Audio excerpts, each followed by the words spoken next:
Hello? Hello, is this thing working? I hope it's working.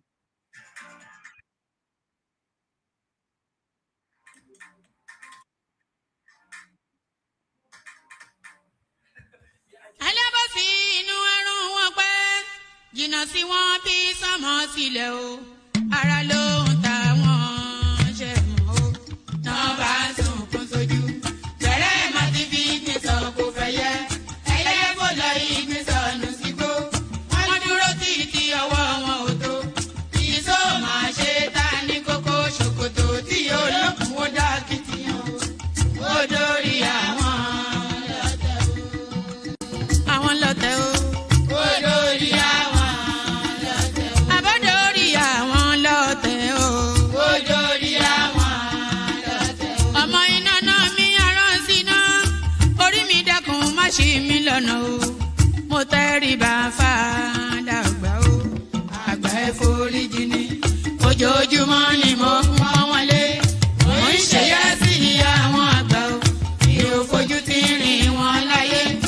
Ọmọdé ẹ má fàgbà ṣe yẹ̀yẹ́ torí oníkọ́ tó lè ọlá ní. Ọmọdé ń bọ̀ wá dàgbà o. Màmá ń bọ̀ wá dàgbà o. Ọmọdé ń bọ̀ wá dàgbà o. Wọ́n máa ń bọ̀ wá dàgbà o. Ọmọdé ń bọ̀ wá dàgbà o. Ọmọdé ń bọ̀ wá dàgbà o. Ọmọdé ń bọ̀ wá dàgbà o. Bọ́lájú kòkòrò bá pẹran nígbó tó bá fúnra ẹ̀ pín ló dára jù o. Kọ̀wé mi á jẹ́ dàgbà o. Èyí mo rí màrò ẹ̀fọ́ gbogbo náà ní ilé ayé. Sùúrù ní ṣẹ́gun ohun gbogbo. Ẹ má ṣèké mo ní ẹ má dalẹ̀. Ẹ má forí wórí ìkìlọ̀ ló jẹ́. Ẹ̀yin forí wórí yìí yóò ṣàbàmọ̀. Àwa ò ní ṣàbàmọ̀ láyé o. Nílé ayé o. Àwa ò ní ṣàbàmọ̀ láyé. Àwa ò ní ṣàbàmọ̀ láyé. Àwa ò ní ṣàbàmọ̀ láyé. Dẹ́bìtọ̀ rẹ̀ àtàrà ilé o. Àwa ò ní ṣàbàmọ̀ láyé. Àwa ò ní ṣàbàmọ̀ láyé. Àwa ò ní ṣàbàmọ̀. Wọ́n gbọ́ pé ọjà tó nílùú Ṣókótó. Wọ́n múra wọn sáré kárù sọ́kọ̀ o. Àyàn ọmọ ògbóògùn wo. Wọn ò béèrè lọ́wọ́ orí. Orí lọ́mọ mẹ́wàá lọ ìyàwó. Ohun tí ẹ wá lọ sí Ṣókótó. Ohun rẹ̀ lápò Ṣókótó mo sọ. Àkúnlẹ̀yàn ọmọ ẹ̀dá láyé. Kò lè yí padà mo ń tẹnu mọ́ o. Olórí làlá bàrò. Orí làlá bàrò. Olórí làlá bàrò. Mo lórí làlá bàrò. Olórí làlá bàrò. Orí mi gbé mi níjà o.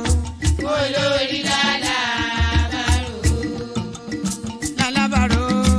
Olórí làlá bàrò. Oríjà jogun ìkànnì wọn rí. Má fi wá fáyé mu nílé ayé wa o. Olúwa àgbẹ̀ wa níyàwó. Àmì nílé ayé wa. Ó tilẹ̀ jẹ́ pé ọ̀tá kọ́ ni wá. Ó tilẹ̀ jẹ́ pé ọ̀tá kọ́ lẹ́yìn. Ṣọ́wa nínú ọ̀pá wọn kìnìún. Ejò olóró àkékè. Ṣọ́wa nínú ìdàgìrì ayé. Dáàbò ẹ̀bùn wá fi ṣọ́rẹ́ ṣọ́wa o. Mo sádì ọba bá lókè. Mo sádì ọba bá lókè o. Mo sádì ọba bá lókè. Mo máa sádì ọba bá lókè o. Mo sádì ọba bá lókè o. Olúwa gbé wa níjà o. Mo sádì ọba bá lókè o. Kó má fi wá sílẹ̀ o. Mo sádì ọba bá lókè o. Olúwa má fi wá sílẹ̀ o. Mo sádì ọba bá lókè o. Àwọn ọ̀tá tí wọ́n rè rajọ ìbànújẹ́ ti bá àwọn ọ̀tá nílé. Àwọn ọ̀tá tí wọ́n rè rajọ ìbànújẹ́ ti bá àwọn ọ̀tá nílé. Àwọn ọ̀tá tí wọ́n rè rajọ ìbànújẹ́ ti bá àwọn ọ̀tá nílé. Àwọn ọ̀tá tí wọ́n rè rajọ ìbànújẹ́ ti bá àwọn ọ̀tá nílé. Bí wọ́n ti ro ti wá sí nínú ilé bẹ́ẹ̀ ni kó jẹ́ tiwọn lọ ijọ́ gbogbo. Àwọn ọ̀tá tí wọ́n rè rajọ ìbànújẹ́ ti bá àwọn ọ̀tá nílé. Àwọn ọ̀tá tí wọ́n rè.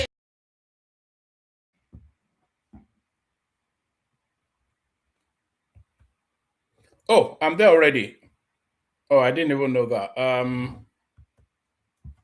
So yes, good day to you. Good to be. Oh, that caught me off guard. Actually, I was still listening to the music and doing other things in the background, but that caught me off guard. But as I know your man, always ever ready. But good day to you. Good to be in your company. I know that. Good day to you. Good to be in your company. Good day to you. Hold on.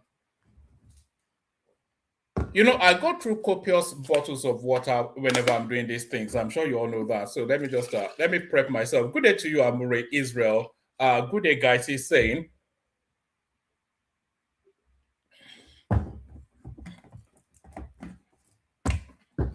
Right. So good day to you. I know that. So there's not a lot going on in the political cycle. That's why we're somewhat skittish in the way we broadcast these days. Is there is no excitement in politics. You wouldn't believe it. We're in July now. How many months are we away from the elections? Actually, we're in July now. Then we have August, we have September, October, November, December, and then January. Where the election is January the 16th. January the 16th, 2027. That's where the presidential election takes place. So well, and yes, we're in July now. So we've just started July. So July, August, September, October, November, December. So we're virtually 6 months away from the elections, and there is no excitement. There's nothing going on. There's no vibrancy. There's no pungency. There is no anything C, not even the W or an X. So we're just having to make it as we're going along, because we're generating the excitement for the politics, and the politics really should generate its own excitement. But we're generating the excitement for the politics, which is quite a marvel. If you think of the last elections, it was back to back to back to back, every hitting, everybody, we all had our feet stop, and we're throwing jabs everywhere, slashing, burning, and everything. But now we have an election in 6 months, and look at the landscape. There's nothing going on. We don't even know who's going to be on the ballot. So the Tinubu is using the courts to kick them off the ballot so that he can be the sole candidate and just return himself. And why not? If he gets away with it, he gets away with it. So there is no excitement, but there's always and forever going on within the Nigerian space. So we'll be looking at the goings on within the Nigerian space. There's a lot of controversy going on around Gbajabiamila and the bribery scandal. So we'll be exploring that. A lot of people calling for the resignation of Gbajabiamila. So we'll be exploring that. And then a lot of people also, not a lot of people, but some people calling for the trial of your ex-president now. What's it called? A lot of people calling for the trial of your ex-president Buhari, because of, the Buhari administration actually, they got away with actual real murder. They got away with a lot. Look at what we went through for those 8 years. And there's not been a day of reckoning. Nobody has been called to account. It's just as though it never happened, or the sitting administration now is too afraid to address the Buhari question. They stole a lot. Do you know how that Aisha Buhari, do you know how she was looting hand over fist, especially in the last 3 years? Nobody can touch her because she's a northerner, she's a Fulani, and the country is in perpetual and eternal fear of the Fulanis. The amount of money that woman stole, when are we going to recover from Malami? What have they recovered? We only have a Emefiele, and that's it. For everything that happened in that administration, all of the killings, nobody is being held to account. The brutalization, the bastardization, the balkanization, the exploitation, the land grabbing, the slaughtering, the mismanagement. Do you remember we were at that space in time in Nigeria when they were telling us that snakes were swallowing hundreds of millions of naira, and that explained how that money disappeared, and that ended that story. And I'm not even making it up. You all remember they told us that a spiritual snake swallowed tens and tens of millions of naira. And then that explained then why that money is no longer available. And there was no follow-up on that. So we had a lot of these things, but this Buhari administration, they just seem to have done it and gotten away with it. Countless billions. Nigeria is the top 25 richest country in the world, and these people came in and they were looting consistently for 8 years solid. Still, from day one till they left office. Hidi Saraiki, what's it called? Abubakar Malami, Emefiele, Bashir something or the other. What's that one? We'll call Babachi Lawal, all of these sort of elements. Who was that one that died? That was that one that was just stealing like a drunken sailor. All of these things happened under Buhari. Not a single person called to account. It's just unbelievable, Nigeria must be the richest country in the world. I firmly believe that Nigeria has to be the richest country in the world, because if you look at the trajectory of Nigeria, it should have collapsed a long time ago. Do you remember when the David Marks and the Abachas were looting like drunken sailors? Do you remember when the Umaru Dekos and the Shagaris were looting like it was a terminal illness, that it had an end period, that they were going, like it was like they were going to cap off rigging at some point in time, so they needed to loot all they can before they reach the threshold of the time that looting stops. They just looted. Umaru Deko, Shehu Shagar, they were just looting. The country didn't collapse. And let's look at the Babangida era. The Gulf Oil wind for that country must be the richest. For us to still be a going concern for the amount of money that's been looted from that country, we must be the richest country in the world. But there it is right there. So we'll be looking at all manners of things, actually. It's going to be one of those sessions that if the panel does turn up, the panel will have to carry the conversation, because there is not an abundance. I've even been canvassing, even I'm not going to mention his name, but one of my more reliable guys that always supplies a lot of the stories, he didn't even send anything today. So that's to tell you then that there is nothing going on in the news cycle. But we will be talking about the flooding in Lagos State as well. Anytime Lagos floods, they try to make political capital out of it. So, and it's a global phenomenon, by the way. New York is completely submerged with water. It's New York, So if New York cannot tackle it, then what's the expectation of Ghana is subsumed with water, with flooding. So it's the new normal. This is the consequence of the global warming thing that we've been talking about for the last however many years. So, but then the government should do something to tackle it, of course, especially in that Lekki space, which is a middle income, upper middle income area. So they should be able to find some sort of because they should actually, if the Israelis were in charge of Nigeria, that flooding would actually be a strength, because they would have found a way to harness all of that water and use it to make a profit. But because we have a bunch of dumb Africans running some dumb African country, they cannot do anything about anything. So we'll be talking about the flooding in Lagos State. We'll certainly be mentioning that. What else are we mentioning? I told you that there was nothing in the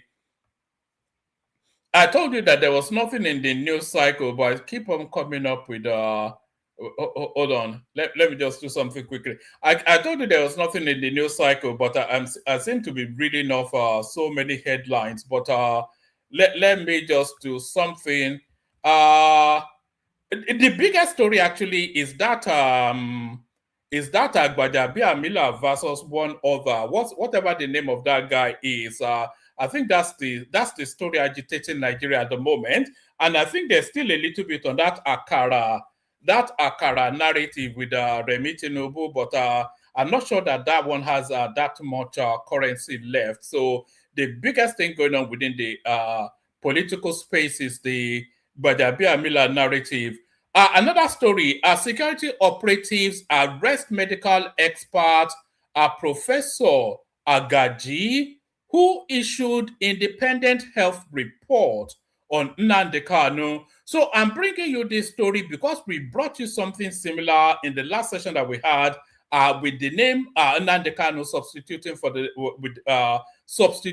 with the name El Rufai. So there was a particular storyline we did in the last session when El Rufai commissioned some sort of a fake. I was going to say some dodgy health report, but it's actually a totally fake health report using the Abuja hospital as the backdrop for that. They deny any knowledge of ever seeing him. They said they had no medical records with them. They said they never issued him any letter, but he presents a letter from Abuja hospital to tell the court that he has some debilitating cancer. So that's that. And then so off the back of that, our security operatives arrest medical expert Professor Agaji, who issued independent health report on Nnamdi Kanu. So quite how you are able to issue an independent health report, that's only known to the sort of people that do those sort of things. The pensioners are coming out. So any and everybody can slaughter Tinubu, any and everybody. But please, whatever you do, don't slaughter Tinubu in front of a Nigerian pensioner, because if you try to slander Tinubu in front of a Nigerian pensioner, then there's every good chance that pensioner will attack you with his Zimmer frame. So because the pensioners are coming out to tell us that this is the best they've ever had it in the history of that country. So we're talking about that as well. So I told you that there was a dearth in the news cycle. So that's where we are. Then we'll be having a look at the actually, let me play you the clip of the pensioners first, just to kick it off. But before I do anything, please click on the like button if you haven't done that already. Please click on like. If you're not already subscribed, please subscribe, like, and subscribe. If you want to come and join me on the screen, there's a hyperlink in the comment section that says StreamYard. If you clicked on that, it will bring you into a studio, and then at some point I'll engage you in conversation. So do that as well. So click on like, click on subscribe, click on the hyperlink that says StreamYard if you want to come and join me on the screen. Share the links to the stream on your social media spaces. Say hello to me in the comment section. So do those things. So do those things. Let me start it off with this clip of these pensioners. These are the pensioners now. You know, there's so many good reports about the Tinubu administration. It's a real struggle now for you to continue to say, what has Tinubu done or what has he done with the money? The infrastructures are there for everybody to see. The total remodeling of the Lagos airport is there. The whole remapping of the road networks in the southeast is there. The remapping of the whole road network in the northern areas is everybody can say what is going on. So it's near impossible now for you to carry on. What has he done with the money? What has he done in 3 years? It's there for everybody to see. And if you're still not sure of what Tinubu has done in the last 3 years, here is a pensioner to educate you. Not me, not this pensioner. It's the pensioner you're about to see now. Watch this. But the national president of the Nigeria Union of Pensioners, Godwin Agbumisi, joins me on the news at 10 for more. Thank you for joining us at this time. What exactly is your reaction to this news of the federal government clearing 39.6 billion naira of benefits owed pensioners under the defined benefit scheme? Thank you and good evening. We are very happy with the present government. No president in Nigeria has achieved as much as His Excellency Ahmed Bola Tinubu, President of the Federal Republic of Nigeria, GCFR. No other president has achieved as much as he has done. He has brought out money and paid 10.6% arrears of pension increase, amounting to 39.6 billion. He also made available the sum of 758 billion for arrears of pension and gratuity for PENCOM for those who are contributory pensioners. He provided the sum of 58 billion for the payment of arrears of pension of those on DBS, Defined Benefit Scheme. So we congratulate him, we thank him, and we appreciate him for all that he's doing to the pensioners of Nigeria. All right, and we wish him to do more for us. Yes, and talking about doing more, Pabumisi, I was wondering about if there are any specific things that you actually expect this government to do, and then, you know, what's this move that the government has actually done for you as older citizens? Has it reinforced your confidence in the government's commitment to the welfare of older citizens in Nigeria? This government is very much committed to the welfare of citizens, of elderly citizens in Nigeria.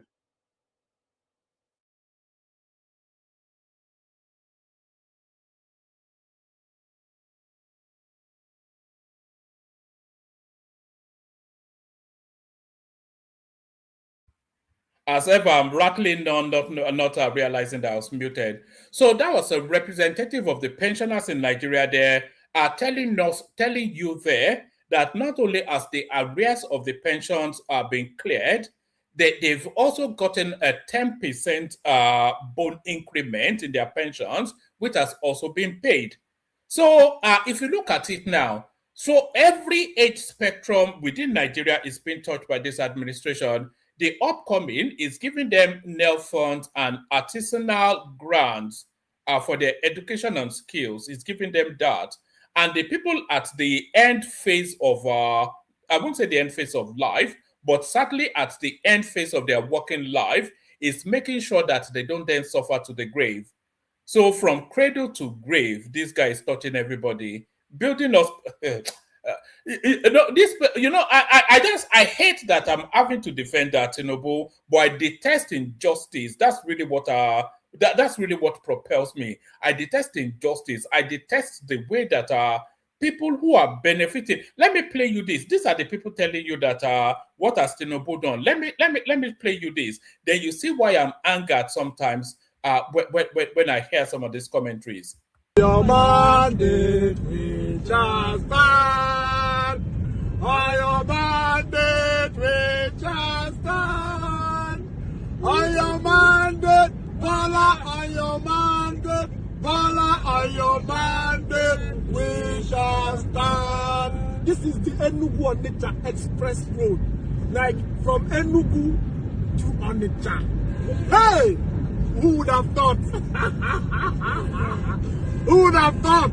My friend, progressives have to work together. This is not shoot bird, mama fly. So there it is right there. Those are the exact same people that tell you that what has Tinubu done. That's the Enugu to Onitsha Expressway. For the first time in the history of Nigeria, civilization is being brought to the southeast. They've had state governors all the way through from independence, so they've had all their compliments of everything that everyone else has. They get the most allocation from the federal space. They've never been able to develop their region. This guy comes in, and for the first time in the history of the southeast, development is being brought there. And these are the same set of people that will tell you what has he done, that Tinubu has done nothing. So this is why you feel somewhat forced to stand in breach of that. So feel somewhat forced to stand in breach of that. So have you liked and subscribed? We need 10 new subscribers today to tip us over a particular threshold. So no, I'm not joking. Why would I be joking? No. Why would I be joking? Who said, am I joking?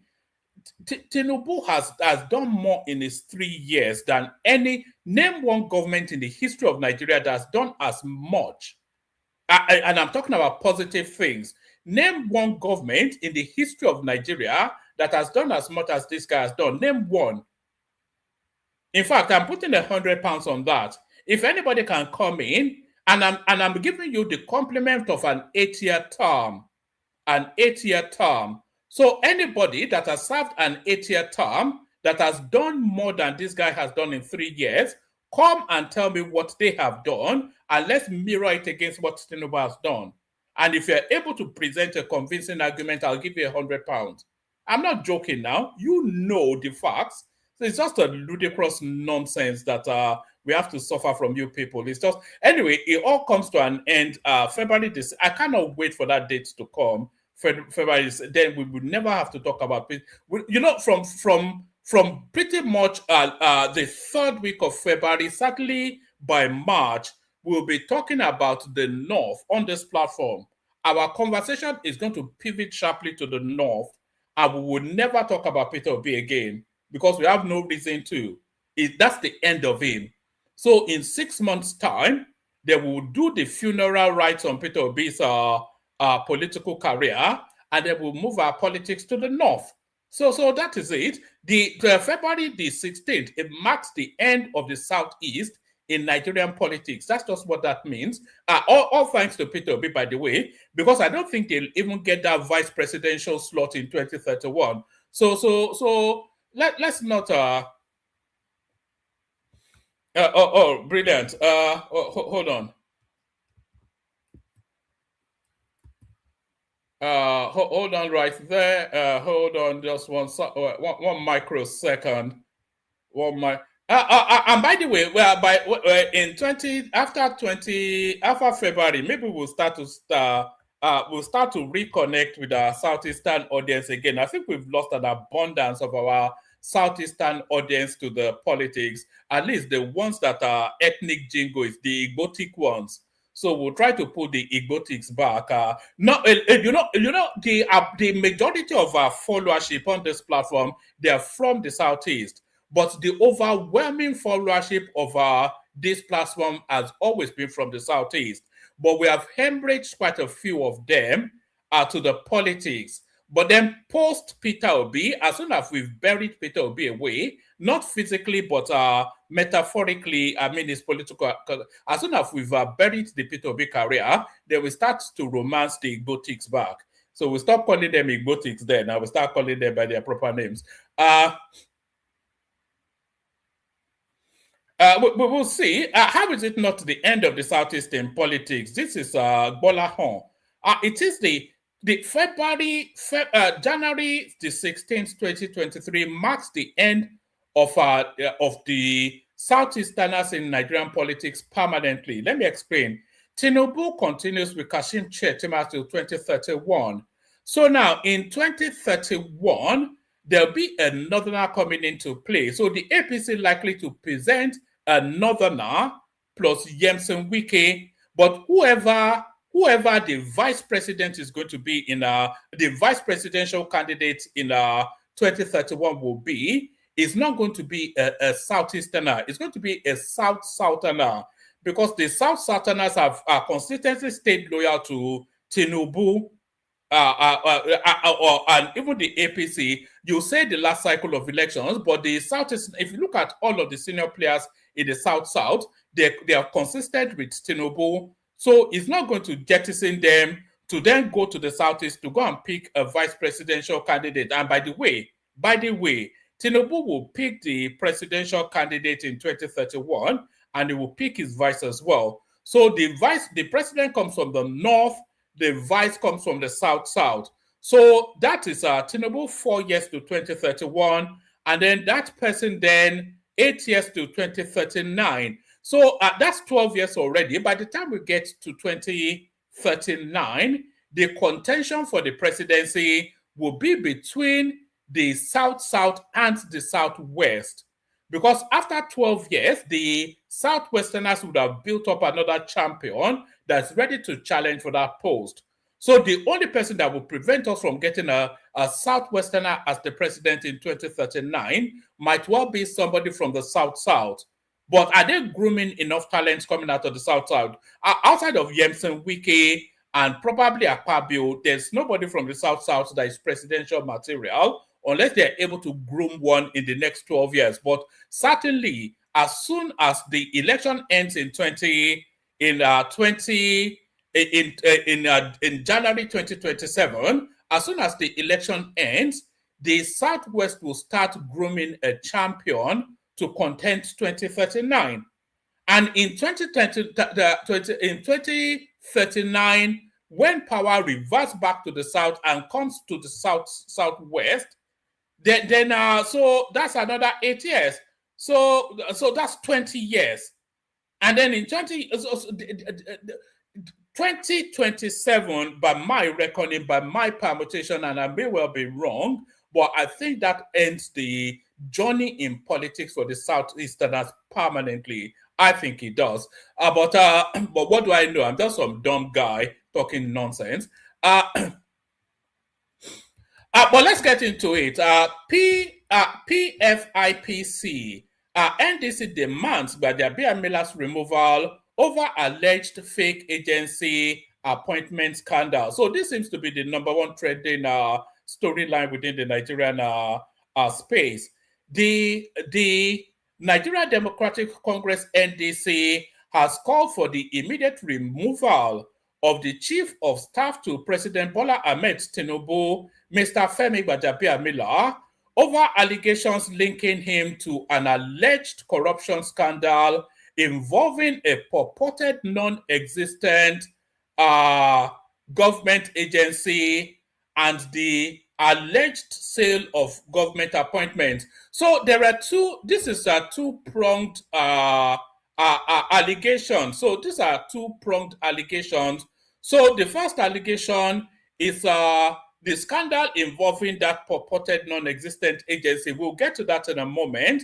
But then the second part is alleged sale of public appointments. So you see this alleged sale of public appointment right there. If they search deep enough, and they don't even need to search that deeply, it's very, very easy to establish that if they want to establish it. So that is why the Chief of Staff to the President is the most lusted, at least one of the most lusted after positions in Nigerian politics. So that's the gatekeeper to the president right there. So for anybody to get to meet the president, you have to go in via the Chief of Staff. So that is embedded in the role. So it is the final stop before you get to meet the president. And also, all of the paperwork coming through to the presidency, they come in via that office still. So that office wields a lot of power. It wields power in contracts, it wields power in appointments, it wields power in how the country or how the presidency can be lent on to pivot them in whichever direction. So it's a very, very powerful position. And historically in Nigeria, that office, the Chief of Staff to the President's office, has always been a conduit for selling public appointments. Especially under Boss Mustafa, he was just auctioning them off. He will sell one position to two people even. So that is easier established than the purported non-existent government agency. So let's take it from the top again. Do you have water?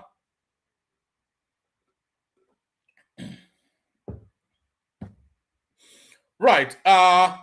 NDC demands Gbajabiamila's removal over alleged fake agency appointment scandal. So NDC, of course, the Peter Obi party. The Nigerian Democratic Congress NDC has called for the immediate removal of the Chief of Staff to President Bola Ahmed Tinubu, Mr. Femi Gbajabiamila, over allegations linking him to an alleged corruption scandal involving a purported non-existent government agency and the alleged sale of public appointments. Recall that one Prince Matthew Adeniyi, so not that name, because we'll be coming to that name in a moment. The guy is quite a very peculiar chap. So note that name because we'll be coming to that name in a moment. Recall that one Prince Matthew Adeniyi, who allegedly presented himself as the Director General of the purported Presidential Foreign Intervention Promotion Council, PFIPC, an agency the presidency reported. That's not making any sense, is it? Let's start from the top again, actually. This time I'll go at speed because I need to go to another one that complements it. So let me take it from the top, then I won't pause, I'll read it through. The Nigerian Democratic Congress, NDC, has called for the immediate removal of the Chief of Staff to President Bola Ahmed Tinubu, Mr. Femi Gbajabiamila, over allegations linking him to an alleged corruption scandal involving a purported non-existent government agency and the alleged sale of public appointments. Recall that one Prince Matthew Adeniyi Adeyemi, who allegedly presented himself as the Director General of the purported Presidential Foreign Intervention Promotion Council, an agency the presidency has yes, that is badly written. That's why I'm not reading it right. An agency the presidency has reported accused the Chief of Staff of financial malfeasance and abuse of office. That's how it was written. I didn't misread it. He claimed that he secured the appointment through the Chief of Staff after allegedly paying 600 million naira, of which 400 million was reportedly paid through intermediaries, whilst an outstanding balance of 200 million allegedly remained unpaid. So this itself is grounds enough for him to be arrested. So if you're by your own admission admitting that you are bribing public officials for favors and appointments, so that's sufficient enough already for the EFCC to be knocking on his door. He claimed that he secured the appointment through the Chief of Staff after allegedly paying 600 million naira. After allegedly paying 600 million, he didn't pay it, he agreed it because he only paid 400.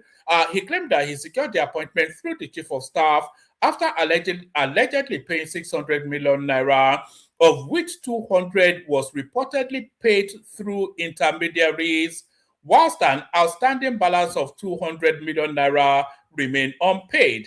In a statement signed by its National Publicity Secretary, OSA Director, on Friday, the opposition party urged President Tinubu to suspend the Chief of Staff to allow for what it described as a full, transparent, and impartial investigation into the allegations. According to the party, the allegations raise serious concerns over accountability within the federal government, particularly claims that the purported agency allegedly received budgetary allocation in the 2026 budget and opened several accounts, including a treasury single account, TSA, a domiciliary account, and a pound sterling account with the Central Bank of Nigeria. So if this can be established, then not only should Gbajabiamila be sacked, he should be arrested.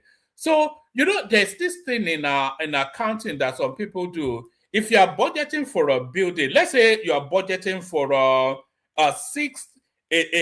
50 floor tower, and then you go and budget for 51, then you budget for a floor in that building that doesn't exist. Some people do that. So this is what's going on. So this non-existent agency is being budgeted for by the treasury, by the FEC.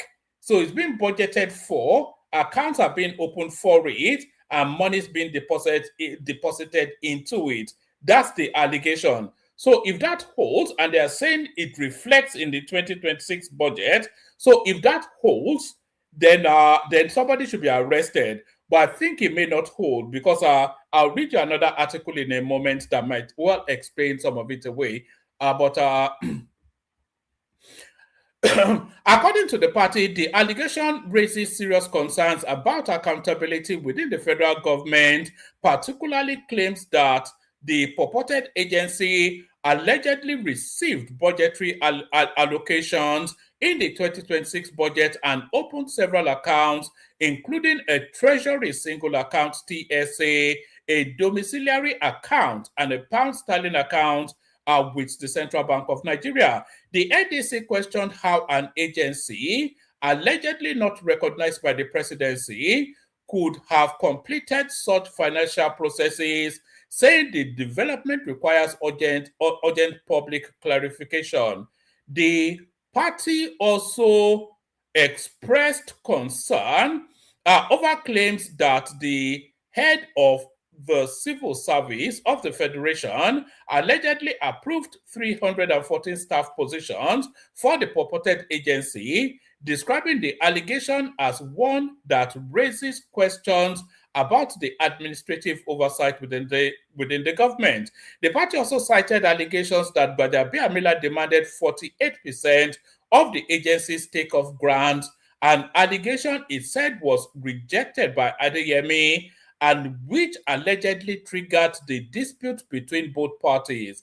Describing the claims as serious, the NDC said they point to what it termed institutionalized corruption and alleged abuse of public office. The opposition party also called for an investigation into the death of Babatunde Tanimola, described as an intermediary between Adeyemi and the chief of staff, who reportedly died in a hotel fire in Abuja in October 2025. It further urged the security agencies to probe Adeyemi's claims of multiple assassination attempts.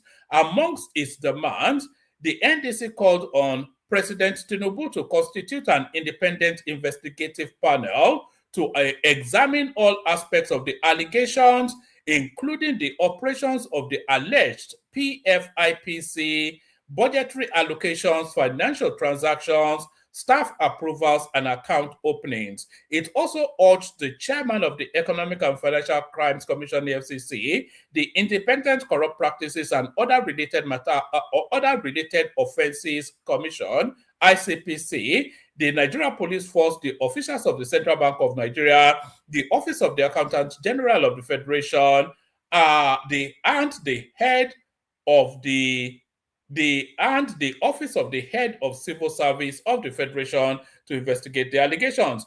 The party maintained that Nigerians deserve a transparent investigation into the claims and insisted that anyone found culpable, regardless of status, should face prosecution in accordance with the law. So that's the position of the NDC right there. So let me bring you this one. This was what inspired the headline, actually. So this is somebody that's been looking into that space, and all might not well be. It's a bit amateurish the way they've handled it, but it might not be to do with corruption. This guy has gone in. This is from Nathan Bello, some guy on our Twitter. It says, I independently searched Nigeria's budget documents from 2019 to present. Here is what I found about the PFIPC scandal that nobody is talking about. So it says the name did not come from nowhere. Everyone is focused on Adeyemi the man. Nobody has gone back to ask where the name Presidential Economic Advisory Council actually came from. I did, and the answer changes the entire story. The Presidential Economic Advisory Council is not a Tinubu creation. The Tinubu's economic body is called the Presidential Economic Coordination Council. So that establishes that. So it goes on.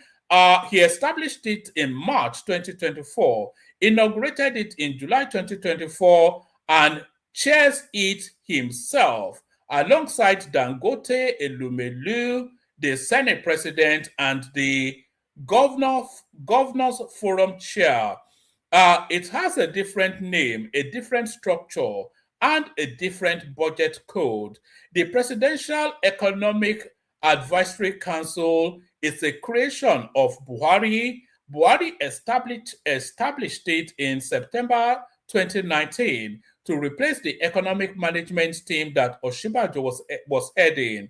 It had real named members: Professor Donye Salami as chair, Charles Sodudo, Bismarck Rilwan, eight economists reporting directly to the president with a defined mandate and a legal institutional identity. When Tinubu came in and created the PECC in 2024, the Buhari era PEAC was never formally dissolved.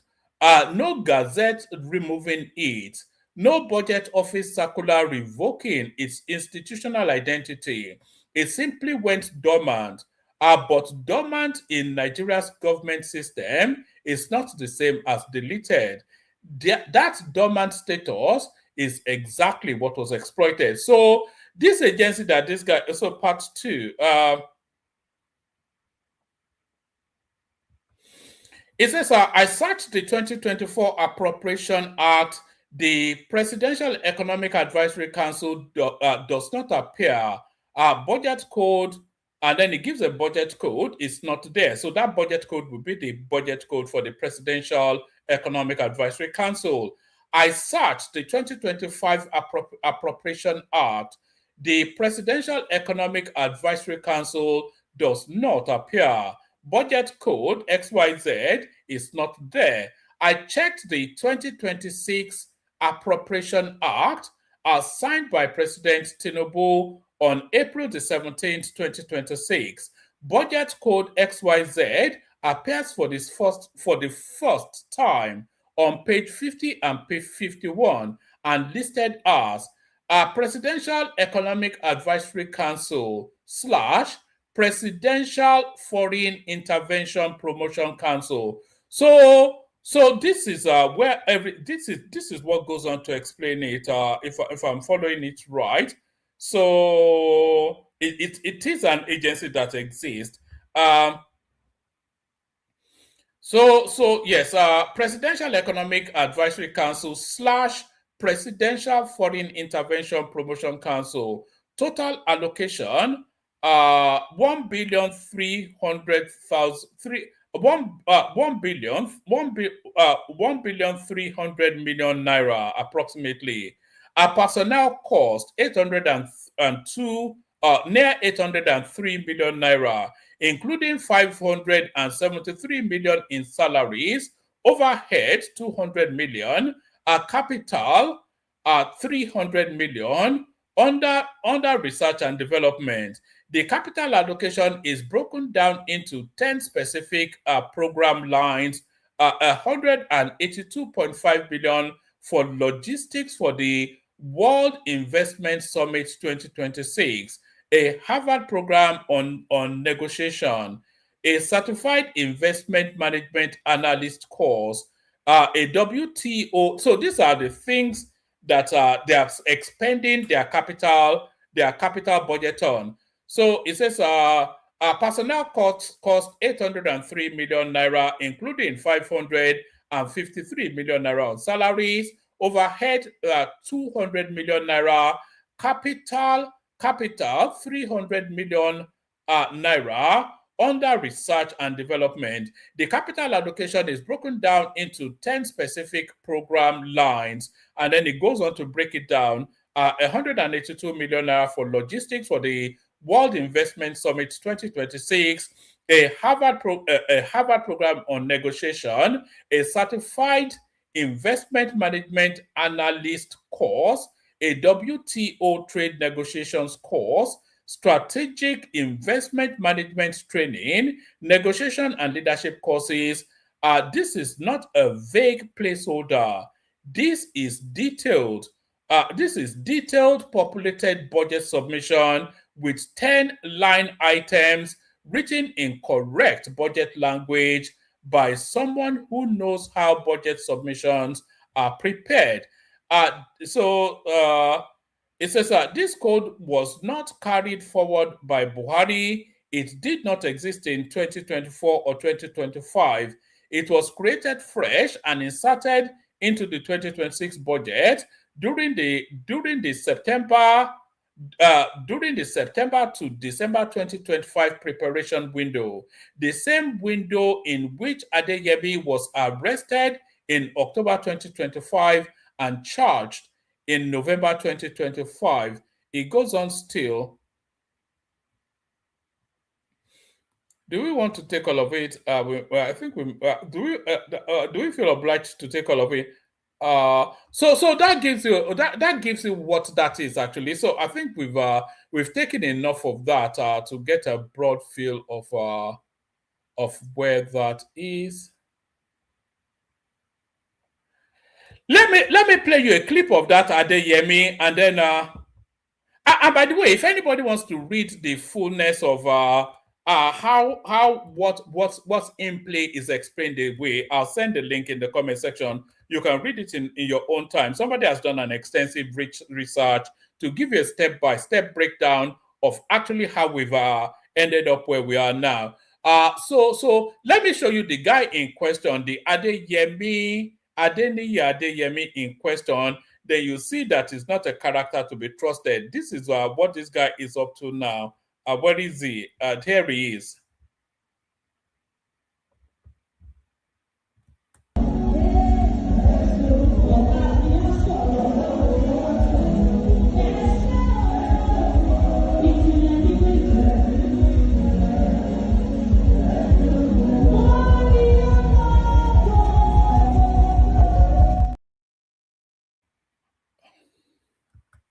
All right, so that was the character in question right there. That's him rolling around on the floor. So the person rolling around, usually when God does something for you as a Christian, at least in the Yoruba Christian practices, that's what they do. They go to the church and roll around in front of the altar. And the person you saw rolling around there was Prince Matthew Adeyemi. So that's that one right there. Let's go on to this one. Emefiele, Buhari should have faced trial over 6.2 million naira dollar fraud. So a lot of things that Buhari should have faced trial for. Even his wife should still face trial. President Bola Tinubu, special investigator on the Central Bank of Nigeria, Jim Obaze, on Friday told the High Court of the Federal. Let's do that again. President Bola Tinubu, special investigator on the Central Bank of Nigeria, Jim Obaze, on Friday told the High Court of the Federal Capital Territory, Abuja, that the late former President Muhammadu Buhari ought to have faced trial over the alleged $6.2 million dollar fraud involving the Apex Bank.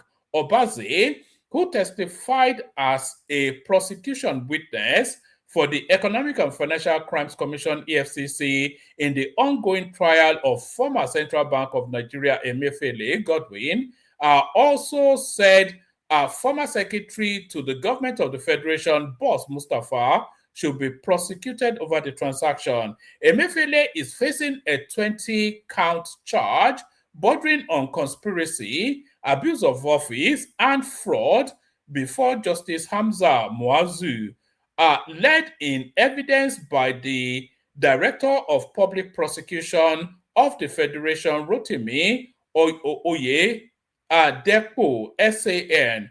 Obaze was shown documents including a letter purportedly signed by Buhari approving the release of the $6.2 million and another allegedly originating from the office of the Secretary to the Government of the Federation, directing the CBN to release the funds to one Jibril Abubakar for logistics relating to foreign election observers.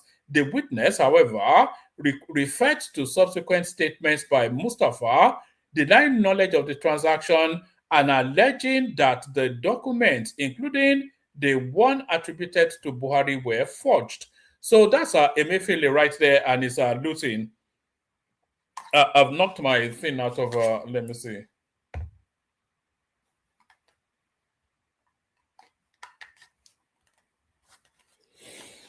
That's better. I would need the speaker, wouldn't I? So yes, there are just so many people that should be prosecuted in that Buhari phase.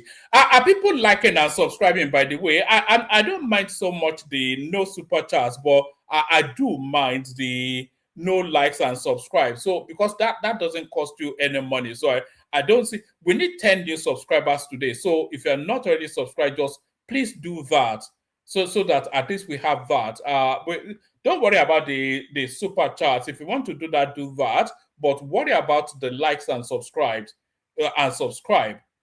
Because of course that's not an assault on your wallet. So I don't see why people are not doing it. You come here all the time, and we're constantly having to beg you to like and subscribe. What does it cost you to do that? So that's that.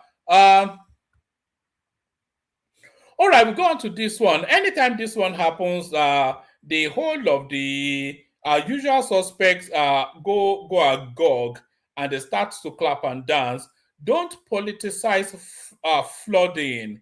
Lagos government tells critic. The Lagos state government insists that persistent interventions on drainage system, wetlands, and floodplains have vastly minimized the impact of heavy downpour across the state. Despite the growing challenges of climate change, officials have warned detractors against leveraging seasonal flash floods for political leverage. Whilst reviewing drainage networks and flood vulnerable zones, including Oniru, Chevron Drive, Ogungi, Ijiran, Freedom Road, and Orange Island, the Commissioner for the Environment and Water Resources countered public dissatisfaction. He labeled the that Wahab guy. He has been traversing all these media houses trying to explain the flooding away. So never mind your explanation. It's not even a phenomenon. It's not something that has caught anybody off guard. This thing happens seasonally. It's been happening for 10, 15 years. Every single time, round about the same season, these same things happen, and they don't do anything to ameliorate, anything to, they just clueless bunch of if they can't do it, maybe they should just hand over Lagos State to people who can handle it. And not Badegbo, Rose Vivo. Maybe they should go and get Oyinbo people to come and run Lagos State. Our security operatives arrest medical expert Professor Agaji, who issued independent health report on Nnamdi Kanu. Professor Ogaji had reportedly issued an independent medical report on Nnamdi Kanu's health, which he said contradicted the official medical record earlier presented by the Department of State Services DSS.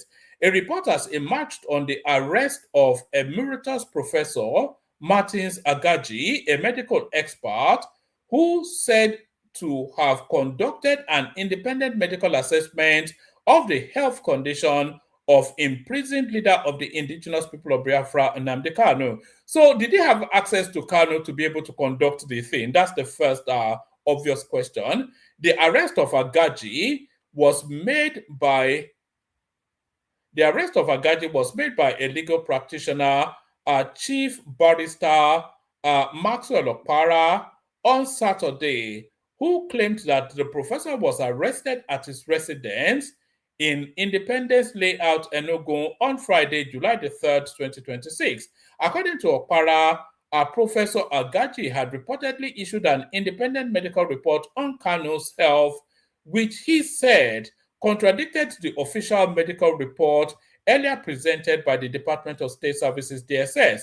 In the statement, Okpara said, "Information has reached me that Emeritus Professor Martins Agaji, the medical expert who reportedly issued independent medical report on the health condition of Mazi Nnamdi Kanu, was arrested at his residence in Independence Layout, Enugu State on the 3rd of July 2026. He further said, Professor Agaji's reported medical assessment were said to have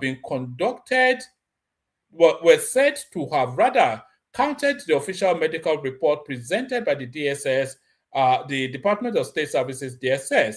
The lawyer did not provide further details regarding the circumstances of the reported arrest, including the agency responsible for carrying it out or whether any charges have been filed against the professor.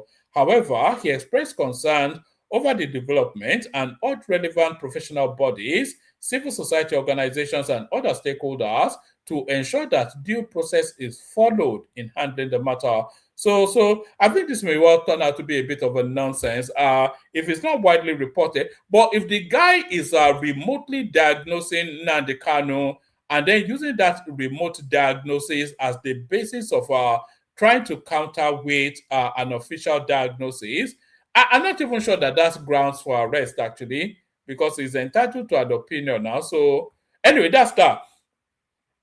So that's all I have to offer. I'll send the link to the studio to the comment section. If anybody wants to call me in, play you the Kegite music. We see if and who turns up, and if no one turns up, then you know the drill. We say our goodbyes. We meet tomorrow.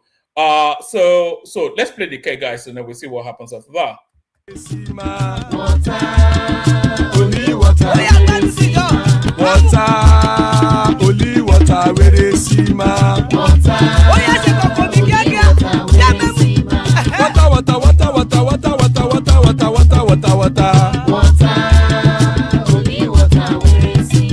Hapa o naido. Hapa o naido. Hapa you don't come o.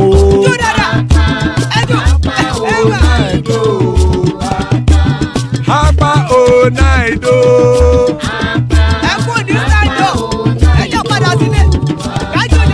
Oro kẹ̀kẹ́ ẹlẹ́mùyé o. Ilé sọ́díyà kẹ̀kẹ́ ẹlẹ́mùrè o. Bobby master kẹ̀kẹ́ ẹlẹ́mùrè o. Chief Failati kẹ̀kẹ́ ẹlẹ́mùrè o.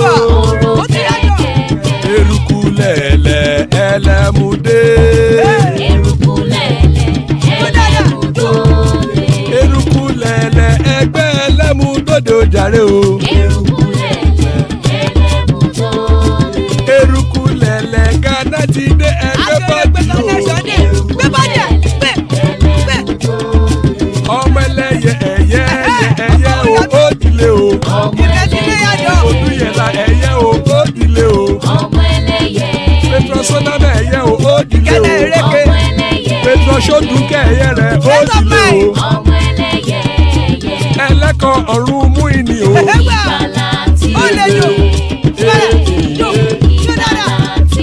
Àkùkọ ọ̀run méjìkọ.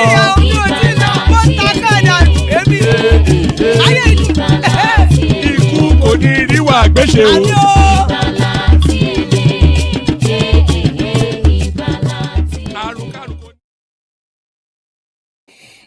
And there it is, right there. There it is, right there. Ikú kò ní ríwà gbéṣe, may death have nothing to do with us.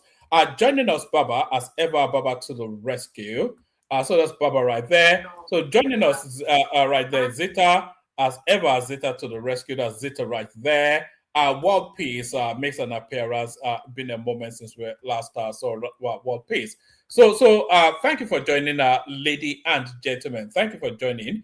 Still more spaces, by the way. Anybody that wants to jump on, especially if you've never been on before. We especially want to hear from you. We're always canvassing for new voices. So if you want to be if you're a new voice and you come in, the panel will yield the space to you so that you can speak almost immediately. So if you've never been on before, then come on. But thank you for joining us, lady and gentlemen. Thank you.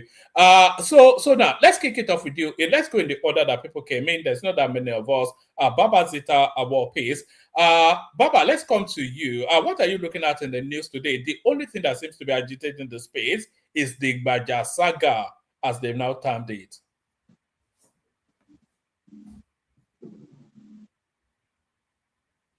We can't hear you, Baba.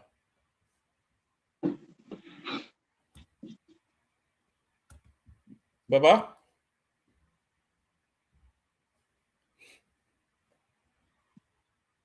We can hear background noise, but we can't hear your voice. All right, a little bit of technical issues from with Baba there.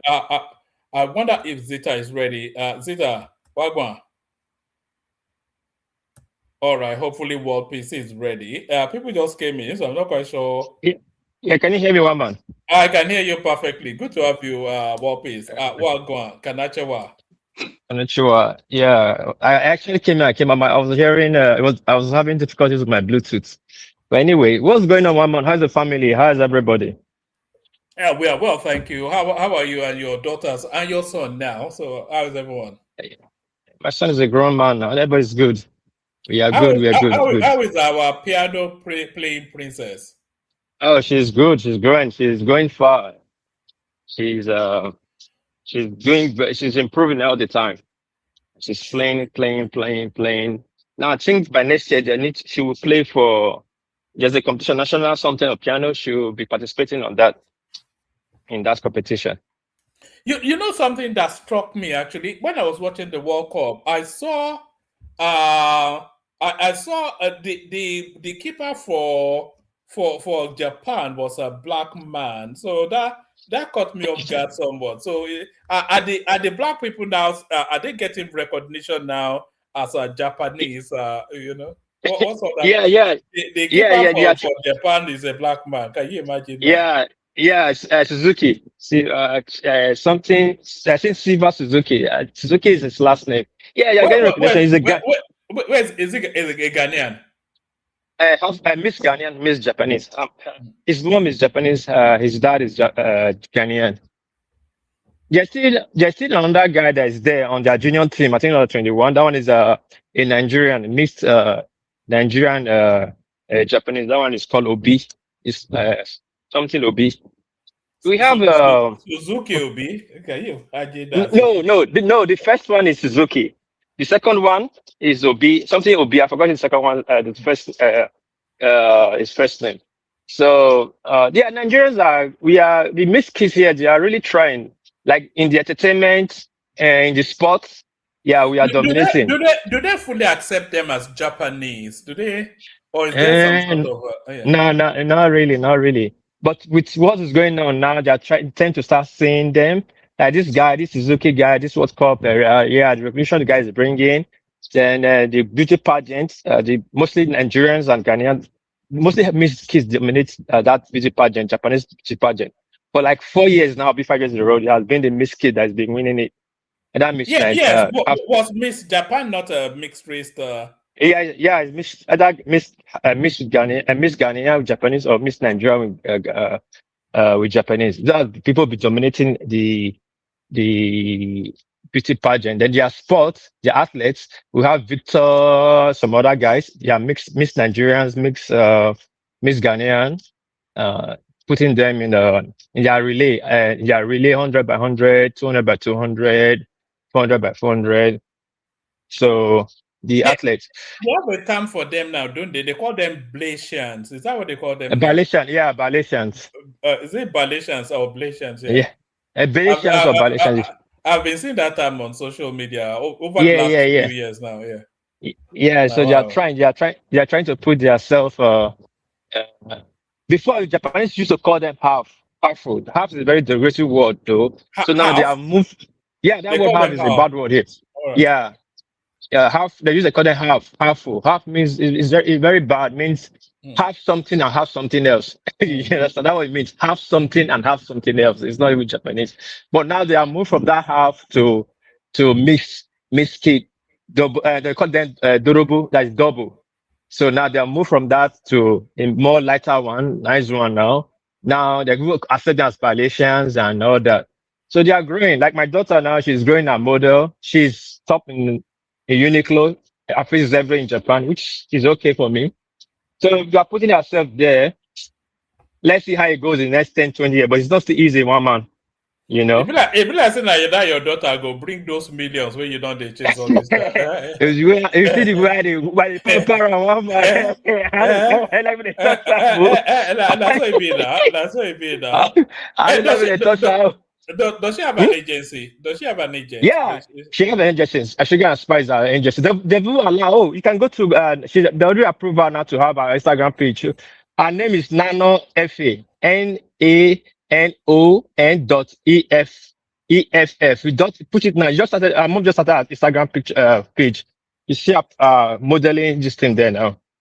Is she acting like a superstar in the house now? Has she turned into a bit of into a diva? Maybe, Don't tell me to pick up my clothes. I'm a superstar. But you're still young for that. But sometimes she tell her sister that sometimes when the agents next week she have a shooting. She has been shooting since last 2 weeks. She has been shooting for the winter and it was because this autumn a bit spring for. So she has been shooting since now. Next week she has on that shooting with a hair company, hair treatment company. She has a shooting there. So sometimes when her sisters are talking to her, she'll say that because I'm beautiful, that's why everybody wants me. Yeah, I just be laughing. That's what you did now. The one thing I would recommend war piece is that make sure that their English is strong. You know, they would need make sure her English is strong. Yes. So I'm working on that. So back to the politics. What are you looking at in the politics? I'm surprised that now you are coming to the saga that the free for all that is going on in Nigeria. This is not a new thing. I know there's a lot of agency in Nigeria created as a slush fund for some elites and some governors. But this one for Gbaja has been in the news since the beginning onset. For this kind of nonsense. You might remember the destroying of Tinubu when they were submitting the minister list. Do you remember one guy that came out with that there's a leak that there was an accusation that came out that there was one APC presidential aspirant. I think his name was Steve B. Force was his last name. That guy, they were accusing Gbaja that he gave Gbaja 500 million naira for the administration appointment. Do you remember? We talked about it 2 years ago. Hello?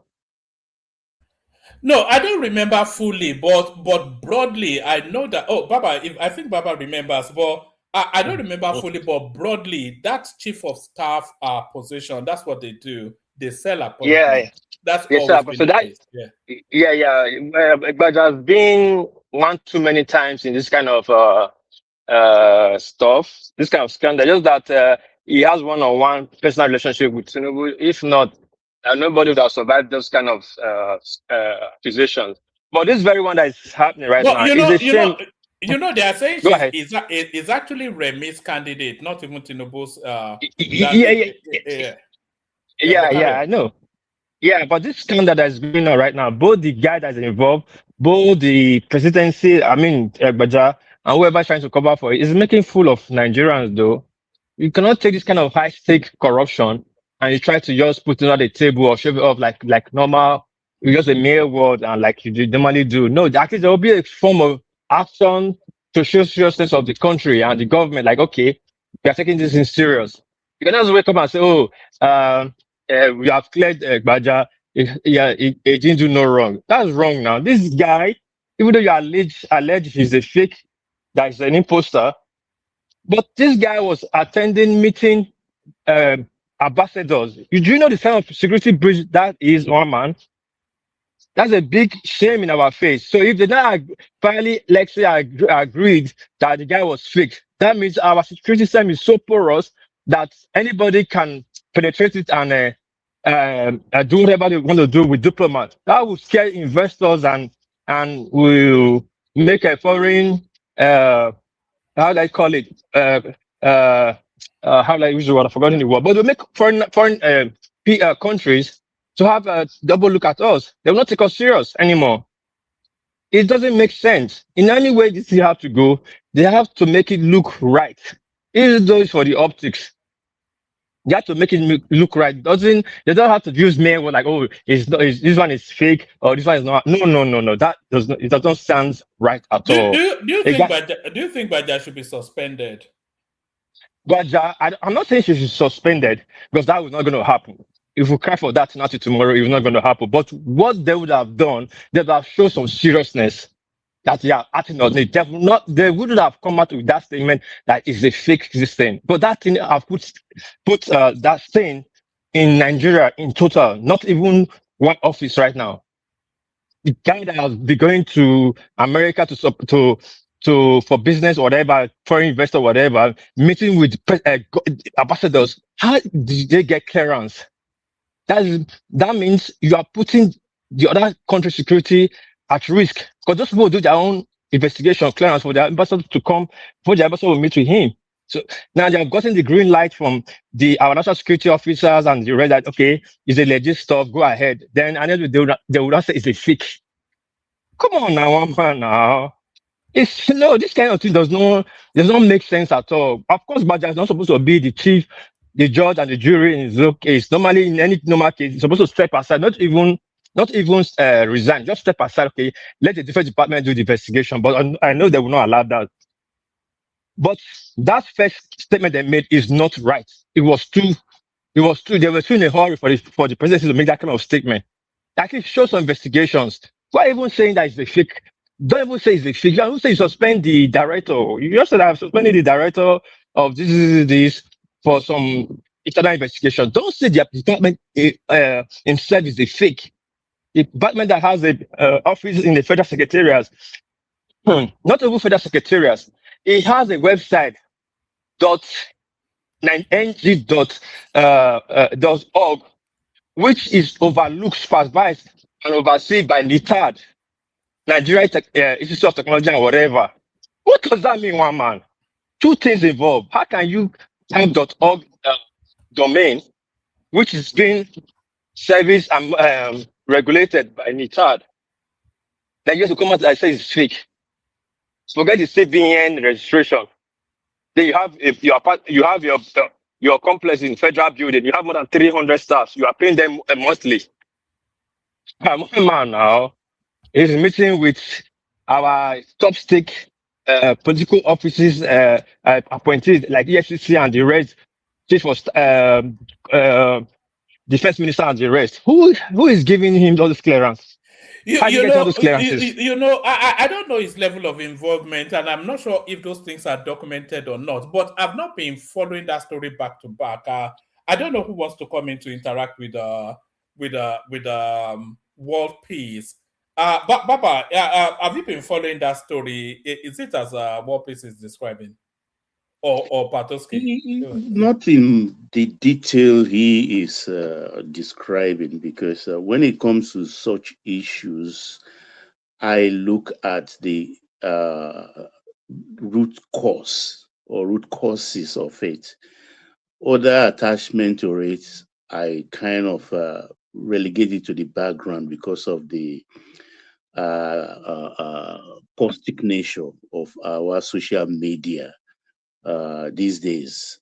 So I'm always very careful. But however we flip it, actually, it is very, very dirty. It's a fraud. And of course, it's a fraud that is, it wasn't established without the knowledge of the offices of the bring us up to speed with where the story is. My understanding is that this guy has come out to say that it is the head of an agency that the government denies exist. That's just broadly our understanding. So can you fill in the gaps? Just give us a short it's not the first time, actually, things like this will be done. It's about fleecing the country, and it's always done at the highest level, because no matter how Gbajabiamila denies it or Akume's office denies it, how did he become a line item in the 2026 budget? How did it become a line item? Because that line item there explicitly stated that 1.3 billion was earmarked for the servicing of that agency. That means it's a starting point, actually. If they had succeeded in the next 5 years, maybe the budget of that fake office would have even amounted to $1 billion or less. You understand? And I'm embarrassed for Gbajabiamila. It begs the question: how many other fake agencies do we have? Exactly. They've been, even in National Assembly, they have a lot of that, and they generate these things to fleece the system. But I'm embarrassed for Gbajabiamila particularly, Because when you are elevated to a certain office, you slow down. Let me just put it that way. You kind of slow down. It's a big field for you to play. Sorry, Baba. Patuski, we're hearing some crackling. Yeah, I wanted cracks. No, there's no cracks. No. It's fine now, actually. Yeah, go on. You want to come in? Yeah. Yeah, go ahead. I want to say is we are a bit presumptuous. You understand? We are quick to say he's from Gbaja. Gbaja was the one that reported. You know, initially the story was the Nigerian Investment Promotion Council said that this agency was usurping their job. You understand? This foreign intervention promotion, whatever they call them, and they say was intervening. It was usurping their own role. So eventually, they found out that an agency had been carried out, and they've been personating that it was from him. So it was one that reported that. You see, we are quick to say, "Oh, it's Gbaja. Gbaja must go." Gbaja will now be like maybe a Remy who said Akara, and we didn't even bother to look at the message. We just went for him. We just assumed that nothing good can come from him. He's corrupt. I don't know what he's doing there. He was You know why, let me just answer. Yeah. He was the one that called the attention to it, and he's been established that Gbajabiamila's office does not issue appointment letter. It's the SDF office that issues appointment letter. And there has been some journalists that have investigated and discovered that there's a director in SGF office who is a collaborator. And civil servants can do that. I don't doubt it, because I used to live directly opposite Federal Civil Service Club. So in the evening, we go there to have a drink, gist, and talk. When I look at them, they can actually do that. So that a director in the office of the SGF was one that enabled that, was a collaborator and head of service, because it was even in head of service, because that appointment is supposed to come from SGF. Then the waiver for him to hire civil servants came from the same SGF, and that SGF waiver was sent to head of service. You can see the foundation is already laid now. That waiver got to head of service, and the guy got whether ghost or whatever civil servants. You understand? And because he had that, there must have been that same letter could go to SGF and to Accountant General, the AGF, which will now enable, once they get that clearance from AGF, it will enable them to open accounts with central bank. Now the challenge is this: either people are collaborators that have taken money and we did not bother to do for back verification, because as an accountant, if I'm working in the office of the Accountant General of the Federation, an agency came to me and said, okay, this and that, we need approval. I'll go and verify from the office of the SGF.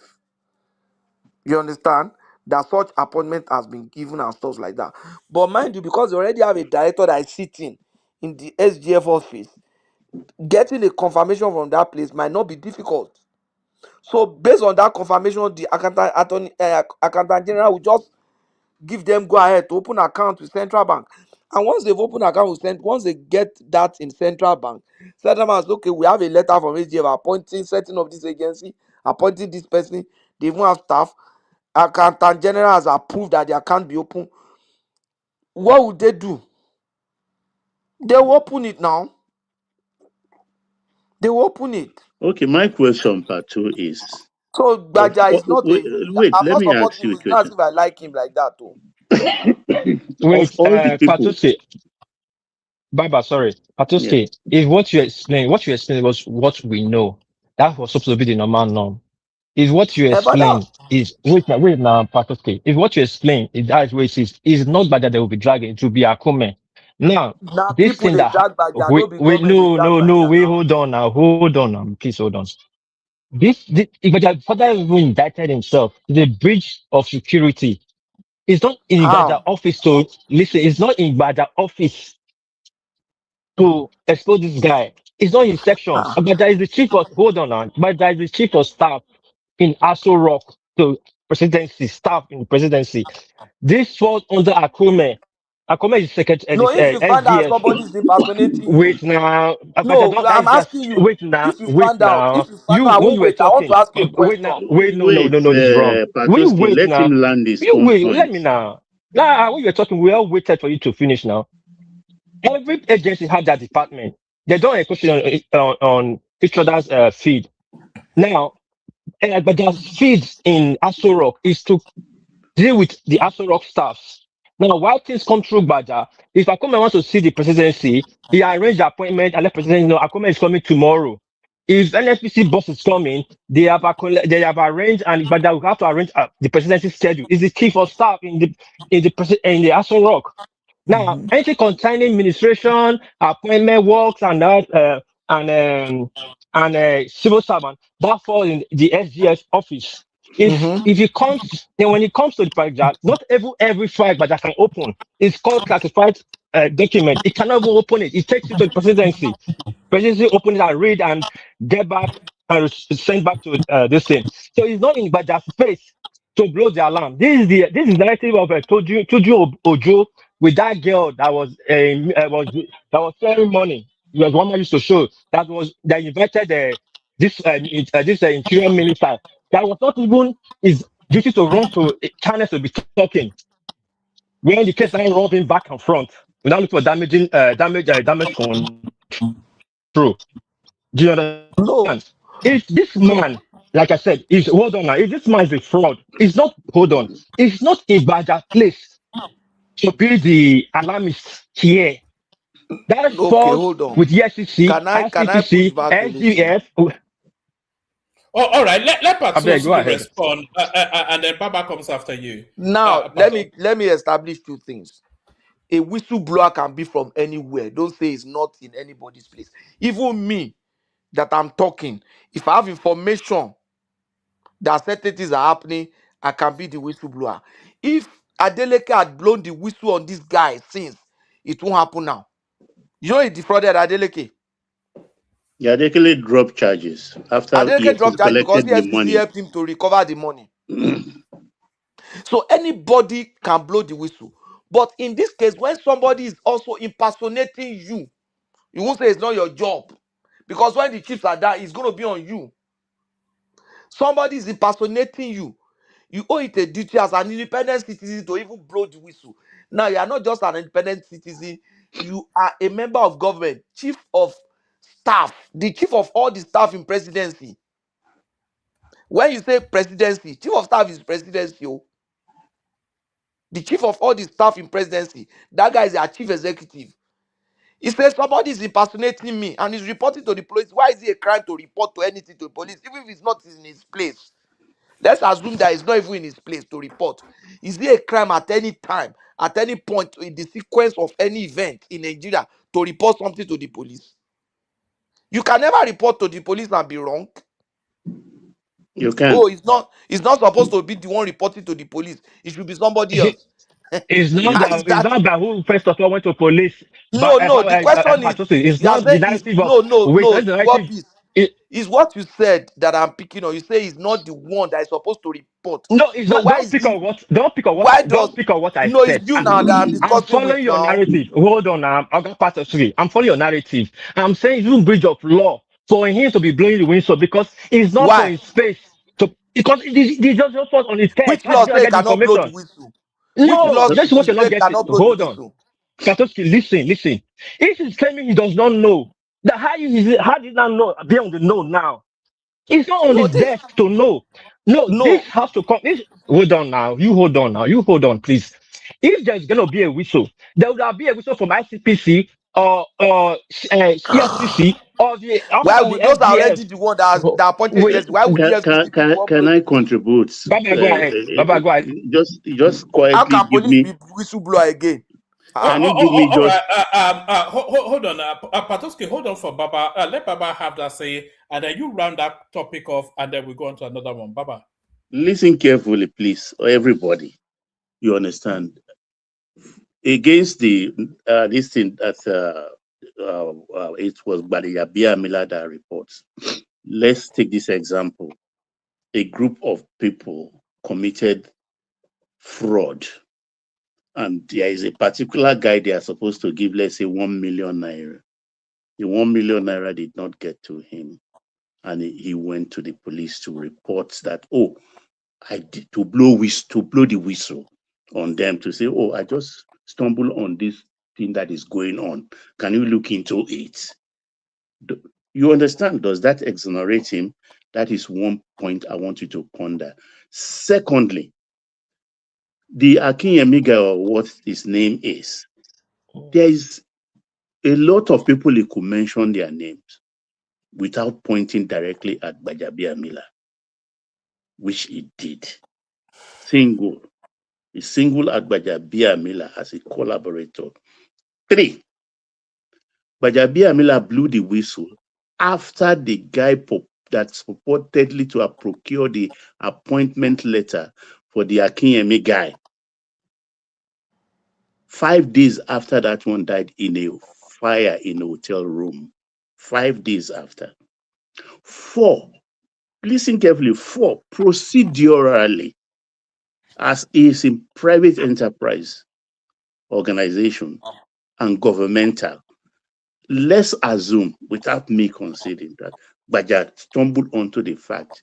The first port of call for Gbaja to do, rather than call the police, will be to go to Akume to make inquiry, because they are colleagues.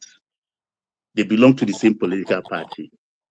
To go and say, oh God, this is all, my friend, this is what is going on. What do you know about it? What's happening in your office? There is no record that he did that, but he went to police. He jumped the gun. Is it because he's guilty? So these are questions we should ponder carefully. I'm happy that's a question. So it's not a conclusion, a presumption. And Yeah, I'm go okay. ahead. I just dropped those 4 points. Yeah, I'm happy that his Points. question is not a presumption or is not a conclusion that, oh, this was what happened. And those are good questions to ask.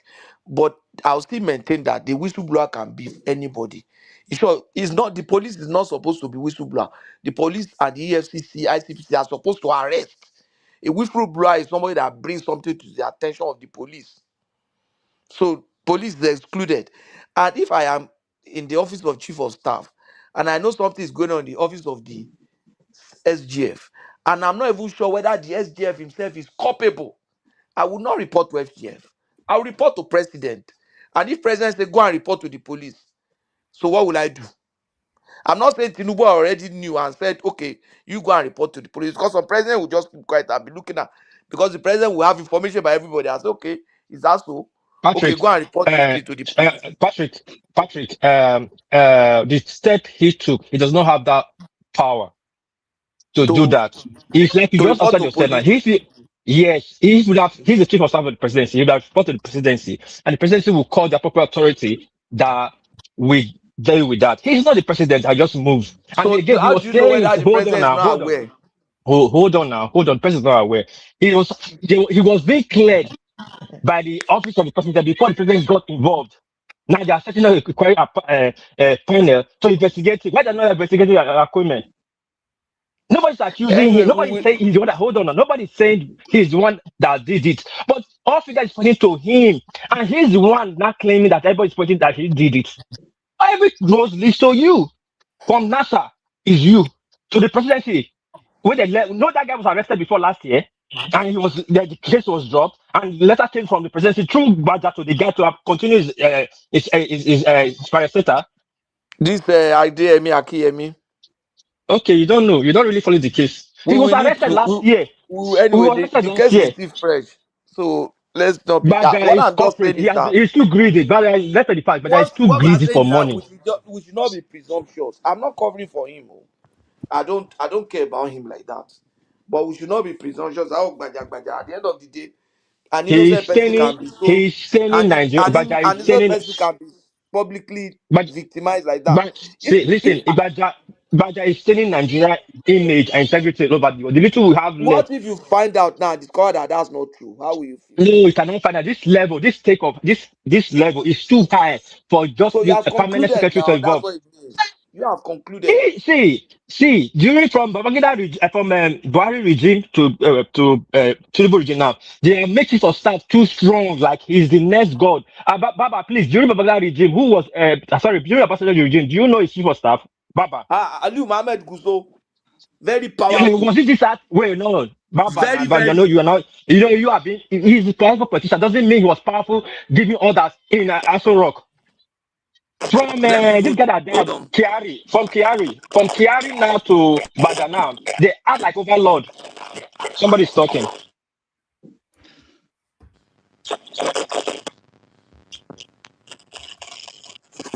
It's Patoki's system is like a Dalek. Yeah, it's Patoski system actually. Well, look, Baba, I ask you, please, can you please tell the world? Sorry, Wapi. Patoski, when you're not speaking, can you please mute? Oh no. Let me just silence it. Yeah.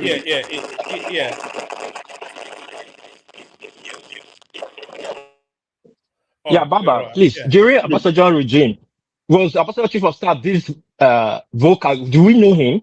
Was Baba will not even allow that to happen. Though Guazo was from the spy, I will call it just spy because he was head of NSO to SSS transition in those days. But you know, Obasanjo will not allow that. Actually, he was a hands-on president.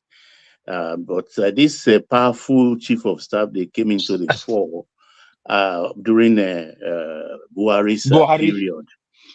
Even Jonathan, who had some ex-military general, as the guy from the Lajega, they didn't have this much power. Maybe because there are a lot of other top civil servants jostling for the president's attention. It was a high competition. But whatever it is, I think the government will try to manage it because we're in an electioneering situation. They will not own up to anything. But I know definitely Baja will not be part of the next government. And he has really, really destroyed his career because I know the president will never even make him a minister. He will not touch him with one pole anymore, because he's done so many things. If he's not even complicit, I mean, there are about 4 or 5 established cases against him, fingers pointing at him. I mean, this is one more too many to be a coincidence. So, and I don't like it. Because the way he reported to the police, it smacks of suspicion for me. Because there is a procedure for everything. But you said it all. His greed for money is too much. He's giving the presidency a bad name.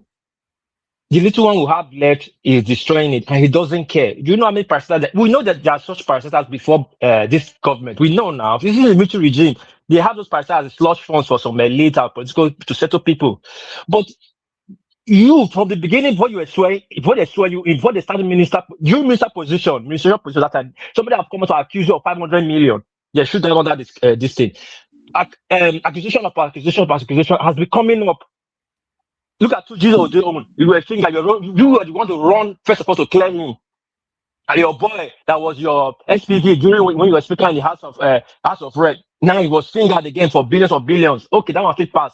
Now this one again, the obvious one. You are the one that first of all run to the police again. You are the one that first of all clear yourself again. That presidency have cleared you. And again, you did that the next 3 days. The president said that you have to investigate you. That they don't even know what's going on. How did they not make everybody look like?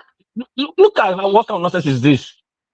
But he's doing too much. People that is close to him, that should talk to him. We know what he's doing, but it's not like he's the person that started it. But at least you will do it with sense now. We shouldn't be all these ones. You're doing things without the decorum and the rest. At least use your wisdom. Nobody's going to ask you how you spend the money. But use your sense. That's all I have to say. It's not a big deal. What's going on in Nigeria? All right, brilliant. All right, brilliant. Stay with us, Walpisa. Let's move the conversation and take it in the direction of Baba. We were going to start with Baba, but some technical difficulties. But Baba, good to have you. So what are you looking at in the news? I was just saying there's not an abundance. But the Gbajabiamila story, of course, we've already discussed the Akara situation, but we could still touch on that. And then Senator Shehu Sani is asking the South Africans for compensation for Nigerians having to hurriedly leave South Africa and abandon their property. And then the South Africans are telling him to go and swivel, to go and jump in a lake. So are you looking at that? What are your thoughts on that, or anything else that takes your interest in the politics? You see, the South African one, I think would benefit. If we have to use hindsight, I think Nigerians will be biting our fingers right now for helping out this. I'm sorry to use the word, but that's just the only way to describe the blacks in Africa, the South Africa. They are animals. They are animals. Anybody that's ungrateful is an animal, because it's only if you like, you feed lion with a cow every day.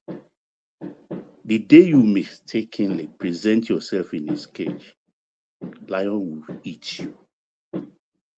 That's why I call them animals. To think that we saved these people, what we did till tomorrow is causing Nigeria a lot of problem internationally. In the eye of the West, we are a nation to be watched, that should not grow wings to the extent that we can give them bloody nose like we did during that period. Today, they turn themselves. I watch Ramaphosa, a non-entity. Mandela, there are 5 of them. Ramaphosa, I can't readily quote the 5 names of blacks Mandela was prompted to empower them economically so that they can establish industries and take care of the blacks, to build them up to at least, if not at par with the Boers, at least they will help their people. They are all billionaires today, but they never help their people. They stole all the money from Zuma, all of that. They stole all the money. They appropriate all the money. Today, they are multi-billionaires. And I watched him arrogantly talking about the right of their people to protest. That is happy that it was a peaceful protest. We know it wasn't peaceful. Properties were being looted, taken over, assigned to people illegally. It was pure thievery, open thievery. And you, because you are going into an election, you approve of it. Yes, we are handicapped in a way that these animals in South Africa, they don't go out because they don't even have the skill to compete internationally. It is their business that is the biggest one here is MTN. Unfortunately, we don't have people with the capacity as of today, yes, to take over MTN because it's the biggest. We have the money, but it's dangerous if we take it over, because we may not, the person or group of people that will purchase it may not have the technical capability to run it well. And you know what communication is? It's like next to oxygen, but more so in Nigeria. So the government is being careful. So it's like you can do something, but you will enjoy yourself doing it. And we are asking for compensation, and they are saying they will not give us compensation. And I mean, we should be treated with respect. A lot of them schooled here, they went on scholarship. We put them on salary, including Mbeki. including Mbeki, who later became a prime minister or president, whatever they call them. So we have to be careful who we help. We have to be very, very careful, because Sierra Leone tomorrow, I won't be surprised if they follow in the same trajectory. Ditto for Liberia, ditto for Gambia. We've done a lot for these countries. Our men died, even in the Sierra Leone, in Liberia. Today, those ones are being careful, fine, but we don't know what tomorrow will be. Will they be the same? Will they act the same way as South Africans? The first doctor. Sorry, Baba. Are you saying if we don't deal with these South Africans decisively, it will embolden other Africans to a similar? Yeah. Of course, they will throw dust in our eyes. Are they not even? I mean, Liberia, as Liberia come out one day, like Sierra Leone does, to acknowledge what we did for them. Because I've been watching Liberia too. They wear chips on their shoulder. So I won't be surprised. But we have to find it. You see, this African Union thing, we have to be radical. I think the next general annual meeting of heads of state, I think I will find out what time it is. Our president should go there and make a speech, a formidable, rousing speech, and dealt a blow to the guts of the South African president whilst he's there, listening. He has to be embarrassed in that kind of international forum, for a fora. Do you think that will help? It will not, it may not help, but let him know that we are angry, very, very angry. Who told you they don't know you are angry? I don't think they know. I don't think they get it, because I watch Ramaphosa, he was not showing any remorse. He was not. He's not thinking that he's done something bad. Baba. Yes, ma'am. It's just like a Yoruba man is eating amala and the way do we begiri. And then you come up and say the begiri is smelling. And you are very angry that he is eating it in the office. And then you say he should show remorsefulness. Come on now. I don't know how to explain it to people here, because I have a lot of... sorry, I'm in the US. We are doing fireworks. I don't know how to explain to you people here. That thing is South African culture. Hello, can you people hear me? Yeah, go ahead. We're listening. It's South African culture. Animalistic behavior. Okay, let me give you an example. I arrived in the US, and then I have a lot of South African friends. So I'm saying this in a global platform. We were hanging out.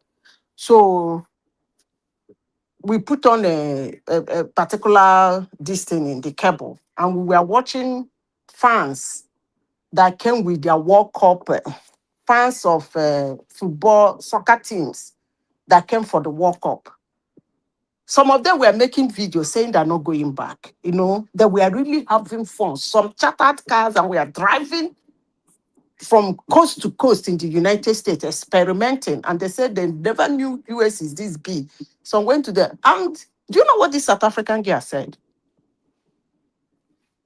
Hello. She not even get pepper. But let me tell you what she talked for my ear. She said she wants them to leave. To do what? To leave. Our own people, right? No, you are not understanding my story. No. I said, I just arrived. We are watching this super, I like soccer. So every team, they come with their own fans. And these fans has like invaded US. They're everywhere. Eating, testing. You go to the store, you see them, they are trying to see US. And most of them, it was their first time in the US. The one that was making me laugh is the one that said he came with, there were 19 of his family members, then 2 of his brothers. I was like, what? And some of them are saying they're not going back. This guy said they should leave. And she doesn't even have papers. Yes. She said they should leave. They're South African, right? Yes. if you see my husband's face, my husband was like, what the heck?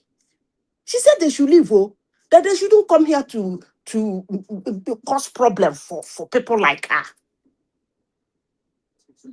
I couldn't believe she could say such a thing. I was like, you came to a country, maybe on a visit. You like the country. You stayed. Even when everywhere was chaotic, you still stayed. You want to stay.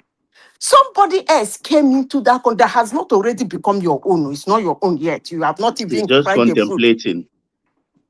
And the person said, oh, this, just as you said, is fine. I'm not going anywhere. I say he must leave. Why am I trying to tell you this? It is their nature.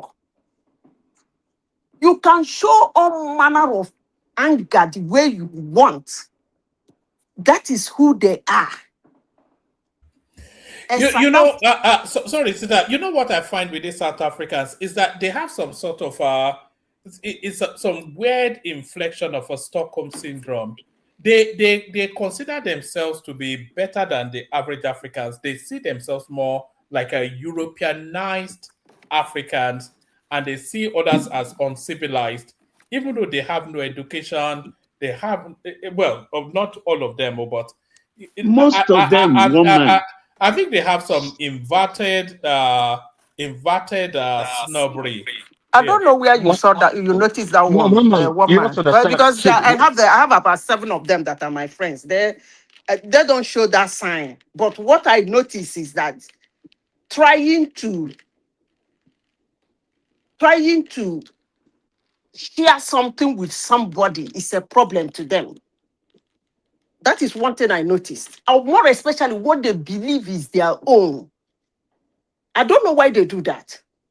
But being westernized or being sorry. I don't think so. Mama is not totally wrong, you know. If you look at South African history, they're not even these ones, their forefather or their fathers. This is what the apartheid government used to tell them, that the apartheid government are number one.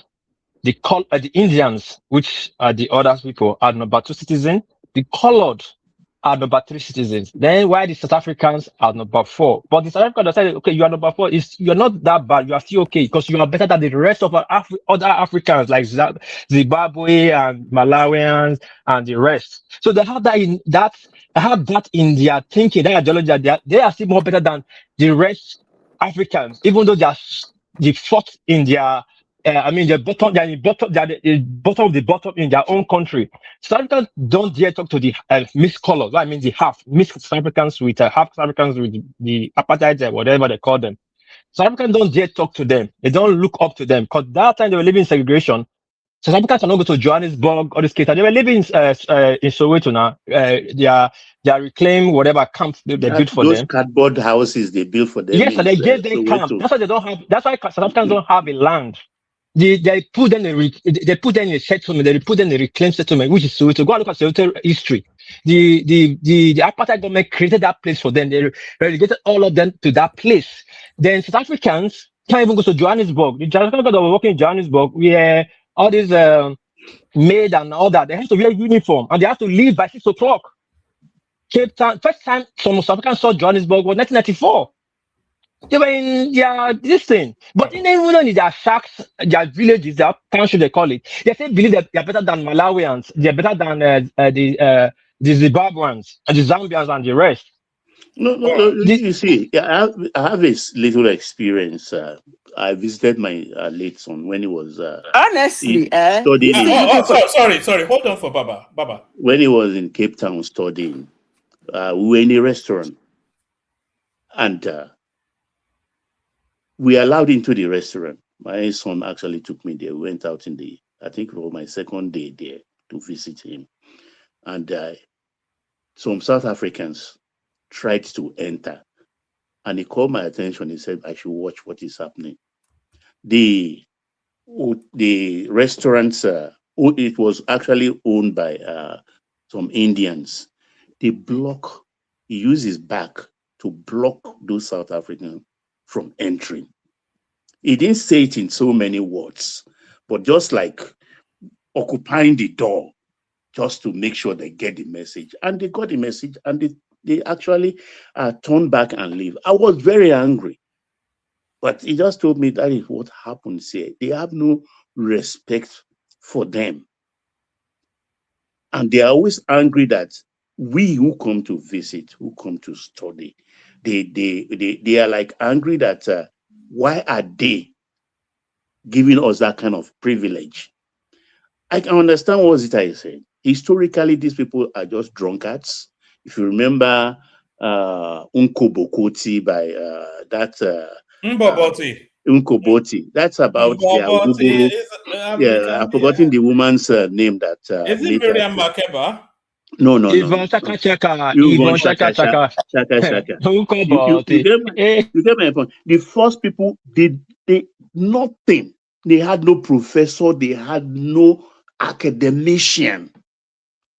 As of the time Mandela came out, they had nothing. Nigerians were the first people there in the field of academia, in medicine, in business, to establish in that territory, took the risk. We taught them, even they don't have mechanics. It was Nigerians that went there, taught them how to repair cars. Our women, we taught them how to even do hair. You know, they don't play their hair. They barb their hair afro. We taught them everything. And today, with all the things Elon Musk and the Boas are doing to them, they don't see. The ratio is about 1 to 5. 1 to 5, that's the ratio. They treat their oppressors. I mean, Baba, if they are so offended by migrants, I would have thought that is the white people they should be attacking now. They have more white migrants. They don't have the liver. They just look for soft touch, this thing, and attack. And they did it wholesale. That's my anger. It's not that they don't have the liver. An average South African, like the ones around me.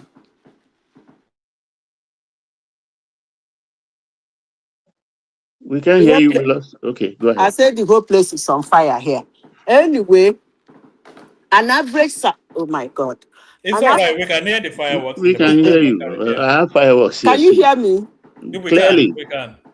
Okay, so an average South African in this dispensation has accepted, not that they don't have the liver, they have accepted that that country belongs to them and those Africans. Those people that call themselves Africans, those whites, they have mentally accepted that. So it's not that they don't have liver. So, and again, they believe that those ones are walking on a parallel line. They did their day. The remaining thing we do for them, we coming around gets them angry. I don't have problem with people getting angry that immigrants are in their country, but what I am not happy about is buying them and dehumanizing them. If you want them to leave, just tell them to leave. Make your policies and tell them to leave. Catch them, put them in a plane and send them back home. I don't have problem with that. But okay, let me try. You buying people because they came to your country, dehumanizing them, looting their stores, destroying their livelihood that took them years. You watch them grow those business just for you to hang at the corner to wait for an opportunity to come and loot it. That is the height of it. You want them to leave your country, make your policies, put it right, let them leave. You have borders, don't let them in the first place. That's the only place I get angry with South Africans. But somebody saying, I don't want a foreigner in my country, well, that's your business. It's your land. Because we too, Nigerians, there was a time we did it. Ghana must go. All right. Let's do it this way. Prince Daddy chime in, and then we start to do 5 minutes after that. So after Prince Daddy, Papa gets 5 minutes. Bishop, Rational Mind, Prince Daddy, etc. DOG, Charles are next.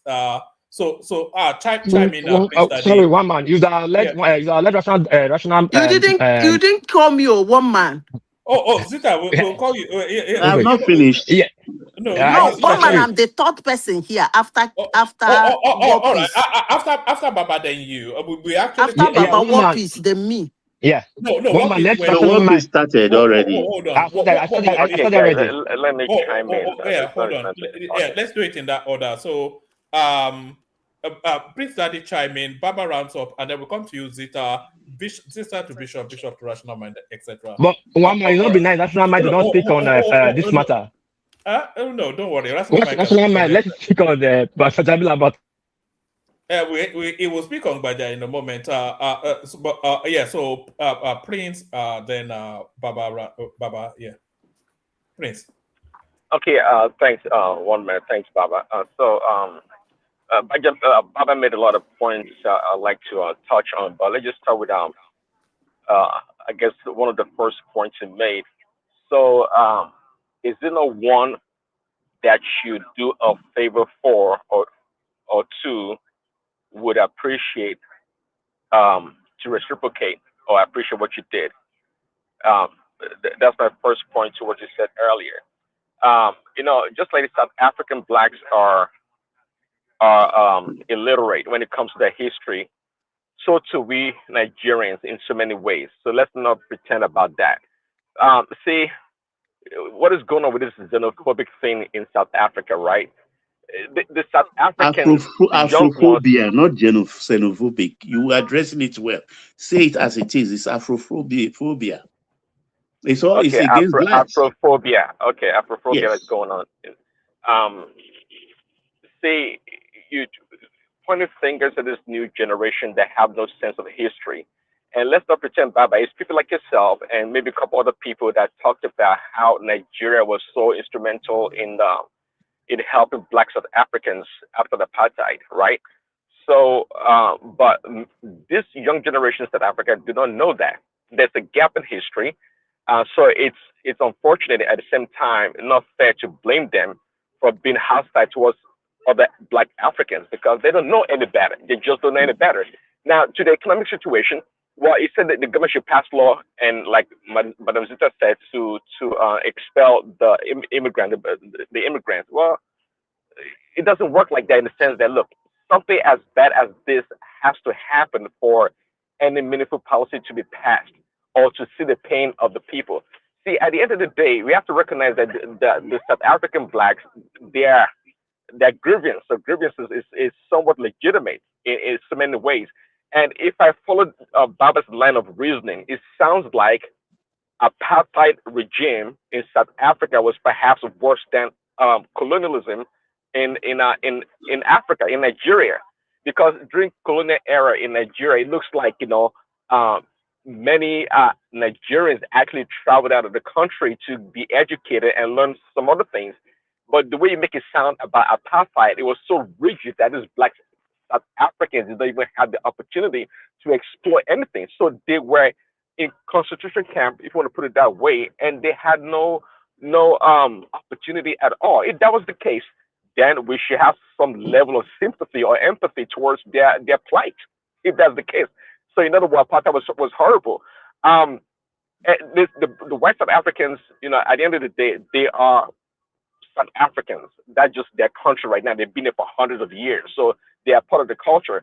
But there have been some documented of violence against white South Africans also. The Black people fight them, especially the farmers or whatnot. But they are able to keep their own, themselves separate somewhat from the, I guess, poor or other Black South Africans, where most immigrants from Nigeria and other places from Ghana go and share their resources. Yes, they come to do their business, they come to do this and that, but at the end of the day, you don't expect these poor South Africans to go chase down the Boers or the rich white people or the other wealthy people. They are going to fight against people in their own community. So I'm just trying to make a point that we should look at the whole thing holistically in trying to understand where they're coming from. Of course, I don't condone violence or the kind of anybody at all for whatever reason that may be. I don't believe in that like Madam Zita does. I don't believe in just paying people left and right. So let's be a little bit more, understanding of the situation. But again, Sorry, I do not I approve still that. not to agree with you. There is nothing to understand about what they are doing. I'm sorry to say. Because firstly, these guys, not like they have any plan. They just want to take over people's business. And when you talk about history, I don't think they knew what happened. They might not exist then, but they just choose to do what they want to do. Like, for example, there are places in the past where they've chased people away. Right. They've Okay. chased Okay. Zimbabweans away at some particular point in time where It's where they were doing their businesses, they chased them away. And nobody ever went there to do the same business. yeah. South Africans are just lazy. They are just vexing because the vexation is just based on all these foreigners are here and they are making it.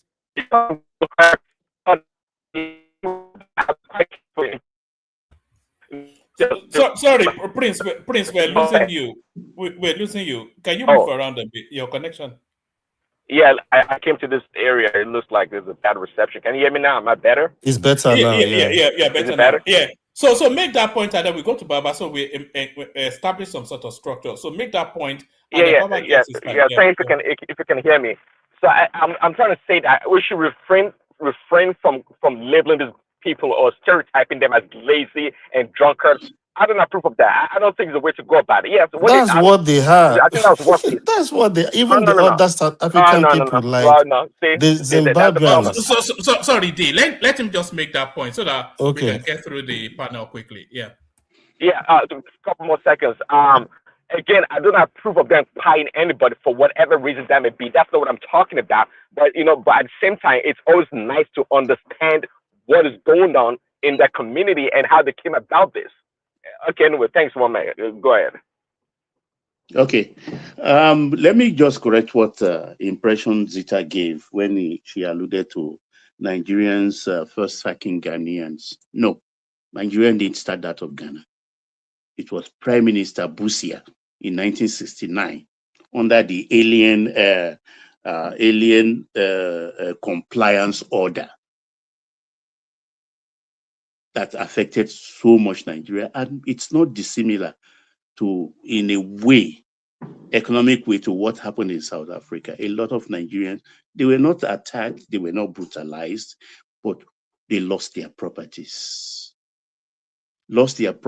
Bakery, farms, trading houses in 1969, because they were given short notices and they had to sell their properties. Houses that are worth maybe £10,000, they have to just sell it to an Ashanti man for £1,000. We reciprocated in 1983 under Shagari. So it took at least about 4 years before Nigeria paid them back in their own coin, and it was more devastating. So that's just the correction there. For the South Africans, I think, like I said, we should be very careful who we help, because they paid us badly. I'm telling you for a fact, these people don't even know how to repair a car. We taught them. Professor Oshofison was the one that went there into the academia, one of the first professors that went there. Is it Oshofison? I've forgotten that professor's name. Professor of Drama Arts, who was the first Nigerian to land in the academia, recruited the blacks, taught them this, taught them that. Alhaji Malami was even there. He was the one actually who pushed MTN to Nigeria. He was our high commissioner during Abacha early years. You know this show, they wrote this Malami, the real Malami, Fulani. So we've done a lot for these African countries. We wasted our resources. And look at what they are doing to us, putting dust into our eyes. You didn't waste. I won't say that you wasted your resources. You did it out of your own goodwill. Like I object to the fact that no one forced you to do what you did. And to be honest, right, they don't owe you anything. Like you did it, like yeah, you always claim to be the big brother of Africa and everything. Hey, and you did it as a big brother. So you take your glory and go. But that's in the past. These nations. So what's wrong with you saying that one good stone deserve another? These nations, the honest truth is that the honest truth is that while then in the past we were looked up to, right? Since then, we've been in the decline, and they've seen us and taken us for granted. Hello. Nobody owes Nigeria anything. That's the honest truth. Hello. Yes, And go as a ahead. matter of fact, as Can I well, interject? it's Can I not all interject? of them that. What's that? Can I interject? Yeah, go ahead. Go ahead. It's a very sad thing to hear. That somebody is saying that they don't owe us anything, that we did that our free will. That's very unfortunate They thing don't for owe you Nigeria. anything. They Are didn't you force you to kidding do me? it. Are you They kidding don't me? owe. You see, you're just speaking with emotions. They Hold don't owe you on, hold anything. on, hold on. You've lost. See, you've lost that standing. That I big have brother had standing you you. have. Stop clinging to the past. Can you hear me out? Yeah, go on. I don't know how you arrived at that conclusion. That didn't owe us anything, that we didn't have that free will. No. I don't know the right word to qualify what we did, but it was out of that Africanness. That's patriot. I don't know. I don't know what the Pan word. Your line Africanism, is right? not That's very the word. good, Bishop. Africanism. We sacrificed. There was sweat, blood, and tears in what we sacrificed. So you just try to say they did not force us. We just did it out of, oh my goodness. I didn't arrive at that. How did you Yeah, arrive Bishop, now? your Yes, line sir. is not very good, but to help buttress your point, look, I've been to few African countries, let me put it that way. And what I observe strongly, at the level high up, at the level of governance, there is so much respect for Nigerians. I'm telling you this for a fact. When they see a Nigerian, it's like they've seen a demigod, or if there's anything like that, at the level. But when it suits them politically, they follow themselves. They are downtrodden masses to lampoon Nigerians. This is my honest observation, because I've met with a lot of these people. They treat Nigerians with respect in their offices, because access to corridors of power in all of these countries are very easy. And few of them that have come to Nigeria, they know to see a Nigerian minister, you will sleep in his office for like 3 days. You have to know who And to know who again, to I've know not who. seen anybody actually putting some blame on the South African government, because it's more as if they just use this as well for their own politics, because they didn't handle And it that's well. what I'm trying to say. Because obviously, I'm thinking for a fact that, okay, let's even say your people are angry. There is due process for this. There are people that have their documents. Let's even say, okay, Yes, we they are are illegal coming home immigrant. There now. are ways to do it. There was an interview. They were interviewing a Nigerian guy that owns a shop. 3 more minutes, Baba. 3 more minutes, and then we'll move Yeah, it. okay, let him finish so I can just round up. There is this guy they were interviewing that he was telling them he employed over 20 South Africans. What about them? They don't care. That's where you now see that, oh, these people don't really care. They just want to take over businesses, loot the place, and close the place down. And what they will suffer in the future is coming to them. And secondly, all these guys, not like they don't know the story, they know all this story. They might not be alive then, but that is not what they want. They just want to take over. They are not happy, because there was one interview, one was saying, how can a Nigerian be driving this so car and me, I can't even buy the car? How can, but is it their fault that they are doing well for themselves? What have you been doing for yourself to make yourself better? Nothing than go to a beer parlor and drink.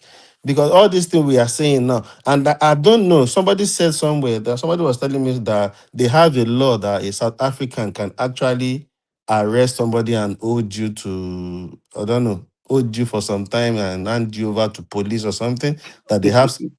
I don't know how they come about that. But to me, the way the government was quiet about it, and some of the protests I saw, I even saw like it's more like they have police helping them out to do everything they are doing, chasing people. They would drag people and them over to maybe immigration of some particular. Those people were in uniform. So it's just ridiculous what happened in South Africa. and what is coming to them. I give them few years. Everywhere is getting quiet now. Most of the areas that where the businesses are getting quiet, nobody's going to run the business. There was a time they chased Zimbabweans in some area, like a market area where they were doing their business. There is a saying that somebody said, The nobody, Chinese no will South feel the African has boredom. Okay, gone can you there. just cut it short so that the other people just let we me have round up? to, let Yes, Baba round up. what I'm saying that there is a lot of our youth today don't know where Nigeria is coming from, because we suffered this today. But I mean, they will have the same regret Zimbabwe had when they sent out the white farmers and appropriated all the farms during Mugabe period. They thought they can till the land themselves and grow plenty for their people to feed. But today, they are begging the white farmers to come back. They are returning the lands to the white farmers. You understand? Nigerians did a lot in Angola, in Botswana, in Mozambique, in Guinea-Bissau. All these are places where we wasted our resources. Yes, we were doing Big Brother. We had the money then. We straddled the whole lot of Africa. There is hardly a country apart from the Arab countries. But when we talk about sub-Saharan, there is no country we did not touch. Even the country we reference today, Ghana, we helped Ghana. The first set of cars that we gave to Kufuor when he took over from Rawlings, 120 or so, between 80 and 120 Pojo cars from Pojo Automobile in Kano. That week, they deliver all those cars for their police services. I had on television, one of their popular broadcasters, cheekily saying, this Nigeria there, this car they give us there. I was aghast. Yes. That lady is a talkhead on TV today in Ghana. I have no respect. These are the things we suffer. I'm saying this because of our young ones. So they should know where we are coming from. So when they took over government eventually and run our country, they should know how to do it properly. Not Pan-Africanism. It should be Nigeria for Nigeria. Thank you very much. I yield. All right, brilliant, excellent. Thank you, Baba. So stay with us, Baba. So we go on from Baba to Zita. Guys, we're going to be a bit rigid with the timing, and then we manage the Somebody interjection. else can go. Look, after you push so hard, Zita. All right, we'll go to Bishop. We're going to be a bit rigid with the timing. The interjections are welcome, but only really if you have to interject, and make it short and to the point, so that we can get through to everybody quickly. Bishop, you're up next. Bishop. Wow. Good evening, everyone. Let me say happy 258th Independence to everyone that calling from America. I was monitoring. I tried to be as close as possible, but I'm just leaving this editorial ground. I would say not in touch of going on. I'll just come from the point of view of South Africa. Anyhow, it's been a very wonderful celebration, but that's like so. Basically, on this topic of South Africa,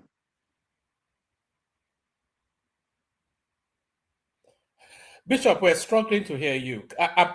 Is everyone else hearing him okay? Are you are you hearing guys? him? No, it's It's quite quick. breaking It's too quite much. quaky. Oh, it's Yeah. getting Yeah. okay. Is it that when I get, I'm still driving. I'm on the highway. Probably that's Okay, that why. I Yeah.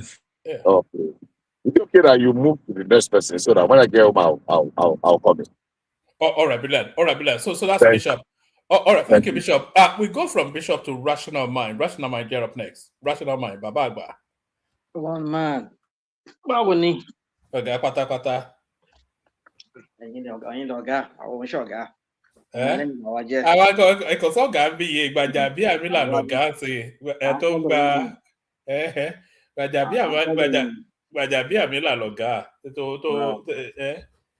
I greet everyone. Good Greetings to evening. everyone, our friends listening at home. Those of you in the comment section, we thank you all for being here. Woman, I just want to say I saw your text.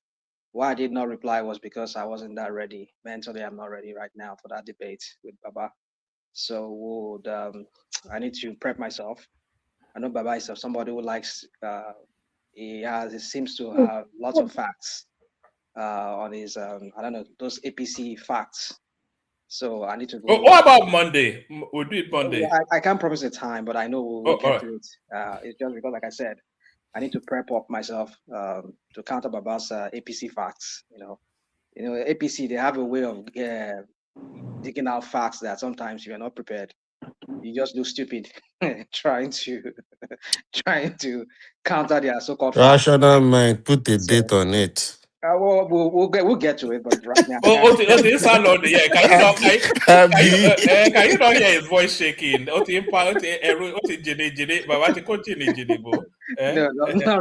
really. It's just like I said, I need to be able to counter Baba very well with this. Anyway, so let's move on. So I'm not going to spend much time here today because I have other things that I have to attend to. Like I probably bother other people too. For me, it's just I've said it here many times that Tinubu Mate, is going to be disgraced. Either in the long run, even though if you win 2027 election, it comes back, which Nigeria should be wary of that this guy is coming back in 2027 because we've seen so many criminalities around that guy's presidency. This is starting with the tax law, that one thing was passed, something else was seen. Is it the electoral law? What have we not seen? Is it there's so many anomalies that you would just imagine it's enough to even impeach somebody. He has done so many things, that's so many impeachable crimes. For me, and this guy just somehow because he has the parliament or the National Assembly wrap around his finger. He controls them. Nobody could really do anything about it. Now we're talking about this disgraceful thing that happened that's involved Gbajabiamila. I've heard people say in some quarters that I think it was Desmond Elliot that is haunting him now, that they said somebody he knew about it. That was why the whole thing is let out. I don't know. I just heard somebody said he was maybe Desmond Elliot was part of the people who wants to bring him down. But besides that point, my thing is just that I was listening to Charles today on Arise. Was it today or maybe yesterday on Arise? Was interviewing some people, and some people were just doing a good analysis of the whole thing. It was some of the things that for Rabbi I've not even heard about. I was like, wow. So my point is just that, I've said it here yesterday. You just only need to look at pattern. When somebody has a pattern of criminality, this is a guy who was derobed here in the United States. He can no longer practice law in Atlanta, in the city. In the state of Georgia. I'm sure he cannot. But just as what's his name, former Attorney General of here in the United States, Department of State. Department of Justice here. Probably she lost her license in Florida.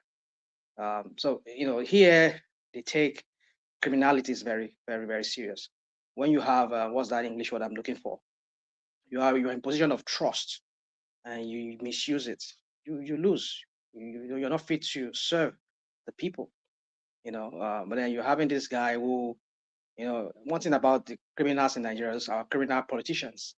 When they've done evil things in foreign countries, they now go to that country. That's where they now become real leaders or real. It just blows my mind that Nigerians can't even really see who people are for who they are.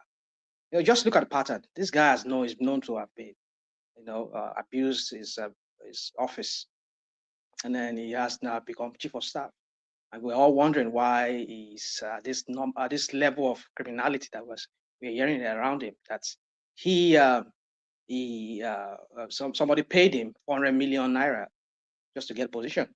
We've had so many stories too about some other people whose name were put shortlisted as part of the ministerial list, they paid just to be part of the ministerial list that Tinubu was going to announce. So the point I'm trying to make here is that, I'm not surprised. I don't need to flog this topic much, because we said it here many times that the quarter of them, or is Tinubu himself, is some sort of criminality around him too. He has been involved in criminal things that he has done in the past, even though it was not pronounced criminal. He wasn't sentenced, but at least those acts are criminal in nature. So for me, am I surprised that the person that is his chief of staff is also involved in all these things? So my point is just, you see, one of the reasons why I don't just come here and talk like I used to before is just so many things we've said it many times here. There's no point sounding like a broken record over these matters. But I just know that Tinubu will be disgraced. It just has to be disgraced, because you cannot continue in this kind of criminality for so long like this, and then you think you just leave this Mother Earth like that without at least suffering some kind of consequences. I'm not saying I'm relishing to be, because the thing is this: if you've attained to a position through some kind of ways, why don't you serve the people? Why don't you use the rest of it to serve the people? But then you continue your criminality. You just, this is the same wife of his during the Supreme Court case of the electoral case. He said, "We don't need Nigerian money. We have our money." This is the same lady that said they don't need more, but yet we see the level of criminal. Is it Tinubu's son? Is it our own daughter? Who we can hear you. You can't hear me? Okay, we can hear you now. So who among them can we not see that there's a level of criminality around them? I mean, it turned the whole presidency into a Lagos affair. It brings all these Yoruba people there. I don't even know where they are from. And it puts them out there. They are making money for themselves. So my point is just that Tinubu, I just think that guy is not deserving of that office. He needs to get out. Even though no matter how they try to whitewash him, that, he doesn't know anything about Gbajabiamila case. It's just Gbajabiamila running things. When I went to Lagos recently, not recently, last year, I was in Lagos. There was a street called Nathan Street. I don't know if I'm not too far from Tejushio Market there, across from Tejushio Market there. There was one huge hotel that was built in that Nathan Street. I used to remember years back, there used to be one school there, like, I don't know, maybe it's a public school at the time, a primary or secondary school. That land now has been converted to a huge hotel. I heard Gbajabiamila owns that hotel. Gbajabiamila, if anybody knows what I'm talking about, it's a huge hotel in Nathan. It's around Nathan Street there, in Ojuelegba, towards Ojuelegba, between Ojuelegba and Yaba Market there. Gbajabiamila owns that thing. When did he make that money to build that kind of hotel? I just wonder, who is this guy? You're just a speaker. How much have you made from your speakership? For how many years that you will be able to build that kind of edifice? And that's just one of his many investments that we heard that this guy secretly has everywhere, stashed in different parts of Nigeria, and maybe abroad as well. So these people just go there. They want to enrich themselves. They're not there to serve the people, including Tinubu himself, which is why I was saying that they don't need Nigerian money yet. We can see that he was awarding contract, one of the juiciest contracts in that country. The juiciest ones awarded him to a company that he has interest through his through a proxy, which is his son, no doubt. So what are we talking about? And you're telling me The that rational mind. Quick question. I thought they said it was the one that actually pointed the that guy out. It was the one that said this. Who is this? From his own record, he pulled him out. It was the one that it was the whistleblower kind of.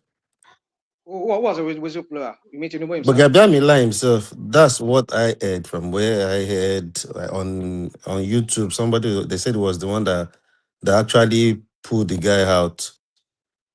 Well, that's why there should be an independent investigation. So me, I'm just thinking, Dini, because if he knows about it and he knows the guy No. can. And DOG, what happened was this: when they noticed, it was not him directly. Okay. one agency, no, I think I forgot. I think Nigerian NIPP or something. Nigerian exporters or something promotion. When Yeah, they NIP noticed it, something, yeah. he was informed. When he now discovered that it was not part of the legitimate agency, it was the one that now informed the DSS to investigate it. Well, what would you say about this? Is the same guy who has taken photos as acted in the capacity of the presidential whatever promotion council, whatever they call it. He has taken pictures with it was name of that Ekiti guy that is now the head of the EFCC. He has taken picture with him. He has taken picture with so many other government officials in the capacity as the head of or director of the presidential promotion, whatever they call it. So how could that guy have continued? And then have you seen videos of him at some kind of luncheon with diplomats in the in Nigeria? Talking about diplomats and investors. He had some kind of big, huge. For him to even have an office in the federal secretariat and for him to have a budget, they were all in it. They were all in it. There are a lot of people in it, of course. There was money that was allocated to his agency. What are we talking about, friends? What are we talking about? DOG, it was Nigerian Investment and Promotion Commission that noticed NIP something, NIP. Yeah. Whatever I think they should actually be the one. They should actually be the one doing everything he was doing. It was just brought to the public notice because the thing has started since last year. Well, whatever you say, so but my point is. But rational mind, I want us to be fair though with Tinubu because it's not Tinubu that set that up. When you put because all your blame now is still directed to Tinubu. No, don't give me that. You see, this is what you people like to do. Oh, all right, 3 more minutes, rational mind. 3 more minutes. My 3 more minutes, no problem. Let him interject me. I want Larry to interject me. But the point I'm trying to make here is, you see, this is what you people like to do. Just like when we say Boo Boo, when Boo Boo was there. Are we saying when the Emefiele and the rest of them were doing all this criminality? He was, I mean, even though, well, let me use the word of Tinubu himself, the box, or stop at on the table, or how did they say it? So it stops at, I mean, it's on him. Because how could he be the head of the government and all these things is going on? Somebody just bring you stuff. What else has he not signed? That he doesn't even know what he's signing. I don't even understand your point, rational mind. But you use one word again. That when someone is in place of trust, he trusts them. No, we have children that we don't even know what they are doing under our nose. I know what my children are doing under my nose. You don't know. You see everything that you know. You don't know everything. These guys are so good. These are our friends. I don't know where. I mean, this is your Saudi Arabia that you are. I don't know. Is it where you are? Is that why you are just? You have to do all this. What about that you always like to do? Because of your own children, they are manipulating you in your own house. You have to use that now and compare that to a country. You know, rational mind. He put them in a place of trust. DOJ, let this guy round off. And presidency has a lot of people working in there. I was talking about seasoned technocrats. They should be able to figure out when it looks sketchy. So that's what we're saying. So who are these cabals? Who are these technocrats within the? I know as an Muri Okola, what do you call him? I know he's one of them. What's his name? I mean, this idiot from my state that ran for president. They told that Mushabu guy, Fayemi. Not Fayemi. No, it's not Fayemi now. His name something fast. I'm thinking names. No, it's a young guy. He ran during 2019 election. Him and Chiwere and all of them. Come on. Adewale. No, Adewale now. It's an Ondo guy like that. He's an economist. Anyway, let's leave it. If you can't remember this name, but that's why I don't dignify that. I don't want to remember their name. But that guys, I mean, those are the people that at least I know that they work in the presidency there. So what are they doing? So it's just like there's a mafia going on there. There's some kind of a mafia group, which is a cabal. They're going on there. They'll say, I mean, you just kind of ask so many questions. How could they allocate? This is the same guy who took picture. I mean, I think there was a picture of him with Ben Kalu, that forger of NYC certificate. I mean, he said he took a picture of him. So how could that guy pull all those stuff with everybody, all these top people in government? No, you are talking of the other one who died, though, not this real Akinyemi, or what's this one's name? So I think No, I don't know which one of them. No, there are two of them. It's a tag team 10. That one died 5 days later. Okay. Baja blew the whistle. Yeah, the one who died in the hotel was one I saw his photograph. They say he collected money. The money that they gave to Gbajabiamila, they said they collected about 400 million naira. That used to pay just so that prince, that so-called prince, could have that position or whatever the arrangement was. They paid Baja 400 million naira. So that guy, that was a guy who was the middleman between Baja and the other guy. And the guy who eventually had it was the one that got the appointment allegedly letter. Paid.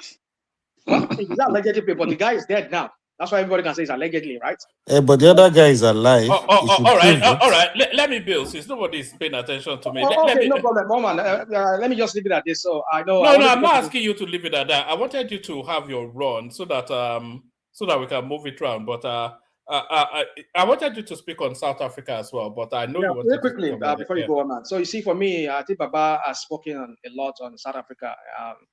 Our policy of what was that policy we used to have? International relations. It's an non-alignment. Well, it's a non-alignment, but our policy during the Tafawa Balewa days was Afrocentric. We more concentrate on this African kind of centric kind of diplomacy. And then South Africa, Namibia, and I think what other country then was on our goal of. But all these things that happen, all this help that we render was not during Tafawa Balewa. Now it was during military. I'm giving you history of how it all began, how we had that policy of it didn't just begin with Murtala Mohammed or Baba Yabo. It has started from when Tafawa Balewa was there. That's our non-aligned policy we have, but it's more of an Afrocentric kind of policy whereby we want to help other countries to gain independence when their struggle of independence. So Nigeria was at the forefront trying to help them. South Africa. So there's always been a policy. There's always been a foreign policy we've always had, and which some of the military guys they continued up to maybe Shagari time. But my point is that's just that. You see, I agree with some people here that says, you see, at some point we just have to take a step back and look at our foreign policy. It's so sad that our foreign policy over the years has not been where it has to be. I think ever since this guy that I respected, former foreign minister Akinyemi, after he retired, I've not seen anybody who has really acted fully in that capacity, whereby our national interest goes along with our foreign policies. That is why we've not really had people Nigeria has not been making impact in the foreign scene over time. And I know maybe the whole calculus too has changed over time, over the years, that we're talking about bigger fish now, bigger countries now. They detect the whole foreign policy around the globe. But my point is that we did not position ourselves. At some point, we lost it. We lost our way.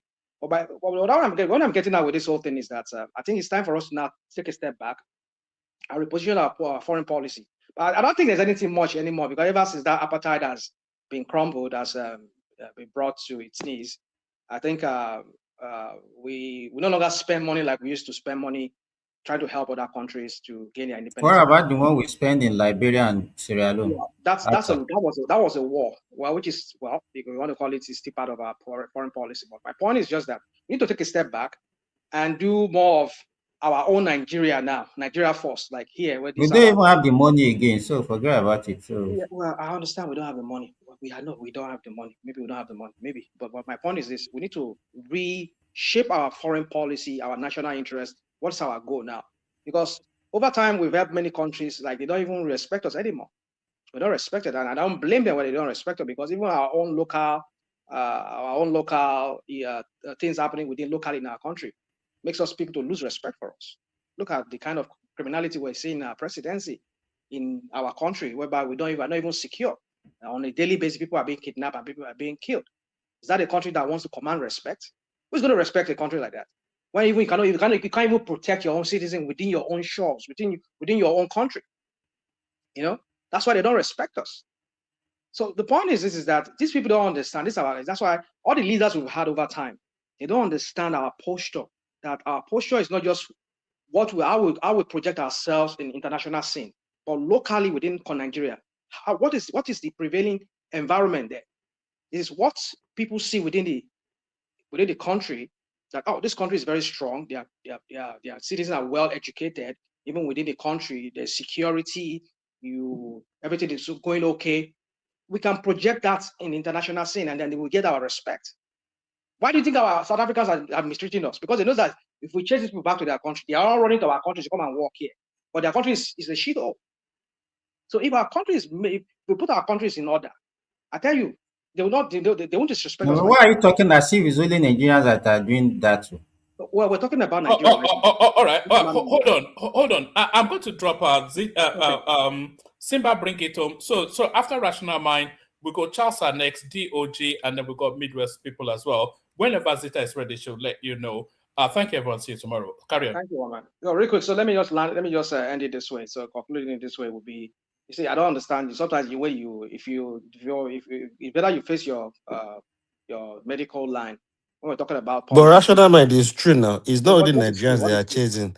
They are actually even chasing Zimbabwe, Mozambique. We get it. So when you are saying this, it is more as if it's Nigeria they are Give chasing. him. He likes abusing me. He just want to abuse me. He knows what I'm saying. I'm not insulting you. It's not an insult, my friend. It's not an insult.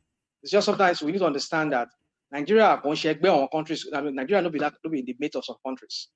I'm not saying they won't still maltreat us, but what I'm saying is this: is that you know the sheer number of Nigerians that are the amount of Nigerians that are in South Africa. Why are people running? But most of those people, do you know that a lot of Nigerians in South Africa schooling in Nigeria? I know. I have a friend that actually did his piloting training in Nigeria. Okay, fine. I know Nigerians that have gone there to do something else and they got married to South Africans, and that is why they actually settled down in South Africa and all that. That is not the whole thing. How many Nigerians are going there for pilot and you're saying, going for there for school? I'm not saying everybody. Everybody can go to migrate to somewhere for the same thing. Hold on. 70% of the people that are in South Africa, they are migrants. They went there for better life. Not be saying because they married South Africans. Maybe they later married South Africans when they got there.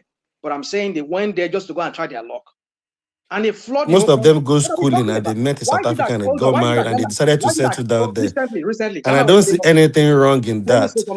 We don't. You see, we don't say these things nice because when Trump was picking everybody on the street and chasing them away, we are saying there should be due process. So how come in South Africa, because we just want to blame Nigeria, just want to blame the government, just want to put everything, because we need to honestly we need to balance things out sometimes, please. The Nigerians that travel to UK for university, they go there to just study, Abi. Is it not to run from Nigeria on using school as an immigration channel? I agree with you, but my point is this, guys. Let me conclude this way. I know people are itching to want to talk. My point is this: if I'm coming from that direction I'm coming to, I'm not saying by just beating our people, killing them, they are right. No, that's not right. But I'm saying that if Nigeria can put their country together, I mean, do you know how many Nigerians that are ready to even run to any country right now? Ghana here. Ghanaians are chasing us just as we chased them back in the 1980s or 1970s, late 1970s. They are chasing us now because why? They've had enough of our people coming there. Because I mean, you know how many Nigerians girls that are in Benin Republic there that are doing prostitution in Abome there, in Calavi. I have people there. You know how many Nigerian girls that are doing prostitution? So that is not about them. That is not about our country. It's about what our people that try to escape, that try to japa. Hold on, Rational Mind. That try to japa and go to other places and do bad things there. Because most of your complaint now, okay, they are doing prostitution. Ghanaians are trying to chase some Nigerians. It's not all Nigerians. It's some Nigerians doing some bad stuff there. Exactly. So why would you go to another country and be doing? Separate all these things, please. We're separating it, but the point is this: we're looking at I'm addressing the real root of all this. Why Nigerians are running away from that country. If we can put our house in order, if anybody wants to travel, let him travel maybe on vacation or maybe I want to go and set up another business or open. Rational Mind. Let me ask you this. So let me tell me at what is there any time Nigerians don't travel out of their country? Just tell me. I tell you, in the 1960s, 1980s, I mean, up to 1970s. I mean, up to 1980s. Well, which one? 1960, 1980, up to 1970? I don't understand. Okay, from the that's like very different decades. Now, 1940s to up to early 1980s, when I Hold on, make I talk now. Show I getting sorrow. Let me talk. Hey, sorrow me, go on Sony now. Oh, maybe I'm too far from my phone, but I think everybody can hear me. I don't know if maybe you can hear me. From the 1940s or 30s to the early 1980s, when Nigeria had at least a better economy, people traveled to So London. why did Would you allow me to talk? Would you allow me to you talk? don't okay talk because you are just lying. That's what happened. What you don't what you are saying, you don't even understand what you are saying. I'm not. You are just talking. Let me 1930s. I don't even know Simba, what you know let him about land. it. Then you can come in. Let him land. Let him just No, land. when you If want to not, lie, that's how you behave. Oh my goodness! What is all this now? we are rational man. Go on. He will let you talk. Yeah, When our talk. people would go, I'm trying to answer this question. We go for education for the most part. We go, they come back. But we've seen that towards early 1980s, when Nigeria started losing its grip on its economy, our people started running out of that country. They will use the guise of education and go. I mean, those early people that they went maybe for better life, and they were doing good jobs. They were doing good things for themselves. Some of them were doctors, were nurses. But this new set of people that are running out of that country, they're exporting criminalities abroad because they have to survive and send money back home because their people back home are not doing very well. So they have to engage in all kinds of criminalities just to be able to send money back home to help people. I'm just giving you an history of how we got to where we are today. The early people that are migrants from Nigeria that are going, they go for a better life, of course, yes. But they were doing noble jobs. Even though they have to wash a dead body, they will do it. But the level of criminality we're seeing today, it has not been parallel before. It's because the new people that are moving out of that country, they are determined to be rich in any way. Rational man, let me tell you one thing that you need to do. It is the situation in Nigeria that is I'm making not them do arguing that. with you. I just want to point something out. Do you know in all these countries that you've mentioned, the UK, everywhere, there are other countries in those same country, hold on, doing worse than us when it comes to criminality. Our own problem is just noise. We make too much noise. You will see somebody come online. DOG, do you know what happened? Let me tell you this. Rational man, please. Okay, go on. I know you don't want to like you don't DOG can digest you there. You don't like my own voice, but I will still talk. If you don't want me to talk, I will still talk. I hear you. Let me tell you, if you look at Nigeria has the largest population in Africa. Agreed. If you look at the level of migrant that we have in Africa, Nigeria is not even in the first 5. No, just check it. Yes. Where's the start? Where are you getting your stats from? No, just it's a something. Just Google it. It's not something that is not a. You know, even wait. You that are even saying Nigerian lost respect. People like you, even are part of the people that make Nigeria to lose respect on the international scene because of the kind of things, negativity that you people portray about the country. Go and check what I just told you now. No, there's no substance to what you're saying. Nigerians are the most migrants in the whole of Africa. They are not. I beg, I don't know where you see. You and this APC statistics. We are. I don't even know where this guy is. I said we are not. You people. Okay, what African country is the highest? Give us the name of the African country that is the highest. Egyptians migrate more than Egyptians. You must be joking. You must be joking. Egyptian, Bawu. Oh God! I don't know. Because of your, the problem that you people have is that when we ask you to check, you will not check. You just. All through my life, I've never even come across an Egyptian self where I am. No, they don't know. It's because they don't migrate. They don't migrate to where you stay. No, because go and check. In Middle East there, because you see Egyptians, every part of the other Gulf states. Is that what you're thinking? Because you see them a lot in Saudi. It's not true. Just check now. It's not about rational man. You have a problem. I said check. My brother, if you go to Europe, it's not difficult. Just check. Just check what I asked you. You don't want the problem with you is that you can't check. Just check. Don't bump me down with this. No, there's nothing to check. There's nothing to check. It's a fact that Nigerians are the most. The Nigerians are not. They are not even in Africa. They are not. Top of the world. Hold on. They said in every seven Africans, I think the stat says 5 are Nigerians. What you are saying is different. It's about our population. I'm talking about migrants. I'm giving you that stat. Go and Google that stat I just give you now. But if you look at numbers, that's what Simba is trying to tell. Rational mind. Just check. Me, I don't you know why know it's what? difficult for you to check. Simba. Let's rational mind land and let's move on. Because me, I think I even enjoyed this more when we allow each other to interject and fact check and do all these things. Rational mind. If you have 10 people, with what statistics that you are using, and you have 2 people, obviously people are traveling. There will be more Nigerians in that start. But when you talk about migrants, it's quite different. So that's what Simba is trying to say. Let's try and understand each other. And me, I enjoy it when we interject, and it's more fun than just somebody want to talk and not. I'm asking you a question. What do you understand? But the fact is that we having the largest population by ratio, you should expect us to have the largest number of migrants. Of course, I agree with you about that. But the why not use the platform as an example? How many people among us that is back home that is part of this platform as well? I mean, ask our doctor from Saudi Arabia there. You see, they just come here, they just want to support this guy APC crap that Bubu started in 2015 to this very moment. That's what you just want to defend. That you can't blame the government. It is we. What are we talking about here? I don't support because I don't like people just making the wait now. Wait. You can rest your case. Baba, I'm not even talking to you because you are every time you want to debate with somebody, all these news because you don't have facts. Look at it now. Just check. I don't even know why people are finding it difficult to check. Egypt has over 10.5 million people, migrants. Egypt.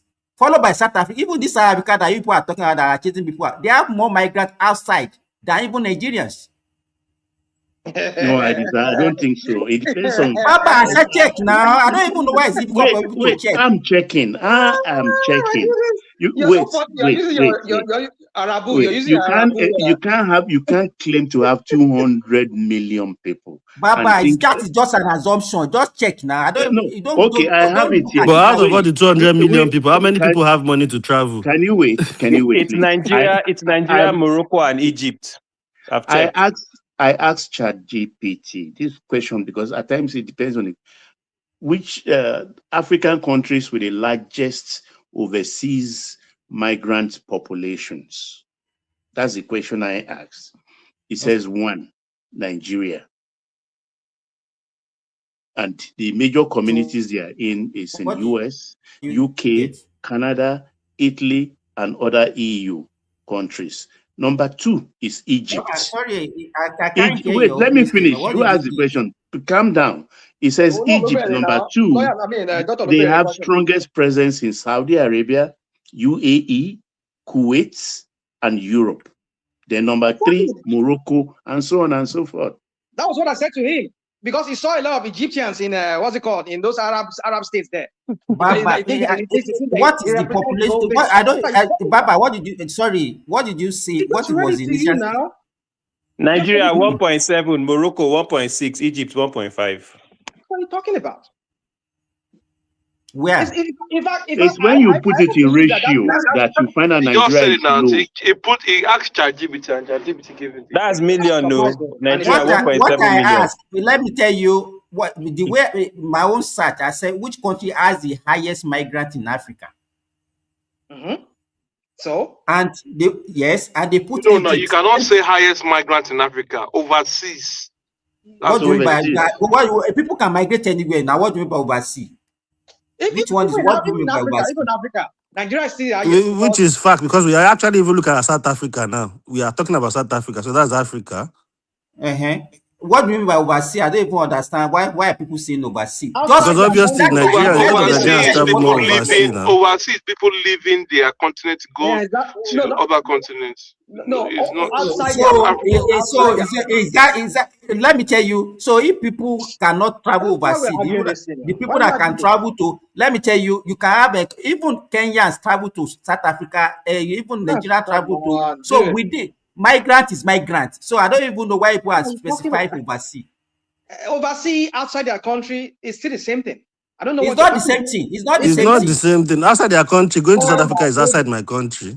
Going to Ghana is outside. Even going to Togo It's outside Going your to country. Ghana is outside my country. Yeah, it's outside your country. It's migrants, right? I'm a migrant as well. What are we talking about? So the best way to search is to say highest migrant. You have this idea of Gulf states. This is your Saudi Arabia, Qatar. Hey, forget about it. It's just one of the ridiculous. Simba is right. It's the way you phrase your question to ChatGPT. That's the way it will answer you. So it won't start helping you to think you are. If you say, okay, rational mind. What are we arguing? I'm asking. Okay, anyway, rational mind, land. You've even used past your time. Land. Oh yeah, land. Let's move on to is it Baba or who's next? But my point is just that I'm just trying to tell him that he needs to get his facts right. Oh no, into land. The land. But I just said they need to get his facts right because this is our friend here from the doctor like to do this thing. He likes to go and bring this APC stats and start throwing it around like a rational mind. You are an APC. You are an APC. They known all over the world. Nigerians are not the highest migrants in Africa. There's a lot of assumption that we have about our country just because you people want to portray the country in negativity. It's a lie. But nobody's portraying the country. The leadership portrays the country in negativity. You people are part of it. It's actually Nigerians. It's actually Nigerians that do the most. They do worse than the government. Don't let's deceive ourselves, please. If you don't attack this problem, the real problem, if you don't face the real problem, you can't solve it. That's the reason why Tinubu and everybody cannot solve that. It's not about Tinubu. It's all about us. Everybody needs to. Okay. Not Tinubu.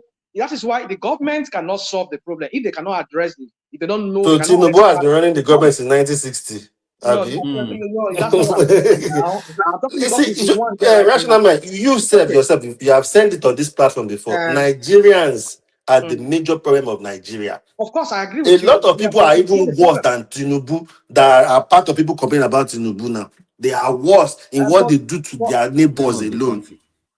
So the Nigerian government has it on its mandate to re-educate the Nigerian populace now. Bring in social studies, like try as much as possible to re-educate your people to stop spreading negativity. It still lies with the government because we can't do it individually.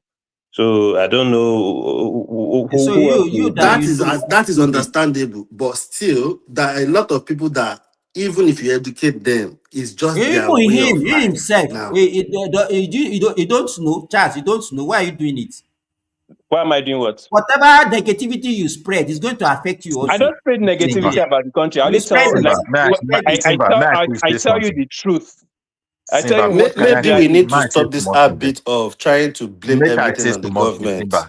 Can I say something? Simba, look, even you are opportune to live in a place where I feel the capital punishment chasten people there. There are places you will find yourself in the world. You don't even want to associate with Nigerians like you when you see character. I'm telling you, Nigeria unions across Europe people are no longer interested to gather. Why? Because of behavior.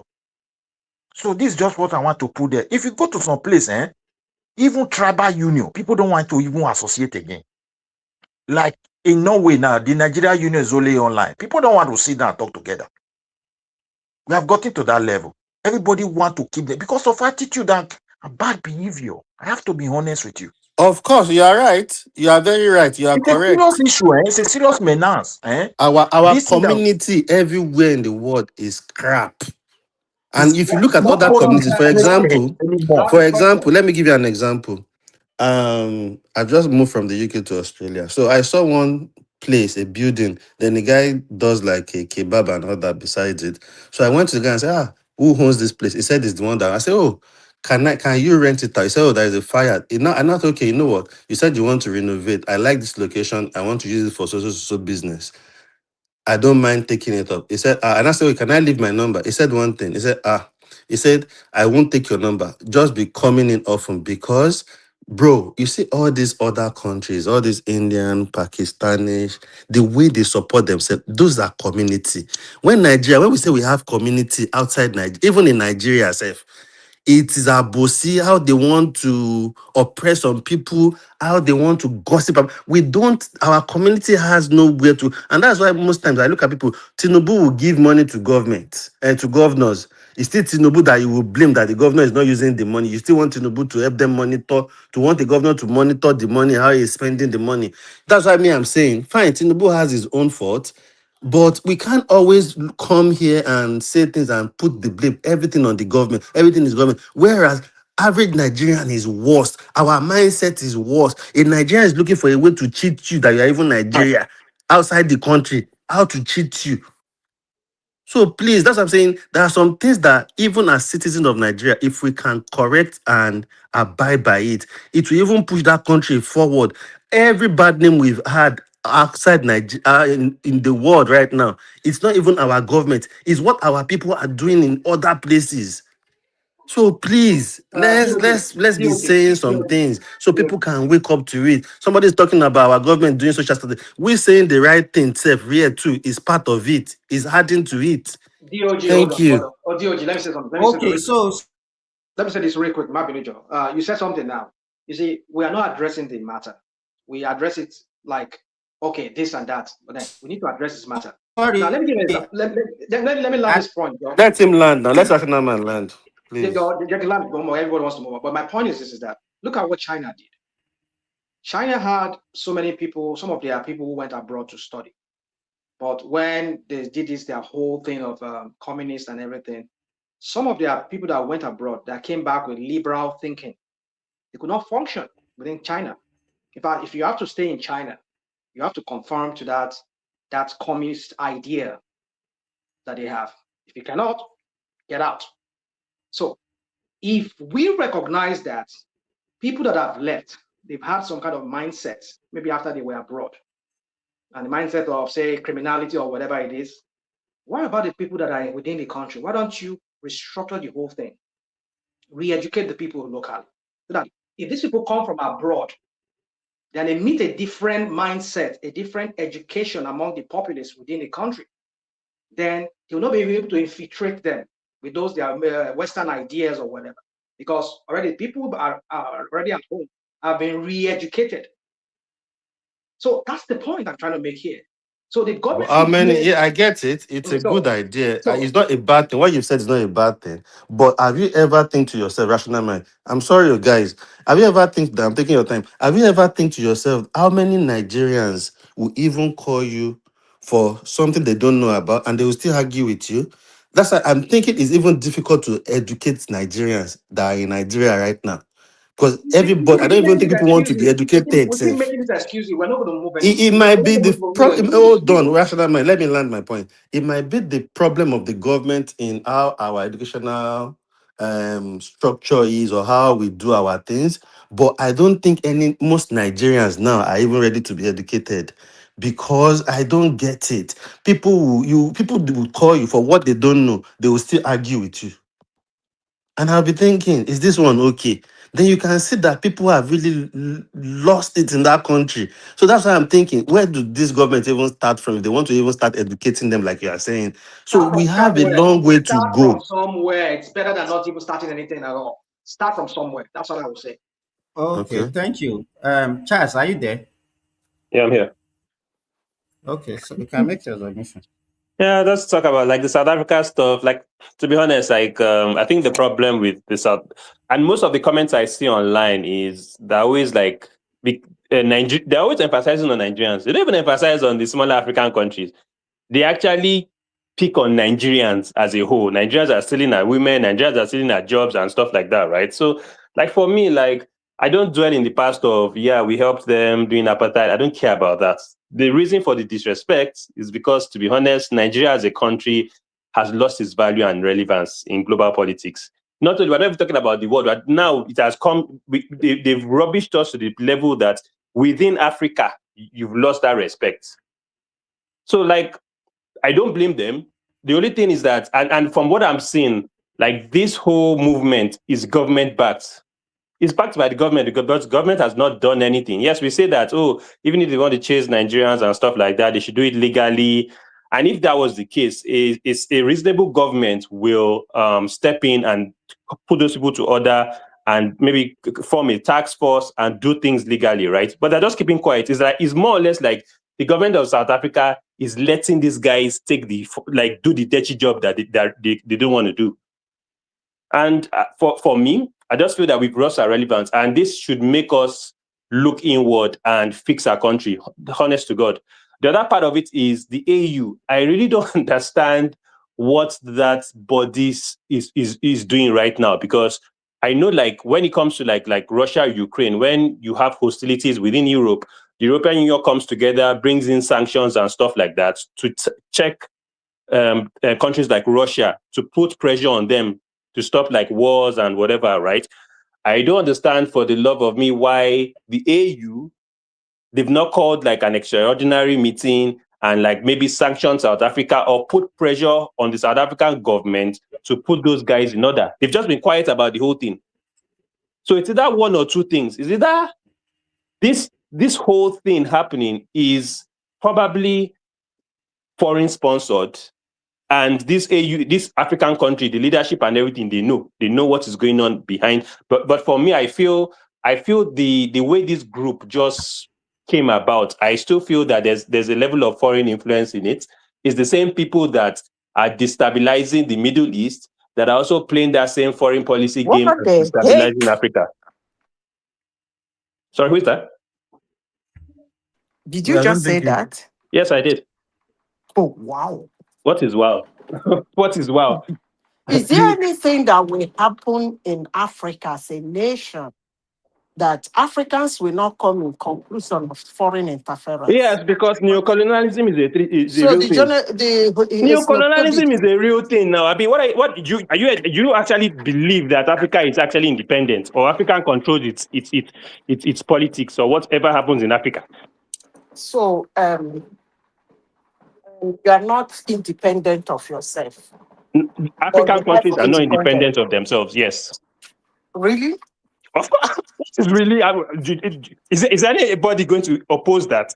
You see, this is a. Sorry, please, Daddy.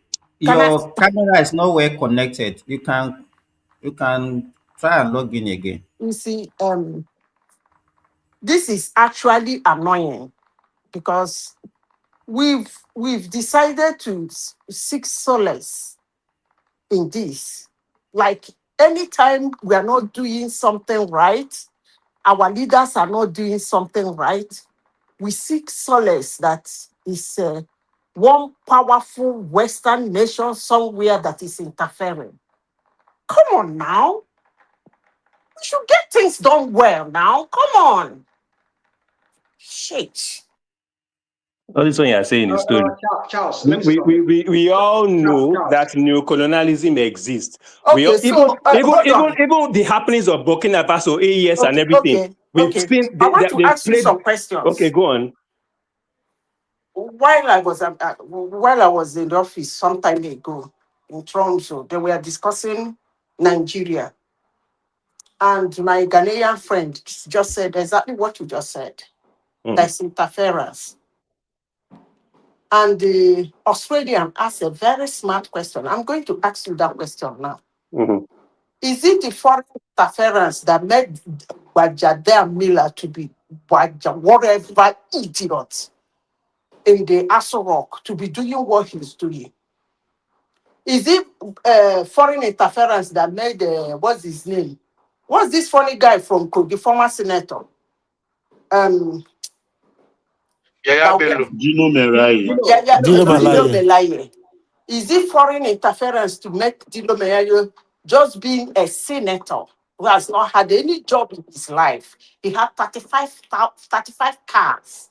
Never collected his salary at the end of the month. And the list is $100,000. Which is, the list is $52,000, which is a slingshot. Is it foreign interference? You see, when we say things like this, we use it to calm ourselves down, and we will be able to see the wrongs in our society. We keep just dancing around looking for the problem, pointing fingers. Why the problem is us? I am sick and tired of anything. Why are you surprised? When we even tell Avid, we say Trump should come and divide us. Trump should come and... I mean, it's ridiculous. Yes. I am sick and tired of all this bullshit. I am sick. It doesn't We will even take shit you. and ask Trump to come and clean my ash. Abi? Honestly, It doesn't really show any strength or at any all. intelligence or Mm. anything in our own part if we keep failing and keep saying it's somebody that is the cause of our failure. I don't get it. Well, let me say this. Let me say, Charles, if you don't mind me. I think I agree with you that sometimes there could be foreign interference. But at the same time, not everything we have to ascribe to them, even though it happens that that's what it is. We have that free will to decide our own future. If the influencers, we can say, no, we don't want to follow this influence. And that's what I think the IES state you're talking about, they are rejected. But they still have some form of foreign influence. I don't know if you've seen one video that's going around online that even now the IES state now, they're now looking for ammunition supplies from North Korea. That's one sort of foreign influence. If you don't, they said you want to define what foreign influence means as to meaning Western, US, European kind of influence. That's what you're saying. Every country has to have some kind of influence. Now, look at talking about South Africa. You're talking about now South Africa. If you look at in all this thing that is going on, those Caucasians are being spared of this whole madness. Why? I think maybe because Trump has criticized the ANC-led government of South Africa that you've been, even though we know that there's no truth to that. No rush. They know those who are heavily armed. If Yeah, they so maybe try that too. it, Maybe that too. So that's another foreign influence, I would say, because those people are armed, and Trump has already given them. So my point is this: that what you need to also look at is this: ANC don't want to lose power because they get the power from the people, and if they turn against the people on this policy, which is they don't want to do themselves by removing these foreigners themselves out of their country, and now they have to deploy military out to go and put down all these insurrections by these guys, the Zulu guys and other guys, other tribes that are killing and beating our people up. Then they have to face those people at the election, and that is why they don't want to do all these things that they're doing. So I believe I think it's both sides. There's some kind of influence from outside, either maybe from America or from some other places. But at the same time, the South Africans have to take their own future in their own hands. Rational mind. Rational mind. Everything you've said so far, I agree. Aside that, with this case of South African chasing other Africans out, I don't think there is any other that is outside influence. Because do you want to tell me, okay, America wants to send people to South Africa to go and open those shops? South Africa just want to do what South Africa wants to do. And the government is playing politics based on what you said, maybe because of the election. They still want the people's support. Because if you look Yeah, at it, DOG, the way DOG, yeah. there are so many other African countries have been deporting. I think I know. the That's what I'm saying. That so wait it's now. just I think the difference here is because it's not being done by the government. If their government put policy in place and say, okay, we'll capture you and just throw you back to your country, nobody will be raising eyebrow. It's because that's of what me I'm saying, the that why the the government is not approach that taking is charge of actually this. is Yeah, yes, there's a due is the process for approach. it.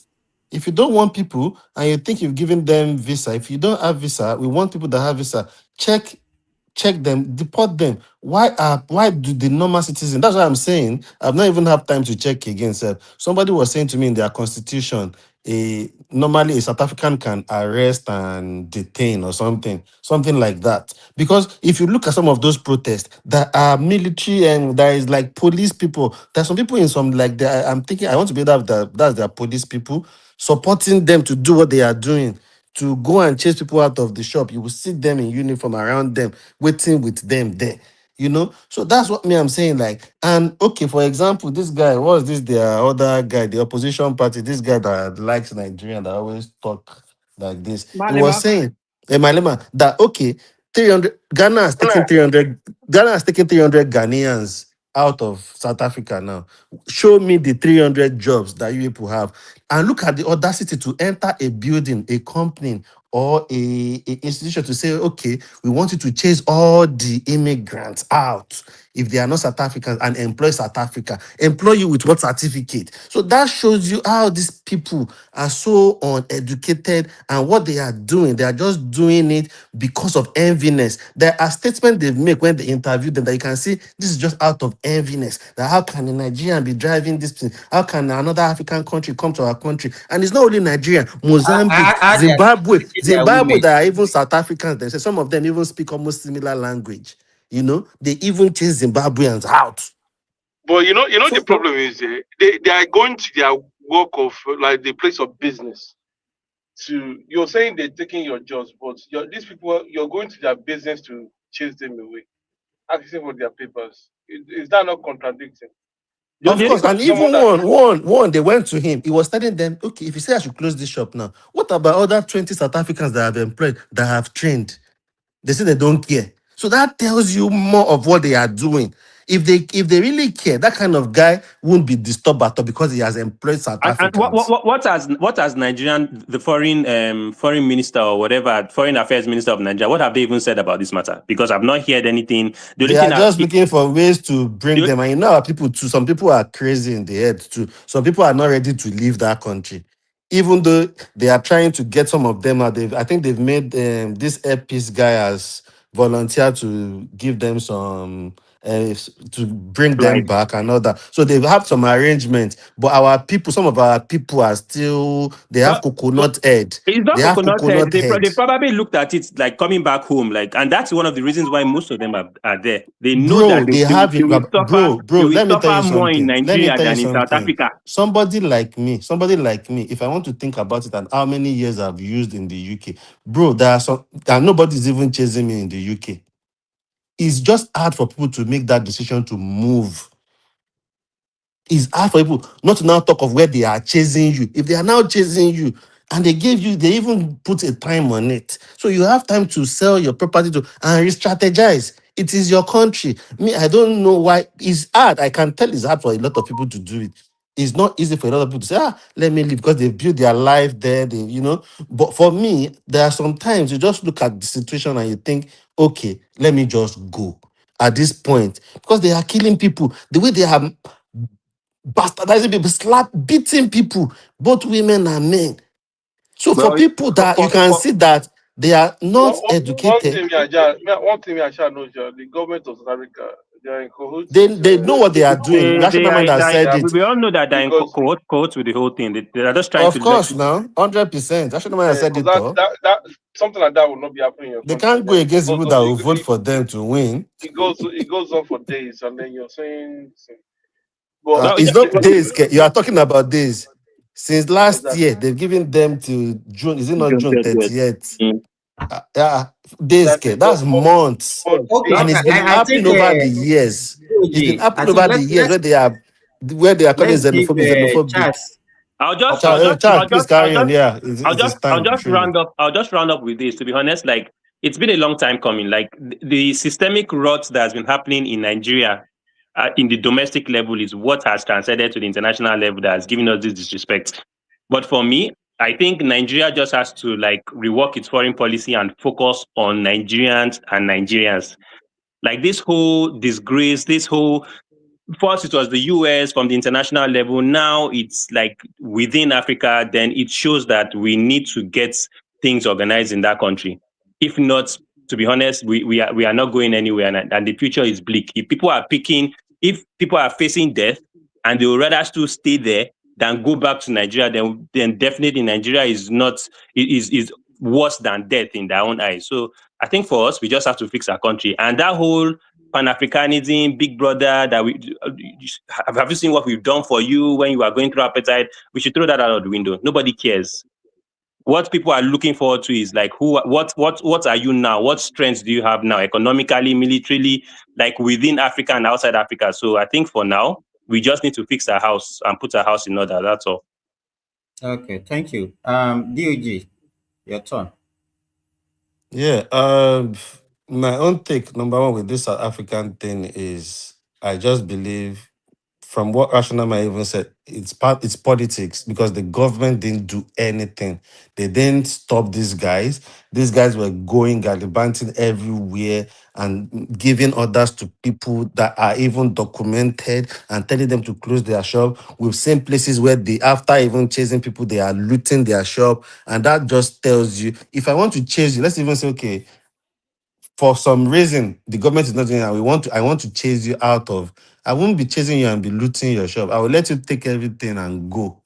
The main thing is for me that okay, I just want you to go. But that tells you their mentality. These guys don't have anything to do. There is a market where the Zimbabweans were selling tomatoes, selling all those sort of stuff. Years back, they chased them away. If you go to that place today, no business, no South African is selling anything there.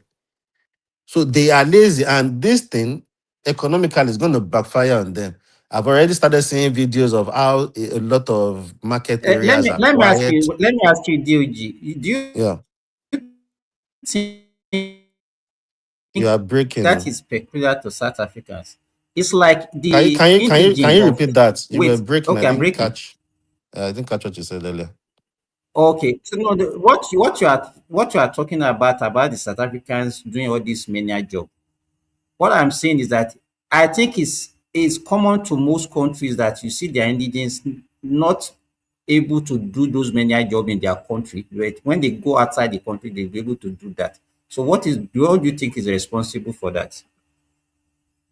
In the number one, maybe Because it's even currency, it happens to currency, Nigerians. currency. What we Then cannot do, that what we applies to cannot Nigeria, do. but with South African, bro, even if you go to as if you are just traveling, if you travel to South Africa and you started speaking good English and they started saying you, they'll say you've come to take their job. You're already a threat to an average South African. Not even only their That job, they are they women don't know. too. They say even they are women. They say you come here, come, they collect their I women. think it's the appetite, the thing that has happened to them in Yeah, the past. somebody I said think something. that thing Somebody said is something. Somebody said something in one place where I went to. He said they removed the change from their hand and put it on their mind. you know? So that is the my wife is Zimbabwean and she tells me a lot about South Africans. Because she is British, she's born in the UK. If you enter South Africa like this, because they have cousins and families there as well. If you enter South Africa, once you start speaking good English and they see you that this one looks like is sound, is polished, you're already a threat. You will tell them, they will start whispering, and they've come again to take our jobs. But what jobs? The jobs okay, we are saying, I know a lot of people that have gone to South Africa to school. How come South Africans are not getting themselves educated? Because I've seen the educated South Africans before, and they don't think this way. And it's not all South Africans. So let's correct that fact too. Not every South African is supporting this as well. So how come you people are not getting yourself better? But most of our professionals, they are still safe. They are still doing their work. And because the area where they live, these people won't go there. A, The a white lot South of my African, classmates are because they still are there. living in those ones are the ones. It's like when you live in you can't compare if you live like in Ikoyi and Banana Island to you that Yeah, you live Simba, around there is Mushin.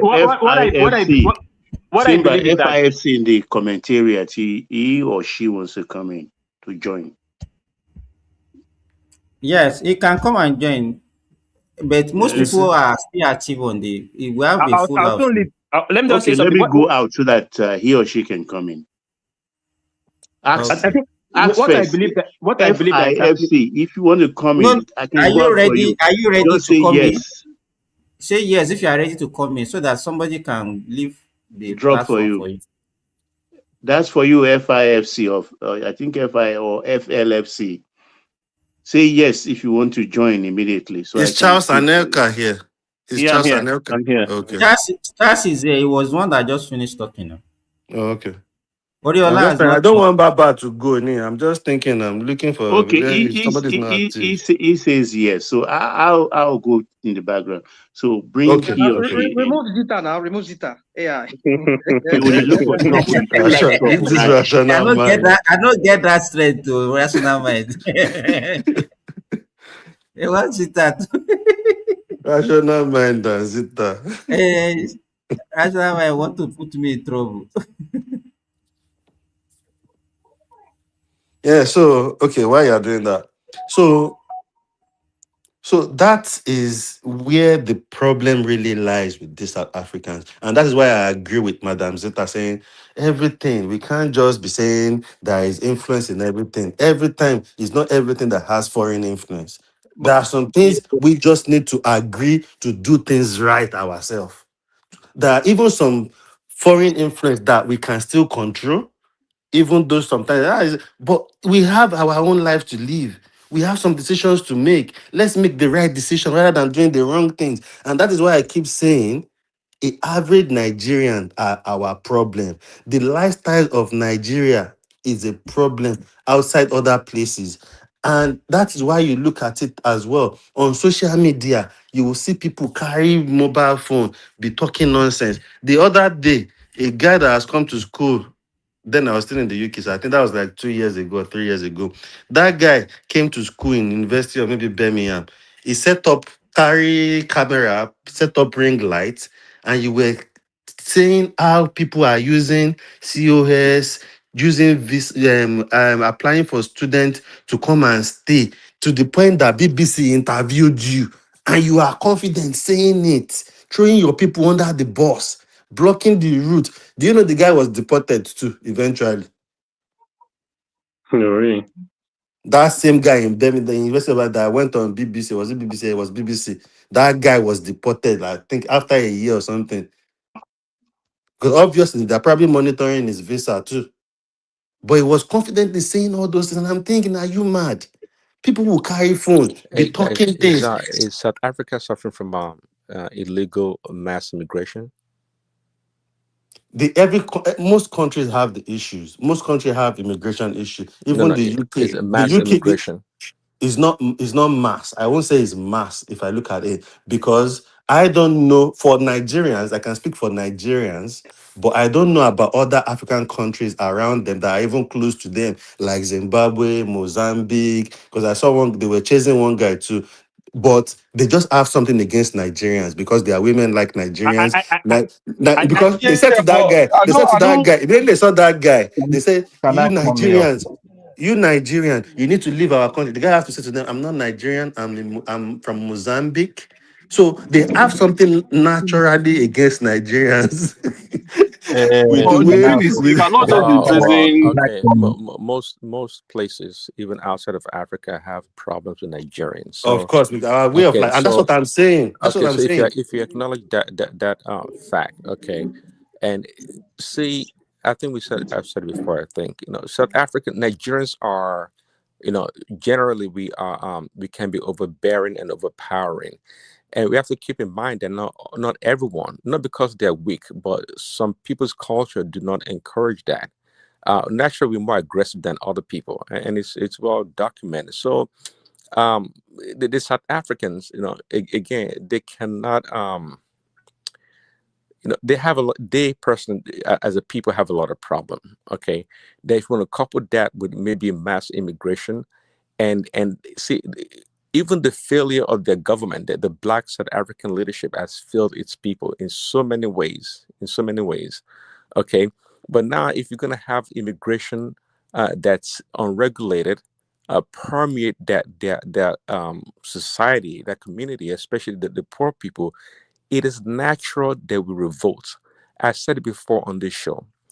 In America here, when listen to this, people from a different state. Now, I'm trying to be specific here.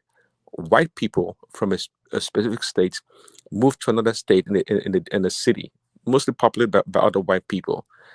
There was I heard a white person make a comment that essentially they are being overwhelmed by the influx of all these other people, immigrants. I think she referred to them, fellow Americans coming to their city. Why? Because and she made a comment that's so funny to me in the sense that she said, "Well, not in my city or not in my state," and I was like giggling, like, "Look, you're talking about fellow Americans, not just maybe black people, Mexicans. We're talking about Honestly, white." sorry. I've realized that in the US, sometimes state by state, they act as if they are from different countries.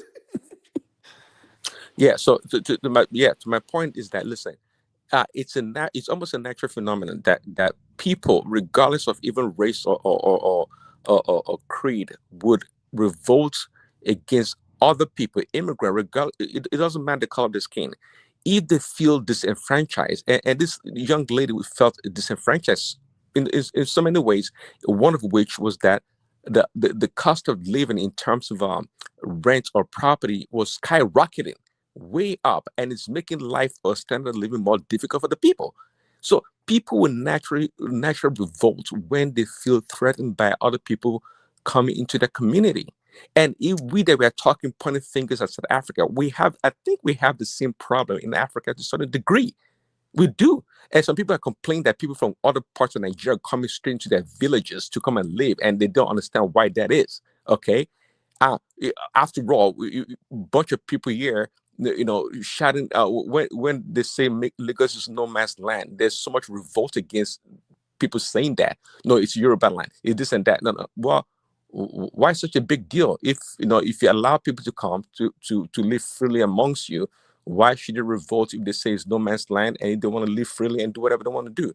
But we also put up, the people that live in Lagos or Lagosians put up a resistance. So I don't know why the resistance of South Africans is any unique, quite frankly. No, Again, but I you think it can't comes compare down Okay, the let me tell Lagos you. situation. Sorry, You can't sorry, compare the Lagos situation Georgie, to. Oh yeah. Georgie, let me tell you the difference. Let me tell you what you are saying. You are perfectly right, Prince Daddy. In fact, even anywhere you go in the world, people see you as a threat. Though we in Africa, if a Nigerian sees maybe somebody from America, an American or British in their country, they'll be very happy to welcome them. But when they see their fellow Africans like Nigerian and Malian, they will be hostile towards them. That is our own nature. But the problem that we are talking about is the way the government of South Africa is handling the situation. I don't think there is any country that you go that you not see the reaction of at least like some kind of hostility from the citizen towards foreigner. But the law and the way the government will handle the situation make the difference. So the An way South example is Africa, even the UK at the moment. The UK, the even Irish, let the me tell Highland, you, the even when Dublin, you go to the everywhere. Middle East, when you go to the Middle East, if they sees you, the first thing they be asking you, where are you from? And then the next thing they be asking you, how much are you earning? Do you think Can that they are I, comfortable? You Simba, can understand? I? So, but they know that one, they cannot attack you, because if they attack you, they are going to jail. Mhm. So that is what is actually controlling them. So that is the difference between Zaddy. But the South Simba, African government is actually better off than the Nigerian government. The Nigerian government fueled that crisis. The South African government is just keeping quiet. So why will you say the What way do you mean? I don't understand what the you are saying. Nigerian government, Nigerian government officials were the ones that were fueling that whole no man's land, Nigeria, Lagos is no man's land. At least the South African government, they're just keeping quiet about it. We are not talking about. We are not comparing. He was talking generally. It's not about Nigerian alone. I'm just. I Simba, just can I give make some contribution? wait, Remy, hold on, Remy, hold Mona, on. Mona, say let me talk small. Now, Remy just the No, talk. Midwest, you will talk. DOG is one. I will ask him to round up now, so it will be your turn. What we are saying generally, I made a general statement. I'm not talking about it. You are always particular about Nigeria. I've Yes, talked I'm generally about Nigerian now. Where else should I be particular I about? just want to no, interject. Simba, I'm not making my contribution. Just want to just wait, give the Remy. question. Just calm down. Calm down. I will allow you to interject. What I'm saying is that generally is the law of the country that actually safeguard the immigrants in any country. Mhm. If the country just leave the immigrant in the hands of the indigenes, they are going to molest them. That's just what I'm saying. So it's not about Nigeria or Ghana or whatever. Mhm. So Okay. GOJ, Remy, just can 1 minute. you? So DOG, after Remy, you round up, then we move to Yeah. Midwest. What I've seen, what I've learned, what I've seen is that most Africans that went to South Africa to deal with them, majority of the people are living with them in their local community.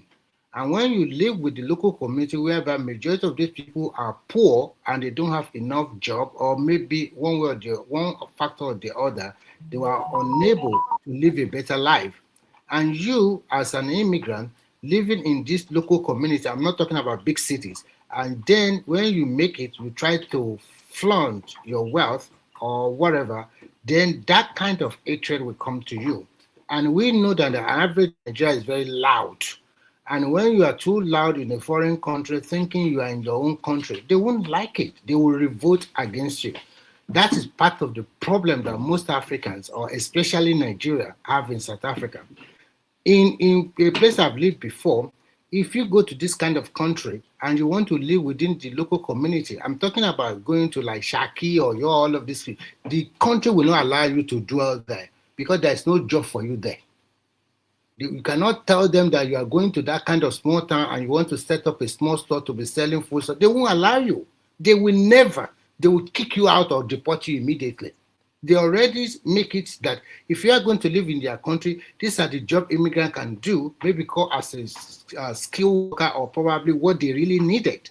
But not just coming to them and then you want to set up a small shop or whatever like that. No. They won't. I think that is the major cause of this problem. Yeah, that's a good point.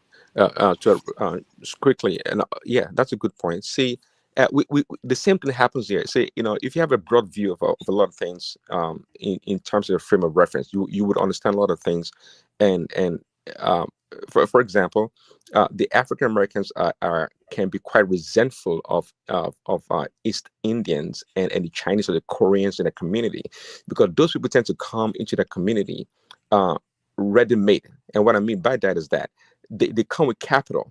They don't work in that community. They come with capital and set up shops. And right away, they become profitable.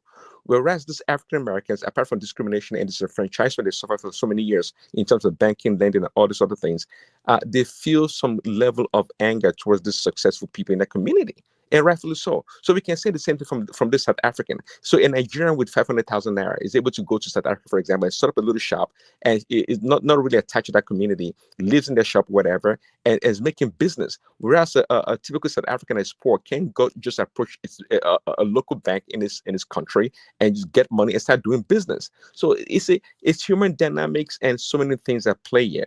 Again, the South Africans, I do understand where they're coming from, but again, there's no point in time that I would support violence as a way to resolve issues, especially when you're taking the lives of other people. But again, their grievances is legitimate. No matter what you guys say, it is legitimate. Again, it's at the end of the day, it's politics for the politicians, right? They can't just come out and condemn their people for what they're doing. Somebody said it earlier. The election is coming up. Come on, let's keep it real. They're gonna play politics with it. To get the support of the people, so that they don't get kicked out of the office. But you can point finger everywhere, finger at the South African leadership of the government, and you can also blame the people. But at the end of the day, it's that's what I was asking earlier. Is South Africa suffering from a mass immigration or unfettered immigration that's really disrupting the community? It's a reality we have to come to grip with. Thanks.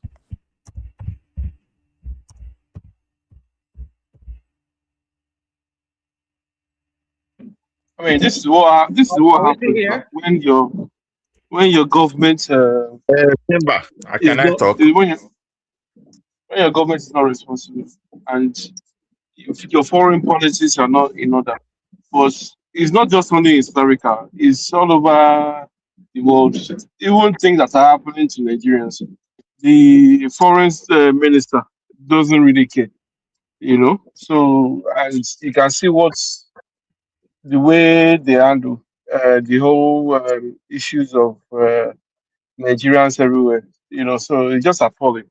But when it comes to anything foreign, When will you get to my turn? You guys let me see. make my Simba, you kicked me out. You kicked me out.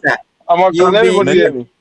You kicked me out. When I wait, now me then my turn. I no go to take. You see, It's Simba that kicked me out. Madam, let me land it. Huh? I didn't kick you out. So how come I got yanked out of the studio? I don't even know. Sorry.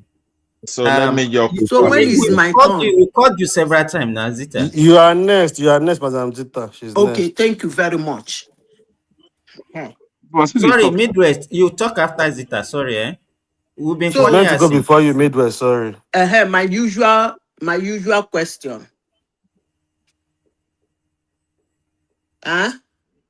Your usual Carry on, question. carry No, on. they hear you now. I don't know No, what she's you are asking for the discussing now. topics. Hey, you hear now? South Africa. They are talking about South Africa. I don't know. I don't know.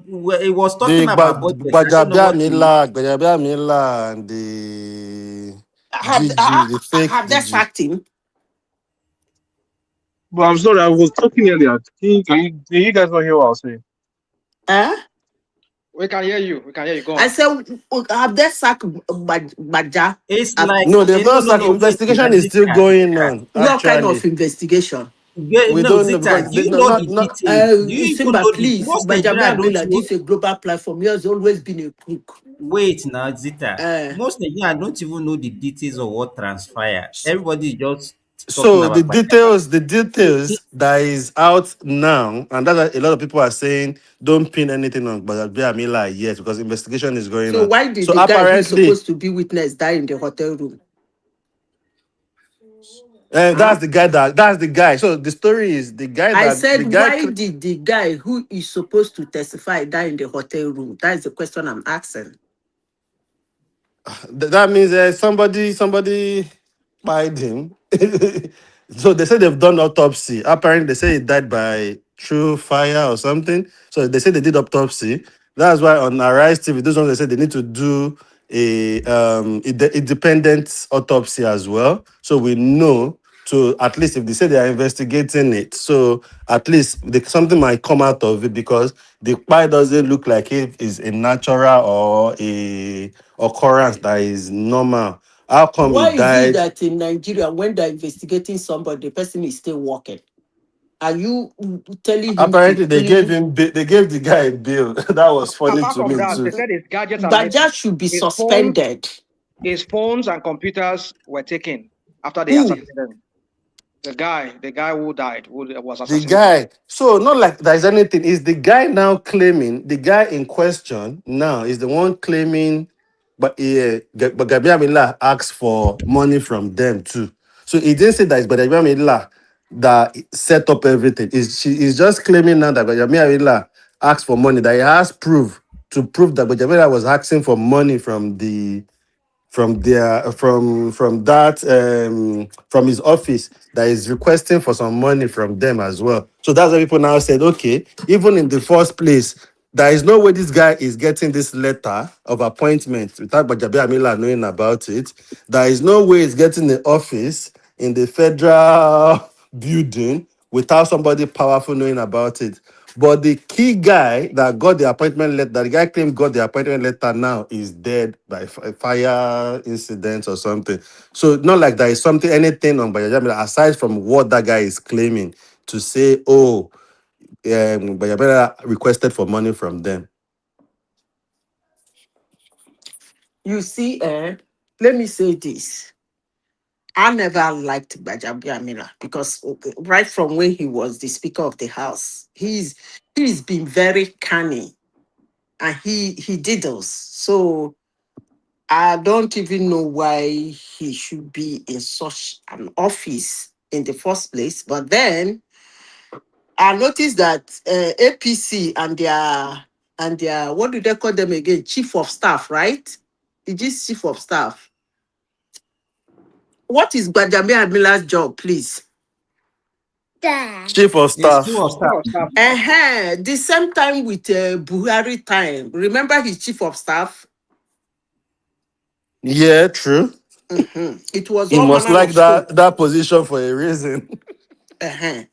They will be. I don't know whether the presidency used them to launder money or they use them to get money. I just don't know. But as a president of a country like Nigeria, you can make so much money without using somebody like Gbajabiamila or your secretary of whatever. Gbajabiamila is the worst chief of staff I have ever seen in my whole life. He's just a simple criminal. Honestly, sincerely speaking, I'm surprised that he's there up to today. If I have somebody who would have taken that position, it would have been Fashola.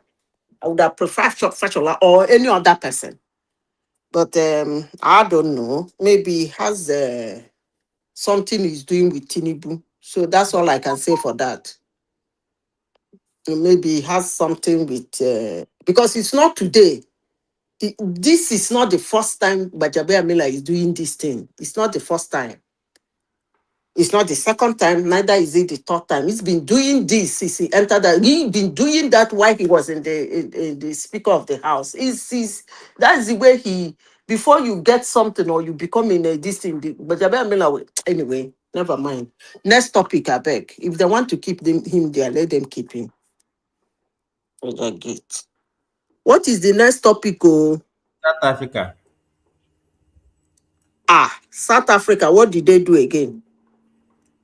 I think you made your contribution about that earlier on. Oh, is it this thing that doing with their fellow blacks? Yes. I have problem with South Africans only on one area. They're making it a criminal offense. They're making it a criminal offense. Let me be honest with you. Even in the United States, 70% or 80% of Americans Okay, don't sorry, like. Zita. Somebody some people are waiting. Let me just take the roll call of the people on the platform. A lot of people are waiting in the backstage. Bishop, is Bishop on the platform? Bishop, are you there? So Bishop. now, Okay, let me remove Bishop for now. okay. You can go ahead. So that's how you removed me, Catch you now. Okay. So even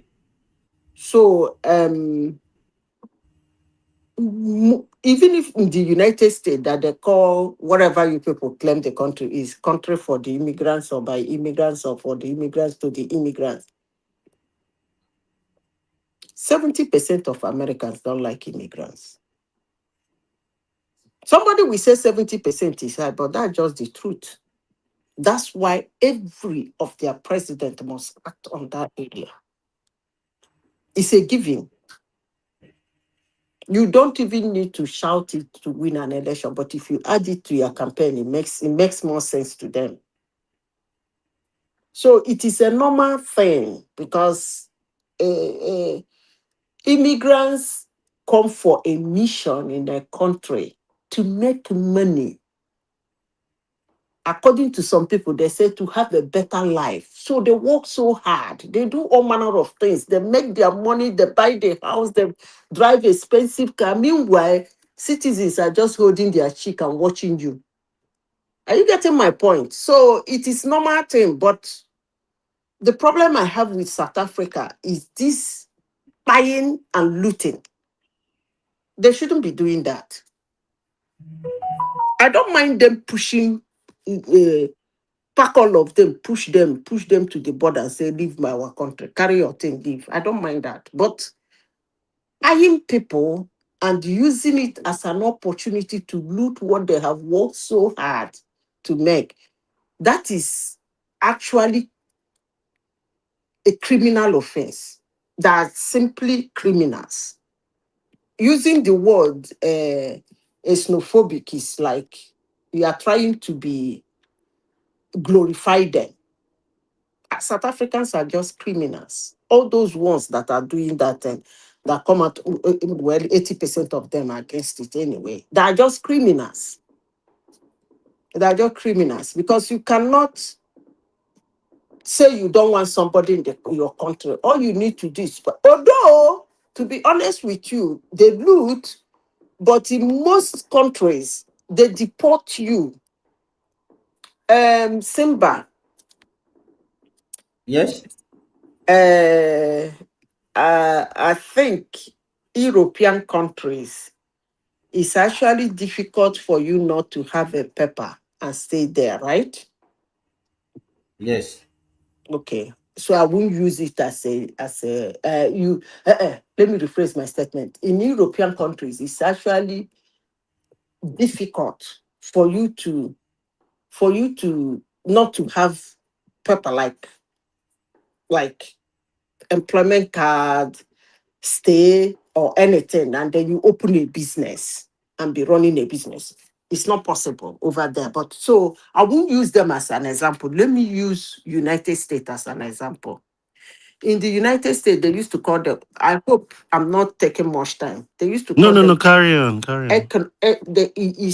they operate, most people don't know how that country operate. It's a country that operates differently from any other country on planet Earth. No country operates like United States. They used to call them economies inside economy.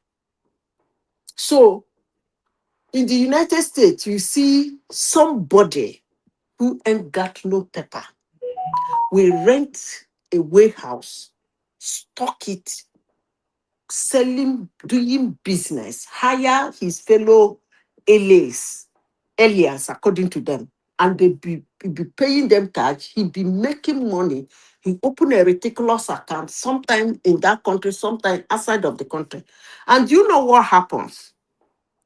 The day something go happen, something go happen somehow, they get to pick him. The question I'm asking all of you here, what happens to that business? Shut down. And then the goods inside. I don't know what happened to the goods. Thank you. But I don't know So what happens to the it goods. is a civil way of robbing you of your hard work. Are you getting the point? Yeah. Because they're gonna bundle you, take you to immigration, wherever, try your case. If you are the ones that you have already been in their radar, they don't need to do anything. They just yank you into one ridiculous plane and send you to whatever they want to.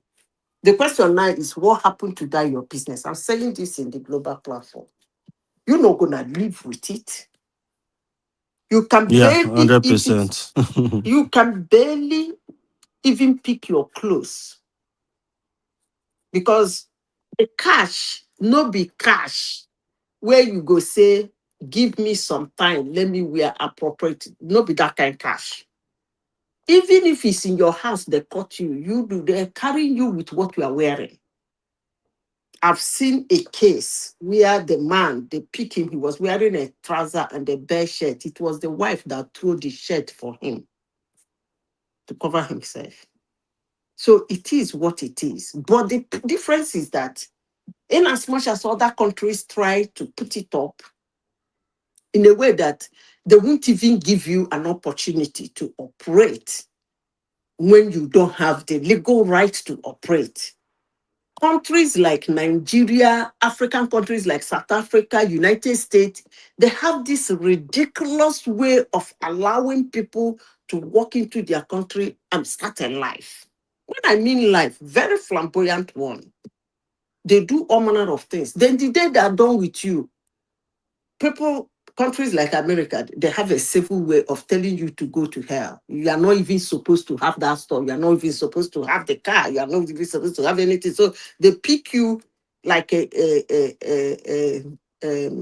discarded afterthought, throw you in the plane and throw you out. The question I'm asking everybody in this platform, what then happened to that business? Obviously, it becomes an American property. Or maybe some boys will go there, loot things and blah, blah, blah. That ends it. That is civil way of robbing you of your hard work in their country. You had worked illegally. But South Africans, broad daylight, they loot the ones of somebody who is legal. They loot the ones of people who are illegal. So they don't even know who is legal and who is not legal. That's the ridiculous aspect of it because it is their tradition. So it's not like the government said A, B, C, D, E, F. It's not supposed to be in this country. You have to be. They just walk into the street. That their neighbors. They know them. They know who is a stranger. And they start acting like a criminal. It is not right.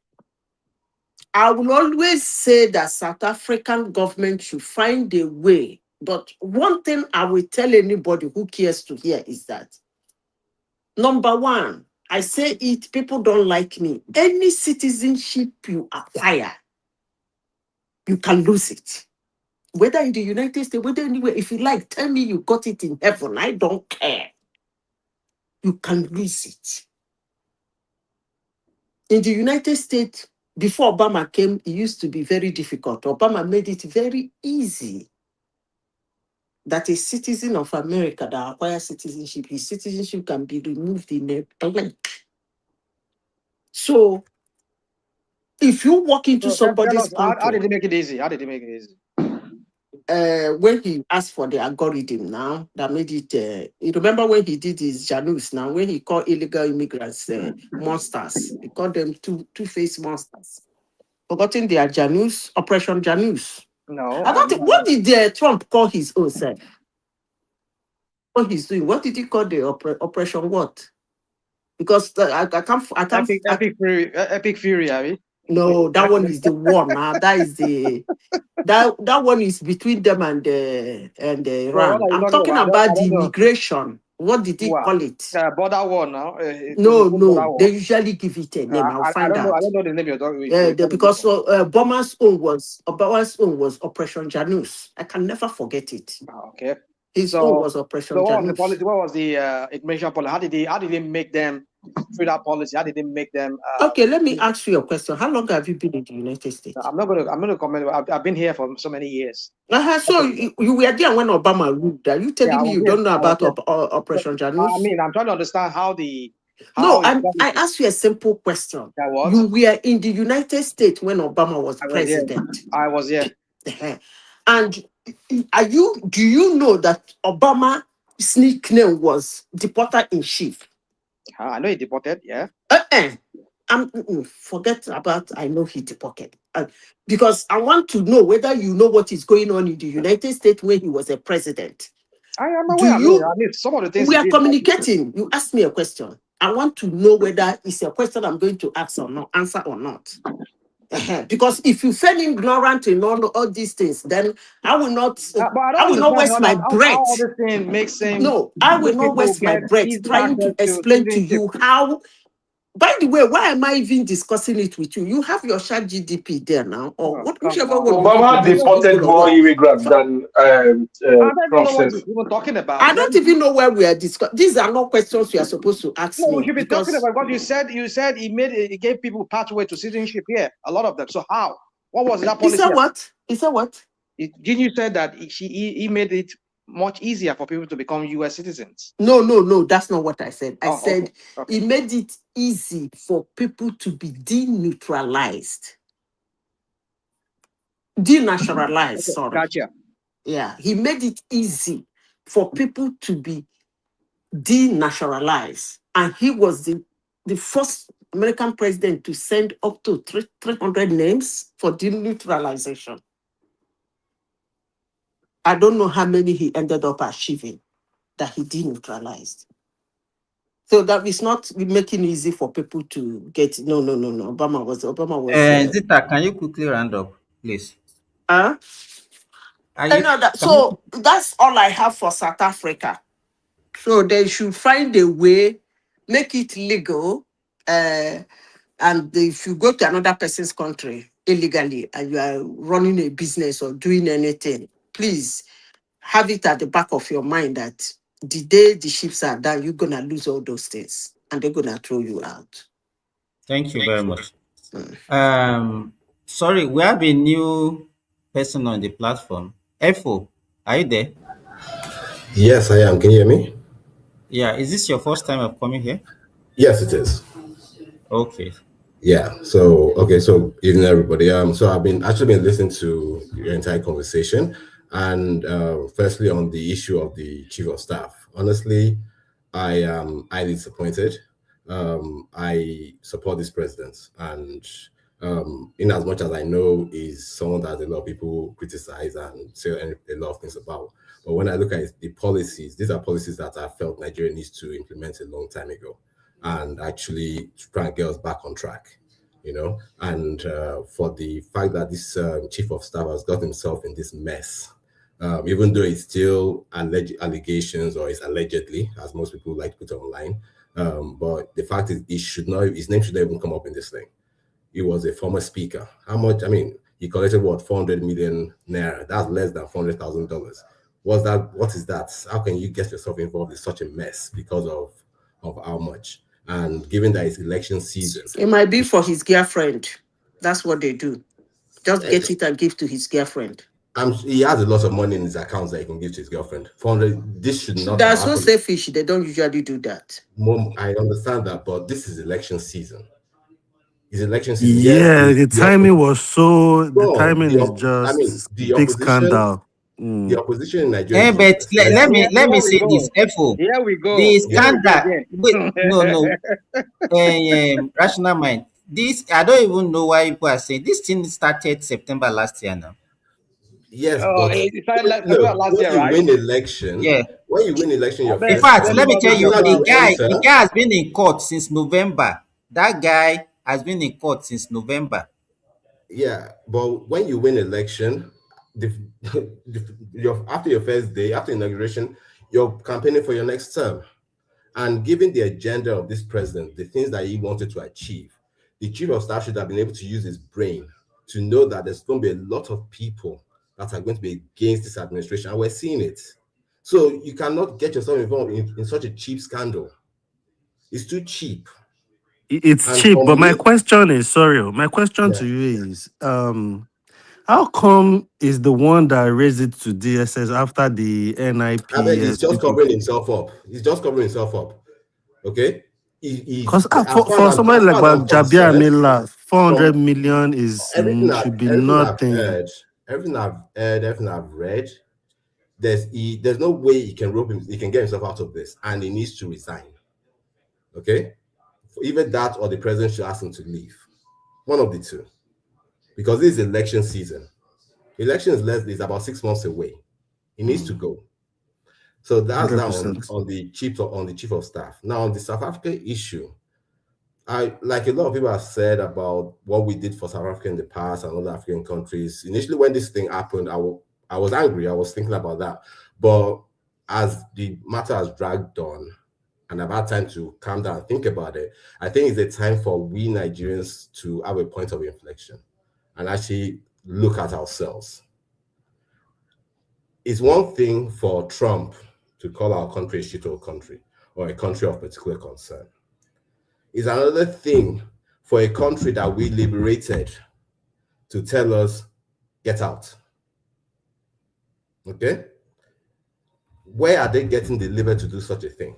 It's because we've allowed ourselves to slip and to fall down the ladder by continuously taking rubbish, accepting rubbish from our leaders, whether it's Baba Buhari or Jonathan or even Obasanjo. We've always we've been accepting rubbish for too long, and that's why countries like South Africa, who was Ramaphosa, who is he?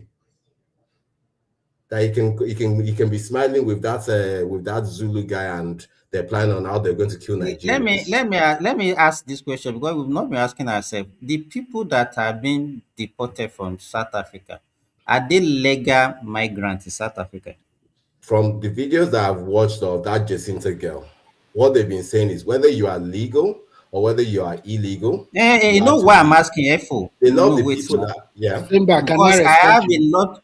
FO, because I have a lot of friends and I've been interacting with them. They don't have any issue and they are working perfectly in South Africa. Okay, and they're Nigerians. There's a video of a gentleman, a Nigerian gentleman, who owns a No, I don't want to answer my question. I don't like people just talking and just. Why are you not answering my question? I have answered your question. That what? I've answered your question. I said both legal and illegal. Are you sure, or you are just assuming? I'm sure. 100%, Simba. 100%. I'm sure. They just want everybody out. They don't care. Majority. Hold on. I have listened to the. I've listened to the press conferences that the March and March leaders have had. And what they made it clear, whether you are legal, whether you are not, you are illegal, as long as you're an African, leave our country. There's a particular gentleman that I watched that they were interviewing, that the one of the news stations in South Africa was interviewing, and the March and March people were in front of his shop. He owns a store that deals in cosmetics, and they asked him that he must close his shop and leave South Africa. And he was making the point that, look, I employ like 30 South Africans in this shop. What's going to happen to them? Okay, I'm ready to leave, but what's going to happen to my staff? Are you going to take over the shop? They told him that, no, we don't care. What we're saying is that leave our country, close your shop and leave. And this guy is legal. He has his papers. Okay, so they don't care whether you are legal or you are not legal. All they care about is that they don't want Africans. They're Afrophobic. It's not even xenophobic, it's Afrophobic, because they dare not go near the white people. They dare not, because it's the white people that own their country. So how can people who are enslaved, as far as I'm concerned, both physically and mentally, because there are parts in Cape Town that blacks dare not go to. Blacks Africans dare not go to. And this is part of the reasons why they hate Nigerians. We Nigerians, we don't send anybody, we go everywhere. This is part of the reasons, because they see us going into all these places that they dare not go to. They see us talking to the whites like normal human beings in a way that they dare not do. Okay? So, but the question is not about... They dare not, or they don't have confidence to do. They dare not because they'll receive a slap. It's not true. That's not true. You've not seen the videos of the white man that hold on. Have you not seen the videos of the white man who employed black South Africans, and one of them made a mistake and he was flogging the guy? Hold on now. Okay, the guy was beating him. Okay, so you cannot. They don't have the guts to do anything. And they dare not. Even the Zulu guy, the Zulu guy leading the thing. I saw one video where he was kneeling down. He kneeled down to hand over a flower to a white lady. Then one other white lady was telling him off. There's a video going viral now. And he was looking, he knelt down on his knees and they were telling him off, like, go away, Mr. Man. You know, seen the video whereby when they were chasing, they were abusing black Africans who are non-South Africans, and then a white South African was questioning them. Yeah, and he said he said it's been there for 20 years or something. Exactly. And he said, "Oh, he said, you are part of us. You are part of us. You are one of us." Exactly. They dare not.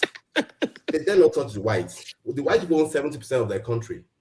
So how can people who are enslaved have the guts to do what they're doing to people who are free? It's because we Nigerians are failed. And we need to sit down. It's not about arguing amongst ourselves. We need to sit down and actually think to ourselves, how the hell did we get here? And now we're going to get ourselves out of it. That's what we need to do. I have 3 young boys. They're currently abroad with me and my wife. But I don't want them to not know their home. I don't want them to not know I'm from Akure. I don't want them to not know Akure. I don't want them to not know Nigeria. But as long as we don't do act and actually fix our country, that's what's going to happen to my children, unfortunately. And what is going to happen to them? You will not let them know your home, Abi? No, they won't know their home. That's what I'm trying to make. Because there's no reason for them to want to go to know their home. Okay, that's what I'm trying to make to you. That is your own problem. Yeah. So if you decide it's from my own perspective. I'm giving you I'm giving you my own perspective. The guy talking, the new guy, it's not for me to. He does not let us interject him now. He just continue to talk. Yeah, but he's gone. He's talks. He's gone. Abi, now he's gone. Abi. Okay, thank God. Sorry, can you hear me? He's still on the platform. It's not gone. You cannot interject him now if he doesn't want you. So you know that. No, you can interject, but at least let me get my thoughts out first. Right, it's my first time here. Yeah. So okay.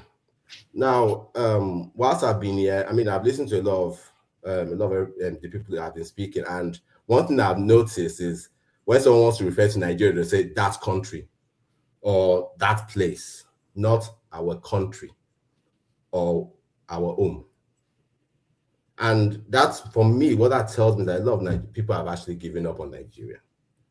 And so when we're complaining about what South Africans are doing to Nigerians, why should you care if you've given up on your own?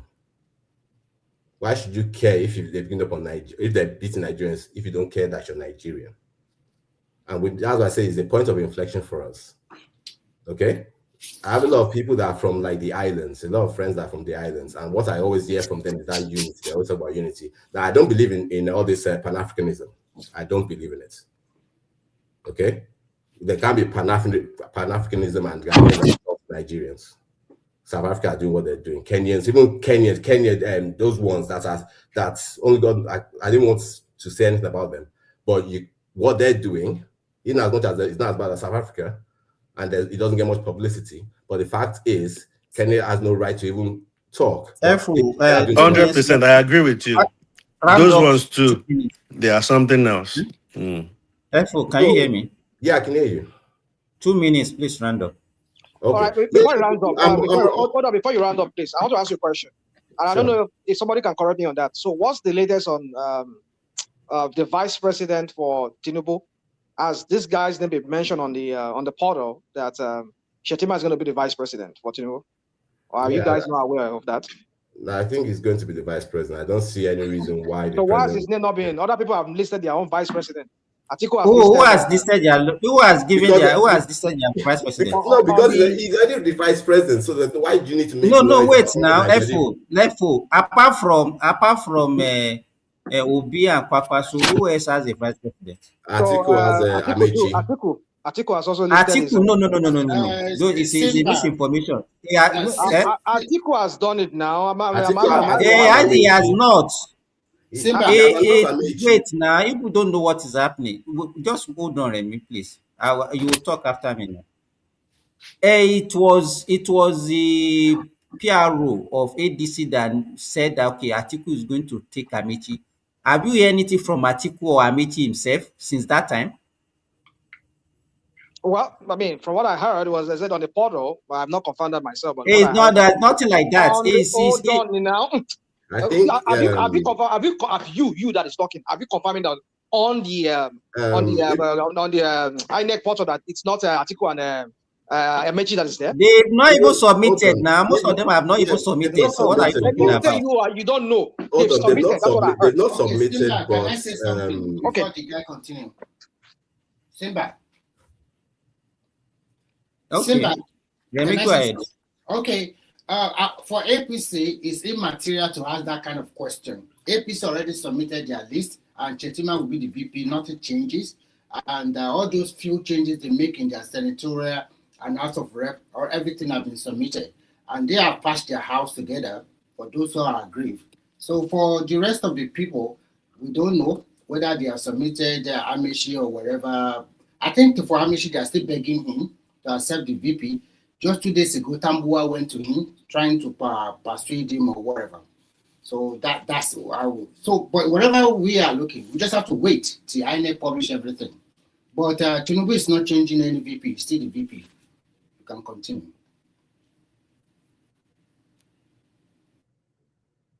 Okay, thank you, Remy. Efo, are you done? Yeah. My start with my solution. Yeah. It's supposed to be Midwest people that are supposed to talk now, but I think he has dropped. So let me ask. I am the next person. Yeah, I will start from the South African issue. I think one thing I've noticed about most African countries that they are timid and shy. And when you now juxtapose them with average Nigerian that is very loud, aggressive, and arrogant, the tendency is there for most African countries not to like Nigeria. But at the same time, South Africa has their own country to protect. So if you go to their country with a tourist visa and then you stay put and you try to find your way to legalize yourself, or maybe not legalize yourself, you get some money and start doing some simple business like open a store without no normal registration. Or maybe you are into illegal stuff, and then because of the wealth you acquire, you are flaunting it against the local people. Of course, they will revolt against you. Initially, they don't want you. I think personally, South Africans don't like Nigeria. Whatever we have done for them does not matter. And most of the people that don't like Nigerians are not really their elite or the educated one. Majority of the black populace in South Africa are not highly educated, and they are not very, how to say, exposed to what is going on in the international community or in the old world per se. Because I happen to have some friends that I work with before. There are like 3 of them, and the 3 of them, one is white. No, 2 are white. One is a black guy, and another one is a Ghanaian South African. That Ghanaian South Africa is a qualified lawyer, and the South African one that is black comes from the neighborhood. Although you said he went to 2 years college, but you can see the way he speaks is totally different from the other. Even among them, the way he also relates with those 2 white, one is a girl, another is a guy. It's like respecting them. So I was like, what is going on in the same country? But when he started telling me all the stories about their country, I understand how an average South African will not like an African man that comes from that country to come and flaunt well or carry their girls or maybe arrogantly speak to them, because they are very mild and shy people. So the tendency for them to hate Nigeria is there. So I don't blame them totally for kicking out Nigerians. And the reason why I don't blame them is because we Nigerians too, we do not put our house in order. If we have put our house and in order, our people do too much. Our people do too much. Yeah. For example, you I think Nigerians, we are doing a lot of things like we're supposed to be profiling people before they travel out. When you hear stories of Nigerians suffering in Indian jail, Pakistan jail, in Iran, in Africa, what are they going to do there, for God's sake? And when you hear our people... Remy, do you know some people migrate? Some people will migrate to another country because they want to go and start internet fraud from Nigeria. Yes, I know. You know, And, so that's why I'm saying that fine, we can blame our government that they've not done the right thing, but yes, some blame goes to a lot of Nigerians as well. The do way you they know? portray other of us that are living our life right, are trying to be reasonable when we go to other people's space. Because some Nigerians, the way they do things, you will be thinking, is this guy okay? Because you have given us a bad name. Because everywhere now, if I now come to your area and I say I'm Nigeria, they will look at me the same way, in the light they are picturing you as well. That's how they will see me too. It is only if I have a chance and then I say, this guy is a bit different from the other guy, you know. And there's also tendency that for average Nigerian, if you find yourself in diaspora, the people that tend to cheat you or did not tell you the right of way or the way the things are being done in that country is also a Nigerian. I've never seen, maybe because of that division among various ethnic groups in Nigeria, or maybe the way the country was fashioned together, I don't know. But for example, in China, they will stop you at the airport not to travel out. They profile you. If they think you are not going to be a good ambassador of their country, they will stop you. You are not going to go anywhere. So, but in Nigeria, everybody just troop out. Sometimes you hear some people, you are going to India. What are you going to do there? Are you a student? No. So what are you going to do in India that the Indian people are not already doing? When I was in Asia, I saw a Chinese man digging the ground with that old digger. He dig the ground by themselves. So what is the job you want to do in that country? Except the ones that they put on their table that you can come in as this and that.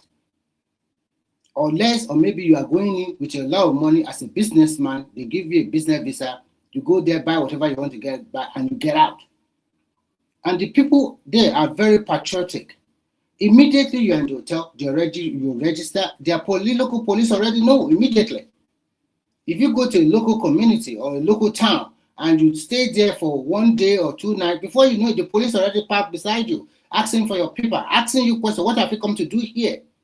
You cannot tell them, oh, I've come, I want to rent a shop, I want to do. No, it's not allowed. So that is the major problem that Nigeria have in South Africa, where majority of people go to their interland, then started getting shop, trying to compete with the local people, selling mix, selling this, and also doing other illegal activity, criminality behind that store. They've seen it all, unless we are just deceiving ourselves. And at the end of the day, they kick us out. We deserve it. Though we also can't say what South Africa have done and their government, I think their government also gave a tacit approval to what they have done.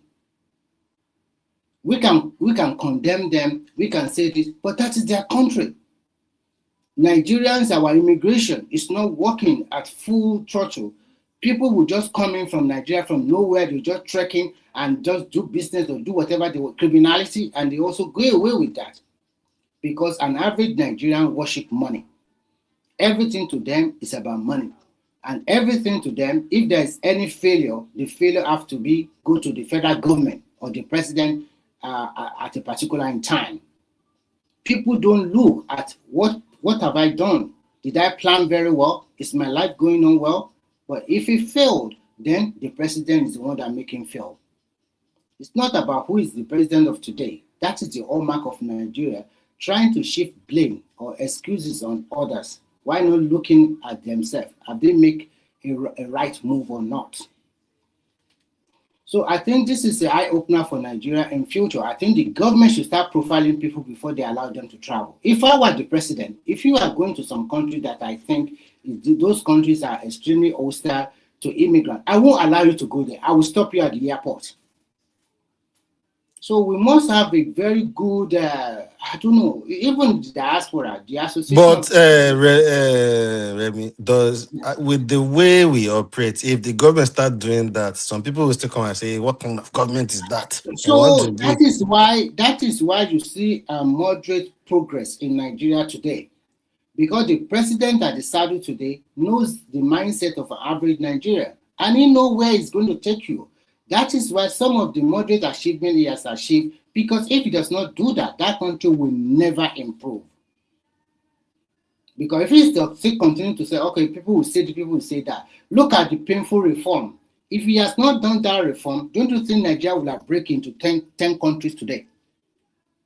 Who is going to borrow us money to finance the subsidy? People stop. To the extent that Buhari have to sell our crude oil forward so that we can get money to subsidize. Who's going to continue? How are we going to continue that? How are we going to stop the Naira swap? All those money we hold international community, how are we going to pay back? How is the state government going to get improved allocation to continue to pay salary and do whatever they can do in their state? I bet you if he has continued that way, that country will have divided into like 12 countries or more. As of today, maybe we'll have a big crisis, even maybe a civil war. Of course. And the guy has been fortunate enough, he's been able to even clear the IMF loans. Yes.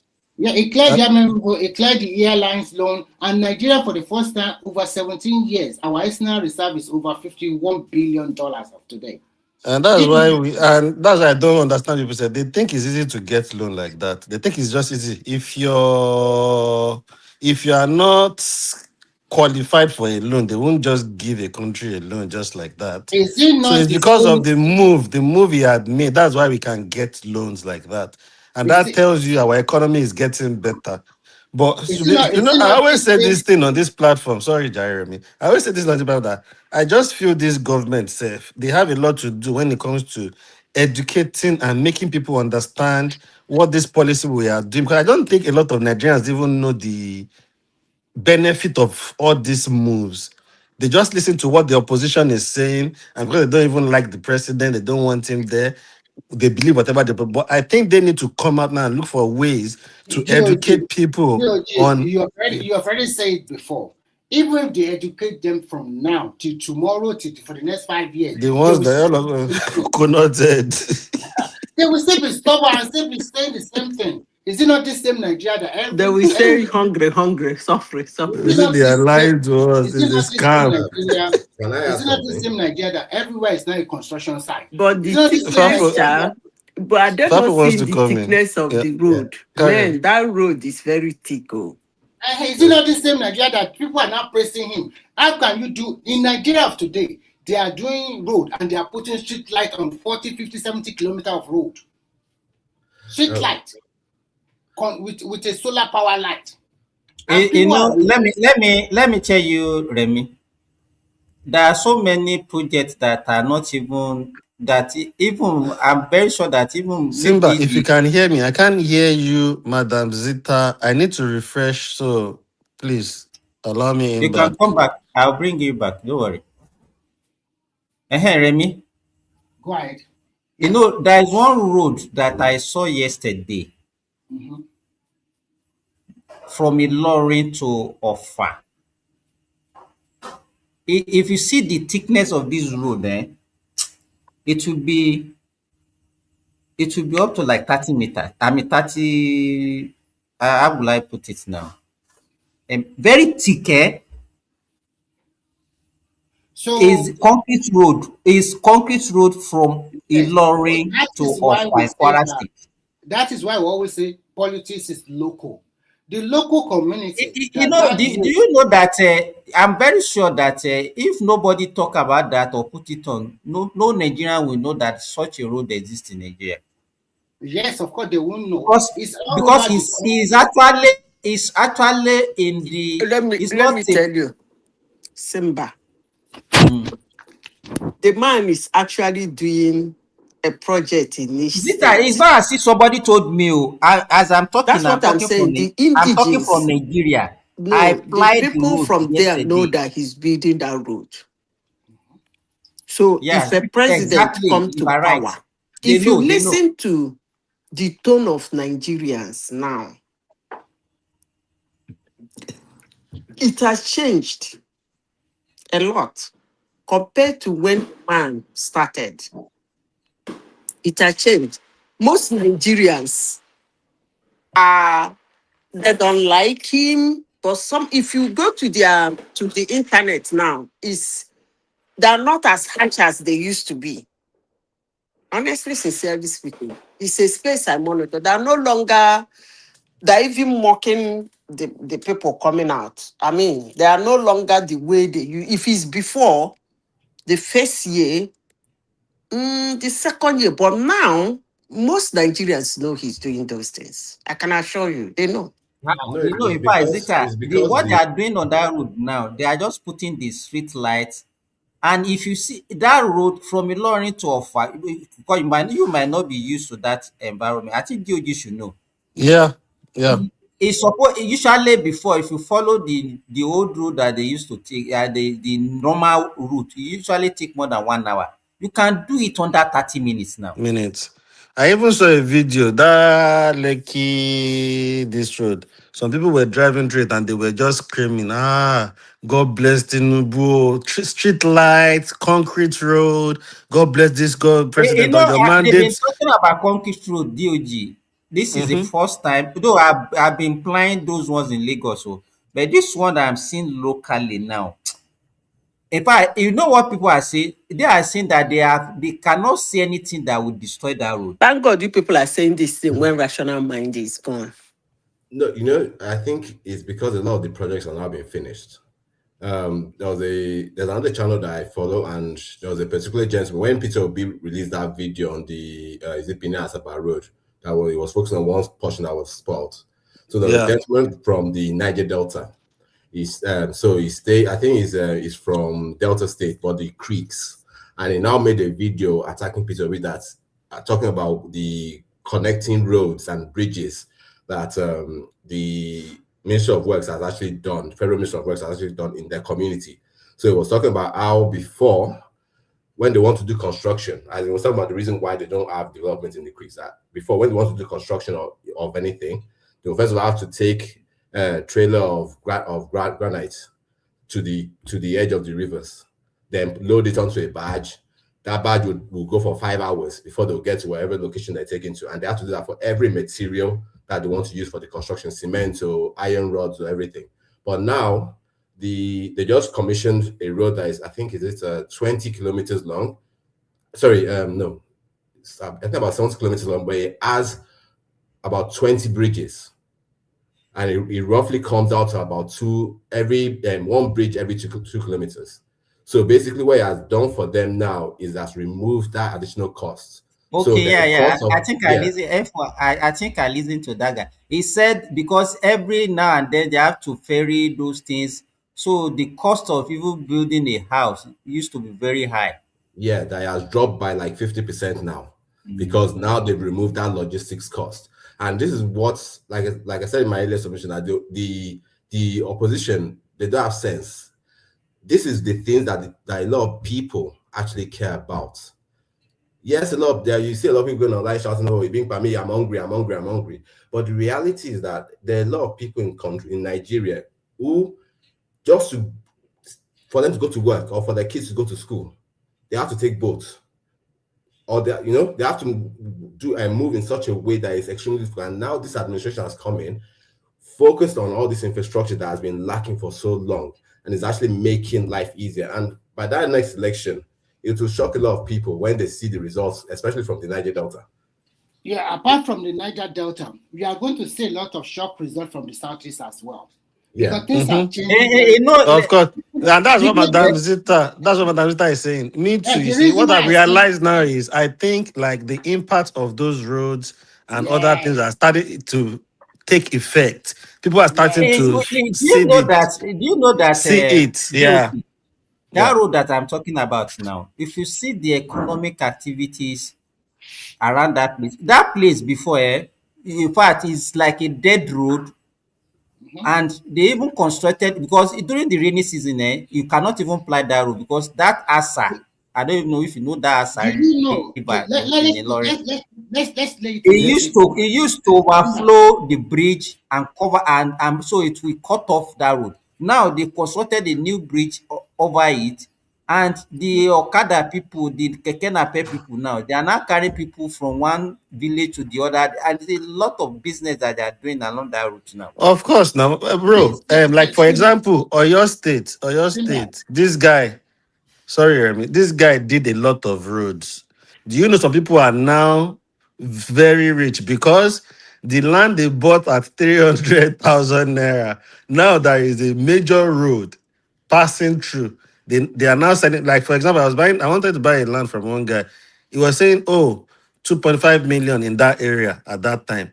So I just said, I was still even negotiating, Baba. Like 2 days later, the guy just sent me a picture. They've carried bulldozer. They're already tying the road. The guy said the land is now 5 million. Double over 2 days. To get the land is even more difficult now. Things are because everywhere is and that's what people don't get. Like improvement. Okay, I would just want to lay this scenario on the table. Let's say you have a daughter or son in the university, and you are a poor parent, and then the government is helping you to pay the NEL fund, and through NEL fund, the school fees, and they're also giving your son or daughter 20,000 stipend. Aren't you going to be happy? And you know yourself that your ward still have 2 or 3 years to spend in university. Are you going to vote for the opposition? And then you're looking in front of your local village, you're also seeing their construction road. What will you do? What are you going to say? This guy is that now make your farm produce easy to transport rather than the difficulty of. So who are you going to vote for? In fact, in the Southeast, I think Tinubu will win more, to be frank, because there are so many roads in the Southeast that guy is doing. That guy really, the Umai, really leveraged very well. All the 5 southern eastern states. No, I was impressed with. I'm impressed with the job he has done so far. Honestly, he has done wonderfully. Do you know what happened? Do you know what happened? This particular road I was talking about, when they first did the first layer, they said the minister came and told them that is not the specification, so you have to put another layer on top.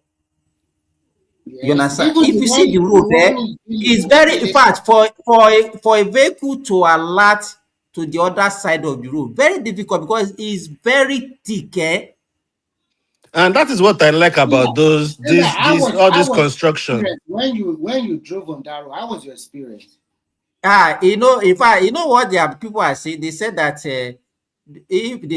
during the rainy season that people should not be speeding on the road because the thing is too smooth. It is damn too smooth. When you drive on it, you will not hear all those sound that you used to hear on the road. You understand? And Just these like are not the roads that they will build after 6 months before you know a pothole everywhere. no. Like we This are one, used I to. don't think That's what we are used unless to in maybe some Nigeria now. people just They will just contractor will carry. just come do shit job there in the next two, But 3 months but once they start. Simba and DOG, I was Mm. watching the YouTube of Abuja just 4 days ago. Abuja don't change though. Wike, aside that is he likes Wala. That place, see their Wike road network in he Abuja. did greatly well, Oh my very well God. with I think Abuja, the honestly. You know president what really Wiki picked the did in right Abuja? Let people. me tell you. Before we've been having FCT minister now, and we don't hear anything about anything going on in Abuja. Yeah, they The just last flex time on I it. heard any significant thing was when Erufai was the minister there. That was during Obasanjo. All this while, everybody in that this Bauchi State governor, he was there now. Nobody. What did he do? Nothing. Bala, that one. Bala Bala Mohammed. Mohammed was Mohammed. FCT minister now. When you see Abuja today, see all those road, you will be very happy as a Nigerian. That it's even more I think beautiful the than most entire of the FCT, not just Western Abuja, but the countries. FCT. It's more beautiful than them, to be frank. Even I'm comparing them to most of the European cities I've been to. Abuja is well organized, structured, beautiful.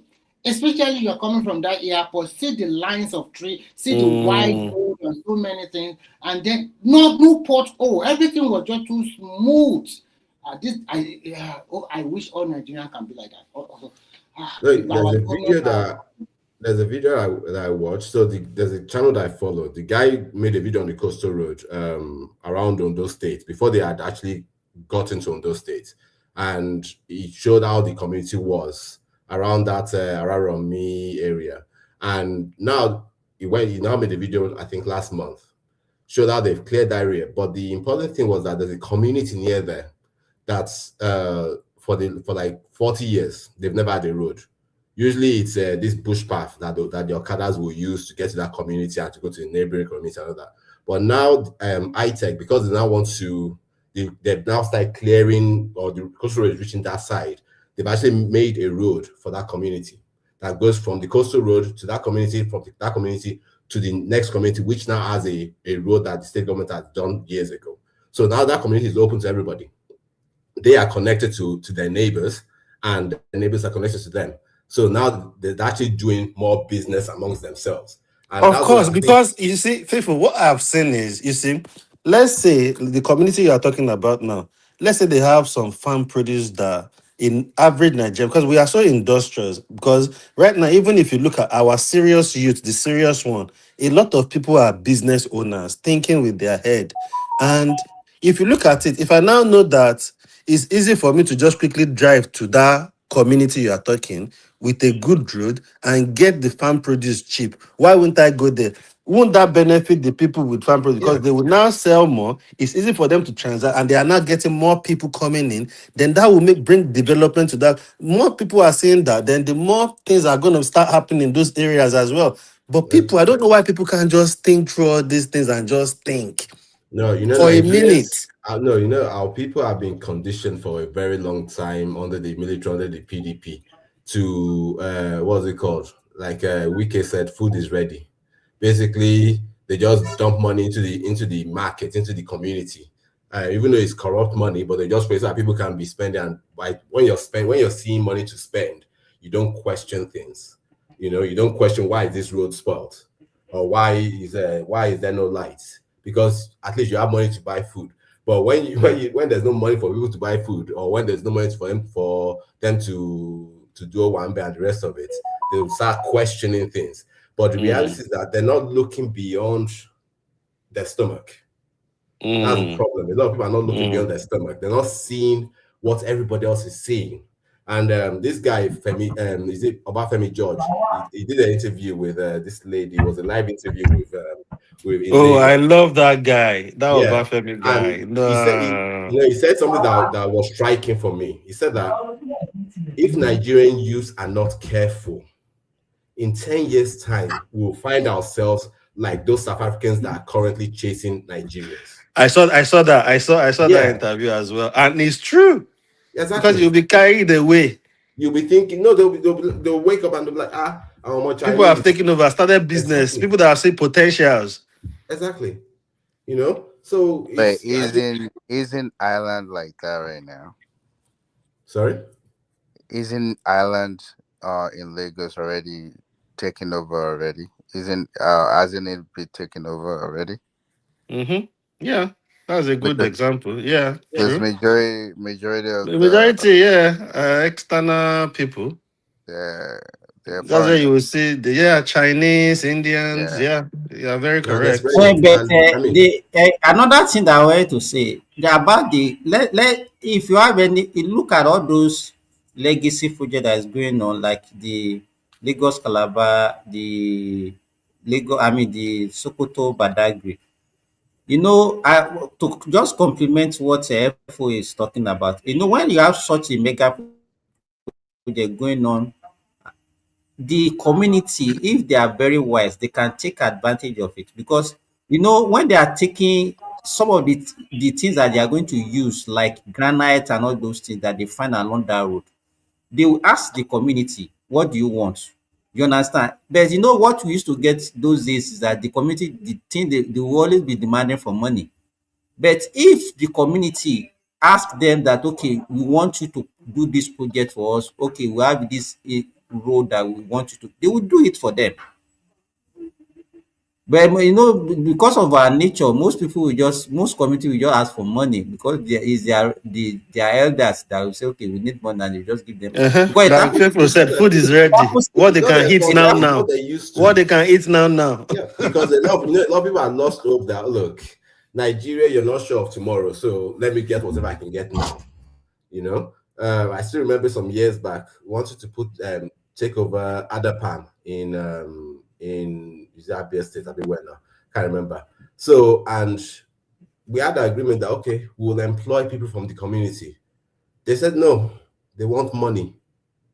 That's what they want. They want us to be giving them a certain amount of money every month, and they wrote down the names of the people that will be collecting the money.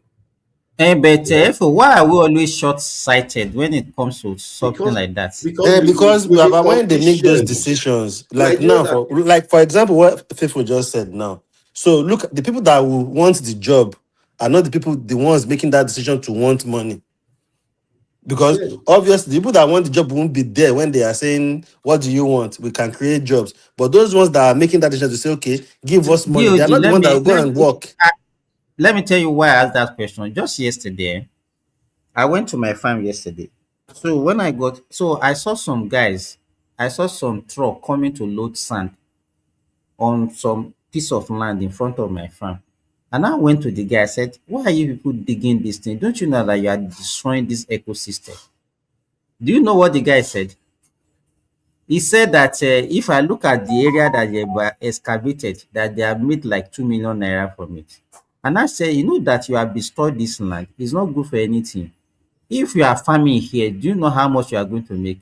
He said, if he is doing farming there, he might not make up to 500,000.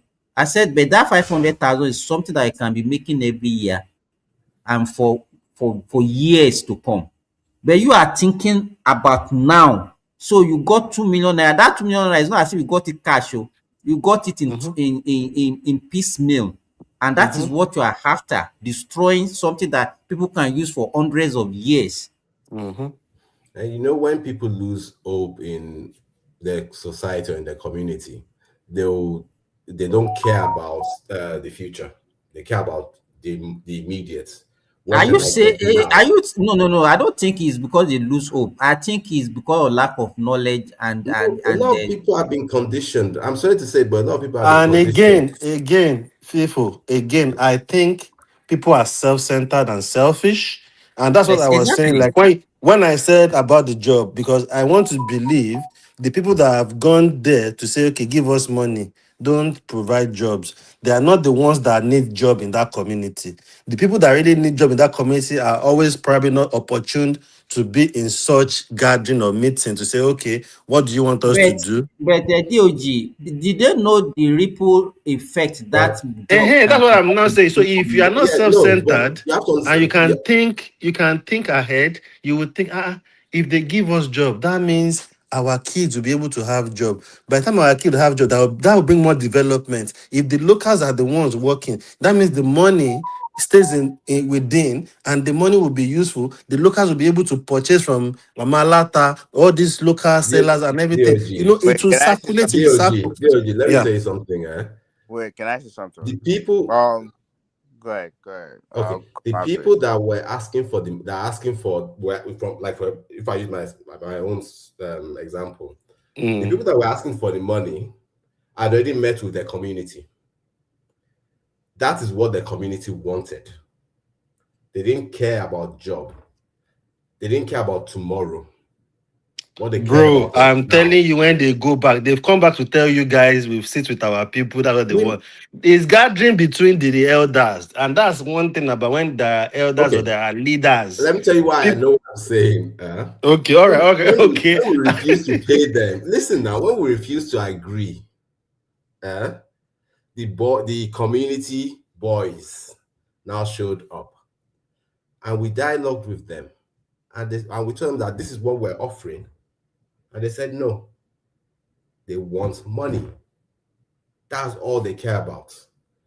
Okay, and for me, it's a lot of our people have been conditioned over the years, whether it's the PDP or the PDP era or the military era, that take what you can get now. That's why you say a lot of Nigerians are it's quick money, quick money, quick money. Let's start with I think it's Okay, still, let I me say think this. it has, okay. I disagree with this guy. And here's why I disagree with all of you guys. So basically, as human being, we take advantage of anything that there's no consequences for. So imagine somebody doing excavation and there's a law on the land like you can't do that. And when Simba saw that person, all he just did is make a report to the police, and the law said, law Charles, enforcement. No, just make a listen to report me. to the police. Listen to That's me. in the system where you know the police will think Wait, what's their own. It's just the same thing we are saying. Police will think, listen. You're oh yeah, you're go you're on, go on, blaming the go on. people. Wait, you're blaming the people when there's no consequences for their action.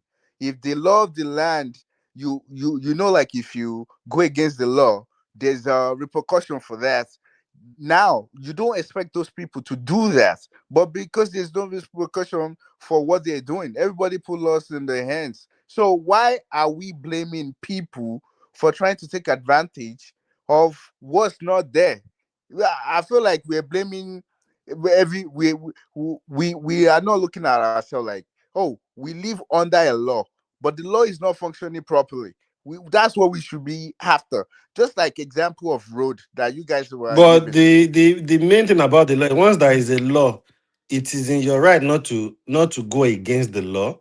So if you go against the law, if nobody is saying you, Simba was only fortunate to go and say his farm. Imagine in an area that is for like farming and all that, how many people will see all that? A lot of people won't see what's going on there. Police won't see it. And I bet you the local police in that area, once you go to them and they arrest those people, and those people to like they are saying food is ready, and those people can just put hand in the pocket and give them money. They will say, All "Shebi, they you're are doing just." is giving wait. All you're doing is giving excuses, It's and not excuse. I'm telling you the you're giving situation. The excuses. situation. Here's the I'm saying thing. the situation. I'm not saying excuse. Why it's not working is the situation of things right now. That's what I'm saying. It's not as if I'm giving excuse why it's happening. I'm telling you That's what that's the you're doing. situation. You're telling me why it's happening is Why is because like that? That's the situation. Doesn't mean if I'm saying, oh, you can't blame them, it's because they are hungry. That's giving you an excuse. But I'm telling you, the system itself doesn't help all those things. If Simba wastes his time but that and go doesn't and mean report to like police, I'm hold not. on.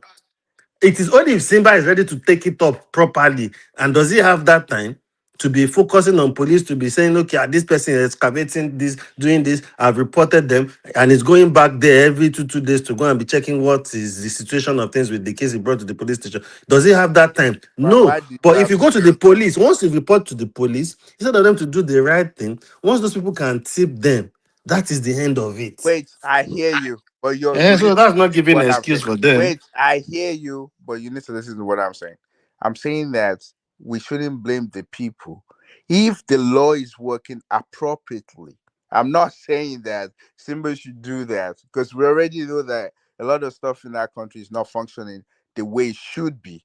I'm just saying that if it's working properly, then this is what should happen. And the only reason people are doing what they're doing is because there's no consequences. So I'm not saying that he should go ahead and do this. I'm just saying that we're blaming ourselves, like, oh, this should have been this. Why are you doing that? You just worry I about don't security. disagree with But you. I'm You just see, saying what that I'm saying is there are sometimes, and that's like what Madam Zita was saying.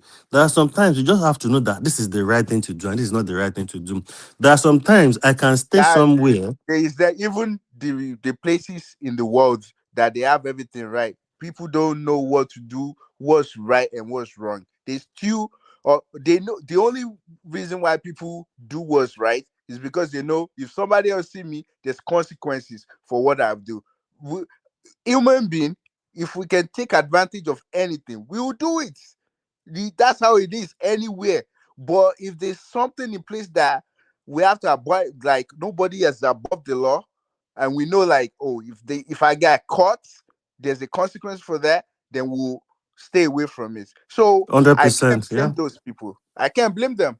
It's because there's nothing to tell them that you do it, you face the law.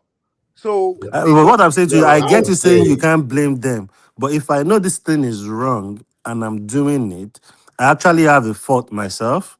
I can't just now, we can't now, I can't now not look at that person and just fault the system alone for it because this person already know what he's doing is wrong. That is okay, the point I'm making. I get your point quite right. well. And that's what That's I was saying initially that sometimes we Nigerians ourselves, we are the problem of Nigeria itself. mm, well, And one guy, I was I watching don't one agree guy with on that we YouTube. are the He's like problem. a I don't agree that blogger. we're He the talks problem. about Frank something. He was saying people want things to be better, but are Nigerians really ready to be better themselves? Are they ready for the changes? Are they ready to give what it takes to make the country go forward? Which are what you are saying now. How many That's not what I'm Nigerians saying. are ready? What you're saying is not what I'm saying. Okay. Nigeria, see, the citizens are not going to do the right thing if they can take advantage of the system. The system is what would put people in line. That I'm here. If you go against the law of the Yeah, it's land, because you didn't listen to what I'm saying. So even if you put these things in place, a lot of people won't still be happy with it. But that's what I'm saying now. you But don't you have want to the be country happy to with you it. want the country to move forward, but you are not ready to do the right things to make the country move forward. A lot of people like shortcuts. If you try and bring this treatment, they won't be happy. So what we are saying now is, but you Yeah, want you the don't country have to to be move happy. forward, Why? but a lot of people are not ready to play by the law. is that not So No, the if you want, is that not the reason why they hate this current administration? that's what I'm saying. Thank God you are getting my point. Charles is thinking I'm not disagreeing with you, but that is my point. Faithful, thank you. That is my point. That's the problem we have now. The right things, they don't want to face the right thing. They are not ready to stand with the right thing because it's affecting them in a way. And that's a guy, that guy that the lady interviewed. I like that guy, the way the analogy he will use, because I don't understand Nigerian. Some things are just there for you to think out of the box and think, okay, but people will listen to crap online, listen to opposition, run away with what they've heard without doing any fact checking, without cross checking anything, and just believe. And I wonder, what kind is this the same people that will be leaders of tomorrow? No, It's sad. see, you do see a lot of our you guys are people are blaming people not. too much. I No, don't. a No, lot of Nigerians are not educated. Yes, they might Yes. go to school. They might go to school and get a degree, but it's what they know is very shallow. It's very limited. So and I so don't when agree they with that so premise. No, I think is the have Charles. a discussion with certain people, certain Nigerians, you'll see what I'm saying. Okay? Even here, okay, I'm in no, Toronto. can I Hold quickly on. say this? Go I ahead. want to say that the orientation from childhood since the early 2000s has been mesmerized and bastardized. There is not that because when you don't orientate people from the beginning, what do you expect? It's a collapse of the Can society I for the ask last. you guys a Yeah, question? even Can I that. Hold on. wait? Let me just say Can I this. ask him a Sorry, question? hold on. Hold Let me on, just Charles, say quick. this. Hold Let on, me just you say put this. your Yeah. question. Let's people Hold land. on. For me, Last it's not even about from the early 2000s. Okay, I'll give you an example. There's a gentleman here. He's someone I know. He's from back home, and he has a PhD, right? So we were talking about all the things that have been happening in Nigeria and what this current administration is doing, and all he kept shouting was that I'm praying for a coup. I'm praying for a coup. I'm praying for. I was like, okay, Oh why are wow, you a praying for a PhD coup? holder. Jesus Christ, the Is a PhD holder, pray for a coup. this man is 58 years old. 58 years Wow. old. Okay, and he has a PhD, and he said he's praying for. I said, I okay, think why are that you? points to hatred and ethnic Hold on now. coloration. Hold on. I said, why are you praying for a coup? He said, because nothing is working in Nigeria. I said, okay, what is not working in Nigeria? Please educate me. You have a PhD. I don't have a PhD. Educate me. So, well, what the All he PhD kept means? It saying, just means research. all he kept saying was, people are hungry. People are hungry. People are hungry. Oh my God. I said, that is why you want a coup? You that you lived through Obasanjo, you lived through Buhari, you lived through Babangida, you lived through Jonathan Abacha. and Yaradua. No, I'm talking about military government now. This guy is old. He was alive during All Obasanjo's right, first can I ask you guys the question I want regime, to ask? and yet he's praying for a coup. Can I ask you the question I want to ask? Go ahead. Someone just mentioned that, the orientation is needed. The orientation is not good. They need to be properly oriented. Okay, let me say that. Let me ask this. I'm sure majority of you guys don't live in Nigeria, and you probably went to whatever location you live now, maybe when you're adult before you move to those locations. Let me ask you this. When you get to those countries that you currently live in, do you do a brain reset to understand the system, or do you see someone come to your house or take you somewhere and start teaching you this is how you do here, or you sit yourself down and properly assimilate yourself into their system? Please Okay, can just I respond tell to me, you? what did you do? Yeah, can I respond to you? First, I school in Nigeria. I have a very good orientation on a formal way and informal way. As a Yoruba guy, my parents already told me don't spoil our name. And if you go wrong, they discipline you immediately. And at school, no nonsense teachers. If you go wrong, they discipline you. They even invite your parents. So when you step foot on abroad, you're already well grounded. You are going there, you already know that you have to be a good citizen. Before you even leave, your parents already call you and tell you a lot of stories. I don't want you to join Roger back. Benity Warshe. Thank you, Oshegon. They will already school you very well. And by the time you get to that place, because you are also educated, you also have to go back and read the constitution of the country as it relates to immigration. And you have to do the right thing. It is those people that do the right thing. It might take them years before they are successful, maybe 2, 3, 4, 5 years. It is those people that you see in abroad that at the end of the day, they are quite successful because they follow the tenets of the rules and regulation of that country.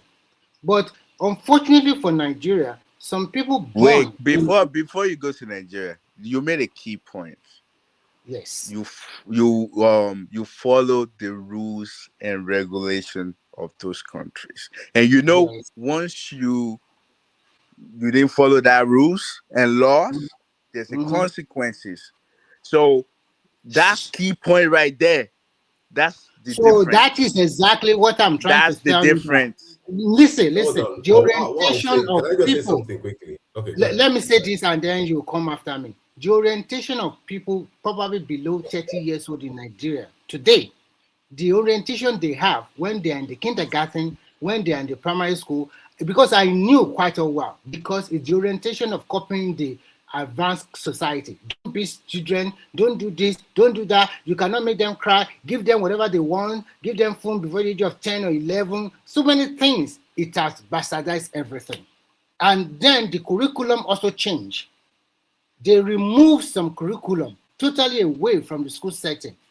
They don't know history or civic education about Nigeria anymore. They don't know. So, and if you don't know, how do you feel a sense of belonging as a Nigerian? They don't teach them all of those things anymore. They are just bringing them back. That's what I'm trying to say. That orientation matters. Are you saying the only people that break law in Nigeria are the people younger than 30?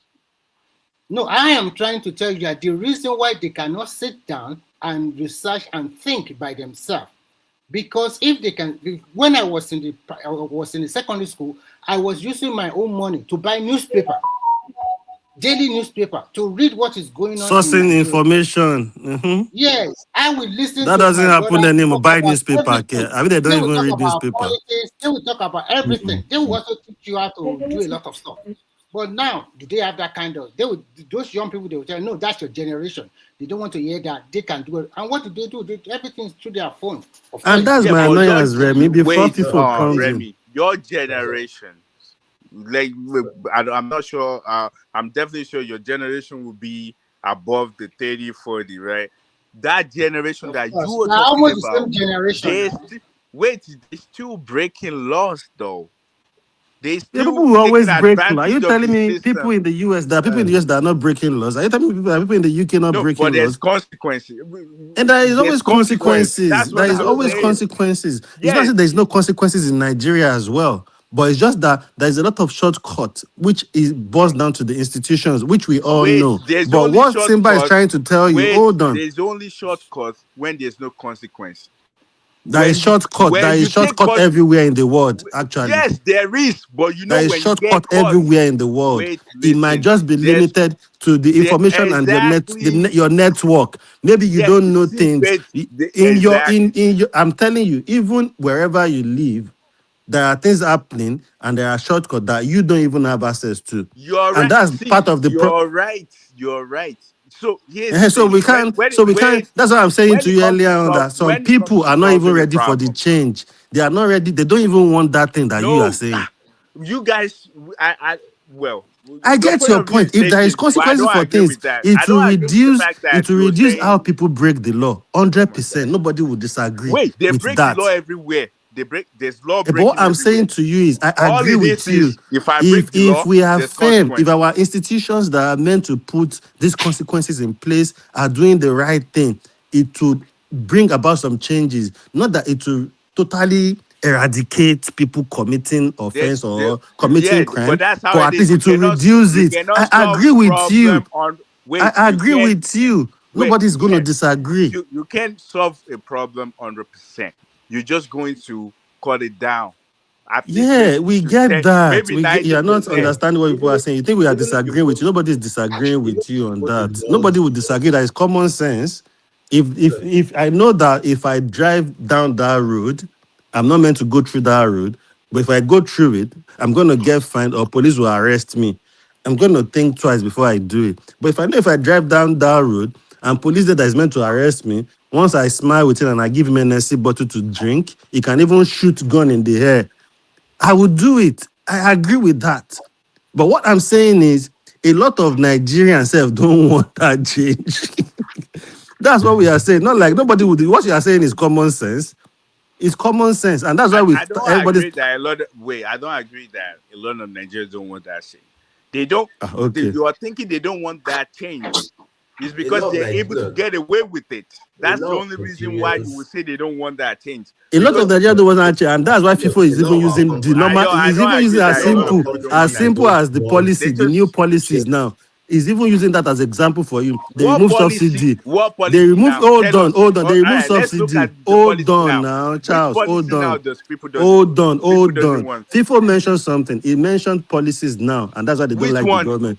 Hold on. Let me talk before you do. Let me I'm learn before you asking, can get. just tell us If I which one. hold on, you say, ask me, yeah, hold on, let me talk, Abi. You've asked me, Okay, let me talk. talk. So the thing is now, you know what surprises me more about that subsidy? Do you know a lot of Nigerians are saying, now that they've removed subsidy, where is the money going? And I'm thinking, so you don't know we are even actually borrowing money to be They paying don't know. subsidy.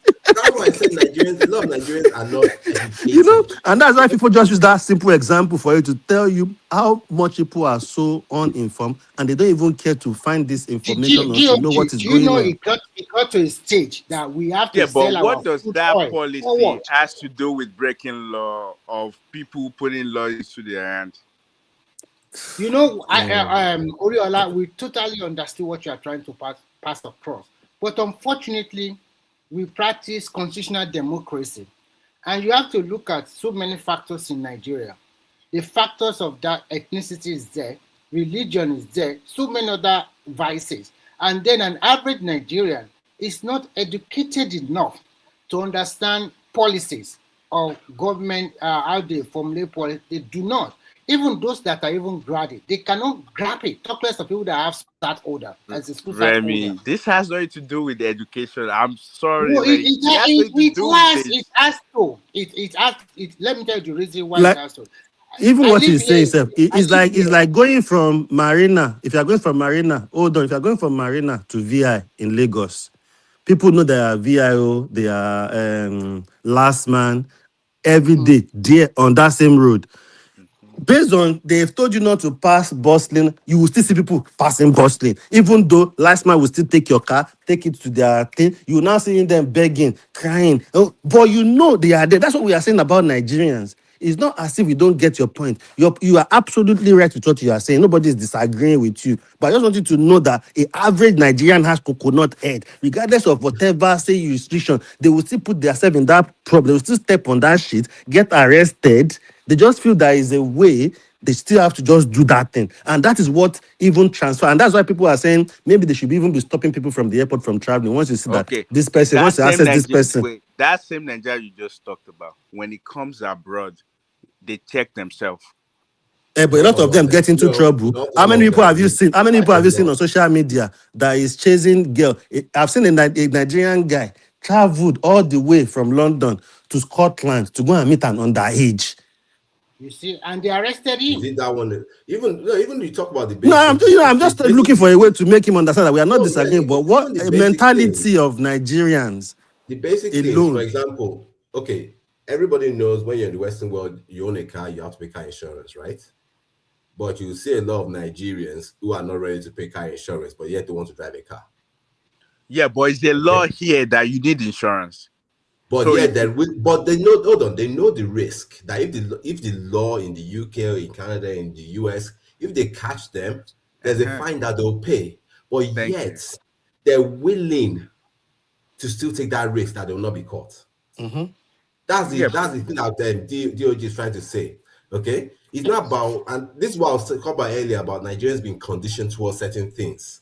Nigerians are so used to this lifestyle, shall I say, or way of living, that even when some of us get abroad, it's just a continuation with a different in a different environment. Okay, Indiscipline. as in, look, I know people who have told. Okay, there's one particular guy. He basically decided to start printing bus passes and selling them. Mm-hmm. And Okay, if he get caught, another one, but he knew he was going to, he knew he could He get knew caught. the consequences are there as well. Like you are exactly, that's saying, what I'm that if people saying. know Okay, that it's consequence, okay. but he still did it Hold anyway. on. Another one. This one is Yes. even worse. This particular gentleman, what he was doing, him and his group of friends, what they were doing was that some of them got job in a post office. They started stealing pensioners' checks You see. and cashing it. Did they not know that it's illegal? They But they still know. did it. But they Yes, still did it. yes, Okay, but these things, some do of these they ever things, get caught? Do they get caught? of course they Yeah, got caught. but the Exactly. problem is But the it's point is still the that same orientation we are the fact that we're they trying still to say. did it Okay? Wait, Because It's conditioned. let me say All right? something to you. Let me say something to you. You guys are looking for a perfect word. There's no a perfect word. Everybody see, we're always going. You cannot mitigate any problem to 0%. You're always going to see those ones with coconut head that will still do those things that I feel like, okay, oh, I think I can get away with this. That's what I'm saying. But the majority will stay away from it. So okay, Oriana, let me give you a very good majority makes the law. See, like you see those minority, they we don't care about them, but the majority is what we should focus on. Oriana, Yeah, let but me give you a unfortunately, perfect example. hold on. Let me just quickly say, unfortunately, in Nigeria right now, the ones who are ready to break the law are the majority. Yes. Let me give you a Yeah, very good that's true. example. Let me give you a That's very good true. example. Let me give you a very good example in terms of policing. For example, somebody committed a crime in your state, and before you know it, because it's from Kano or Kaduna, or maybe from whatever, and before you know it, they said they are transferring the case to Abuja. For what reason? And Yeah, but that's the for system we God's run sake, now. for God's sake, in most of our governors are very docile and lazy. Nobody even want to sign death penalty. Some people have been condemned. They are hardened criminal that the judge have already said they should go and buy the person or something. They are even afraid. And when you talk to them, they say, my religion does not allow that. You see, so many problems, so many But wahala. Remy, you know why that was the case, or even still going on, and that's the case, is because the commissioner for police in your state is not even from your state. So if the That person is that commits, what I'm trying to say. This is part of what we are talking about. Have you yeah, ever but deal that's with any Nigerian government? system, Have though. you ever That's the deal with system any we civil have. servant in Nigeria before? Have you tried to do maybe license, or have you tried to register your property in Nigeria? Have you tried to do anything with the local government or state government in Nigeria? They will Nope. frustrate the hell out of you until you have to drop I something. heard. Yeah, I heard. Yes, Charles, hold on. Can I just quickly What are say, we saying? Oriade, honestly, you need yes, to understand what we are saying. We I get your point. understood all of what I'm you not guys were saying saying. things cannot change, but for you to change, that means that will change Nigeria. That person must be soldier everything together at once. They won't allow him. Even if you want to do that's what little, we you have start now. shouting. They That's won't what we allow have him. now. For No, that's example, what we let's have say a now. That's why they're president, shouting. let's say a president come on board and said no more church and mosques like that. That every 100 meter you see a church and a mosque. Cancel everybody. You will see the shouting that is that country want to burn down. People are so. I don't Remy, that's not understand. how you solve a problem. That what you just said now. All if they want to fix that church and mosque, I can fix it in 5 minutes, and I'll tell you what to do. All Oh yeah, mosque tell and me. church. Let me give you the answers now. All mosque and church has to pay tax every year. Hold on. There was a president that tried to do that, or someone actually brought that up in a couple of years ago. That's about taxing religious organizations in Nigeria, and there was a huge uproar, especially in the Christian community. You Like, are can just minding that one is even long. Let me give you an example. You know Winners Chapel. Yeah. Oyedepo Abi. Oyedepo Abi. Yes, it's Oyedepo. Do you within. know Oyedepo was banned in the UK for evading tax? His Yes. church was See, evading tax. It was banned. I try to do that in Nigeria. Try So to put him in Nigeria like that. Then you will see. You will not know where they come from. Before you know it, it and was banned then for 5 years. you they will the close people all that the will major roads. attack They will you start are the demonstrating. people that go to the church. The same people that go to church on Sunday are the same people that will now have the worst words to use against I think other Nigerians. It's even simple. So Oriade, you see, so they will say Nigerians are smart. Nigerians are smart. Well, we are smart. Some people are smart in the nice way. Some people are smart in the wrong way. Smart in the wrong way means I'm telling you now that Oriade, that room, don't go there. But if you go there, you know that okay, if I enter that room, I can still do some things that I need to do. Some Nigerians will still go there instead of them knowing that okay, for me to go to this one, I need to go and pass there, pay this money. Then they will still do it, just like what people were saying about licensing, insurance, and other. A lot of Nigerians drive in all these countries that you are talking about, and they still drive without insurance. They drive without MOT, and they yeah, will but still this drive. is They will not not only be. They will be Nigerians, looking though. at their. They'll be looking These at are their mirror. people. It's not only Nigerians, it's people. That's what I'm A lot saying to you. of That's people why we do say that that. there is crime But everywhere. you There can't is you can't bad Yeah. do that. You can't do that one here. You can't do that one. Maybe because our Oh, population is not a lot, a but lot you of can't do that. people do that. Mm-mm. Like they try A to lot of say, No, people they no, do no, it no, no. everywhere. You might not they Let might not be rampant. It might not be a rampant thing in your yeah, where it's you just are, like maybe but it's half something an that not happens everywhere. like let me tell very you what they small do here. group of people. It's a small country, I accept. What they do is that the police, they always have the other gadget in their car. What they just It's need in to the do, UK like that, and It's people like still that drive for they will years everywhere. just without It's like park that your license. car everywhere, Without and it's then man. run like your that plate almost number. everywhere in the world. My Everywhere. Yeah, run your friend, plate number. Once they run your plate number, they will stop you if you're Yes, not it's doing like it. that. it's like that everywhere. Because No, maybe but because you what? have huge population But in even America. let me tell you something, Seth. Is even you will wonder why people are taking that risk in the UK and people are still getting away with it. Even the Europeans do it. It's not only Africans that do it. I know a lot Yeah, of Europeans that everybody do it. does. You People know, do but you know those what is things. funny It's in the not UK? like What is funny in the UK is if you are driving like this, I'm telling you, if 3 police cars come from your behind, 2 of them have checked your plate number. Yes. 2 of them would have stacked your plate Yeah, of number, but course. people still take that out of 3. And I'm telling you, if you drive 1 hour in the UK, I don't know any road in the UK. Honestly, you will see more than probably 5, 6, 7 police cars around. Unlike Australia, I might not see. Maybe I only see police if I drive maybe like 2 hours. I only see police one, well, Because I you and know think it it's a depends big on the land with neighborhood though. not a lot It of always people. depends on the neighborhood. If you yeah, the live in a neighbor. good But what neighborhood, I'm trying to say you is might the not way people see will still cops. take that risk and drive Yeah, without yeah, yeah, yeah, insurance, yeah. drive without license, drive Right. without People will anything, still and they do will still that, drive yes. that car every day.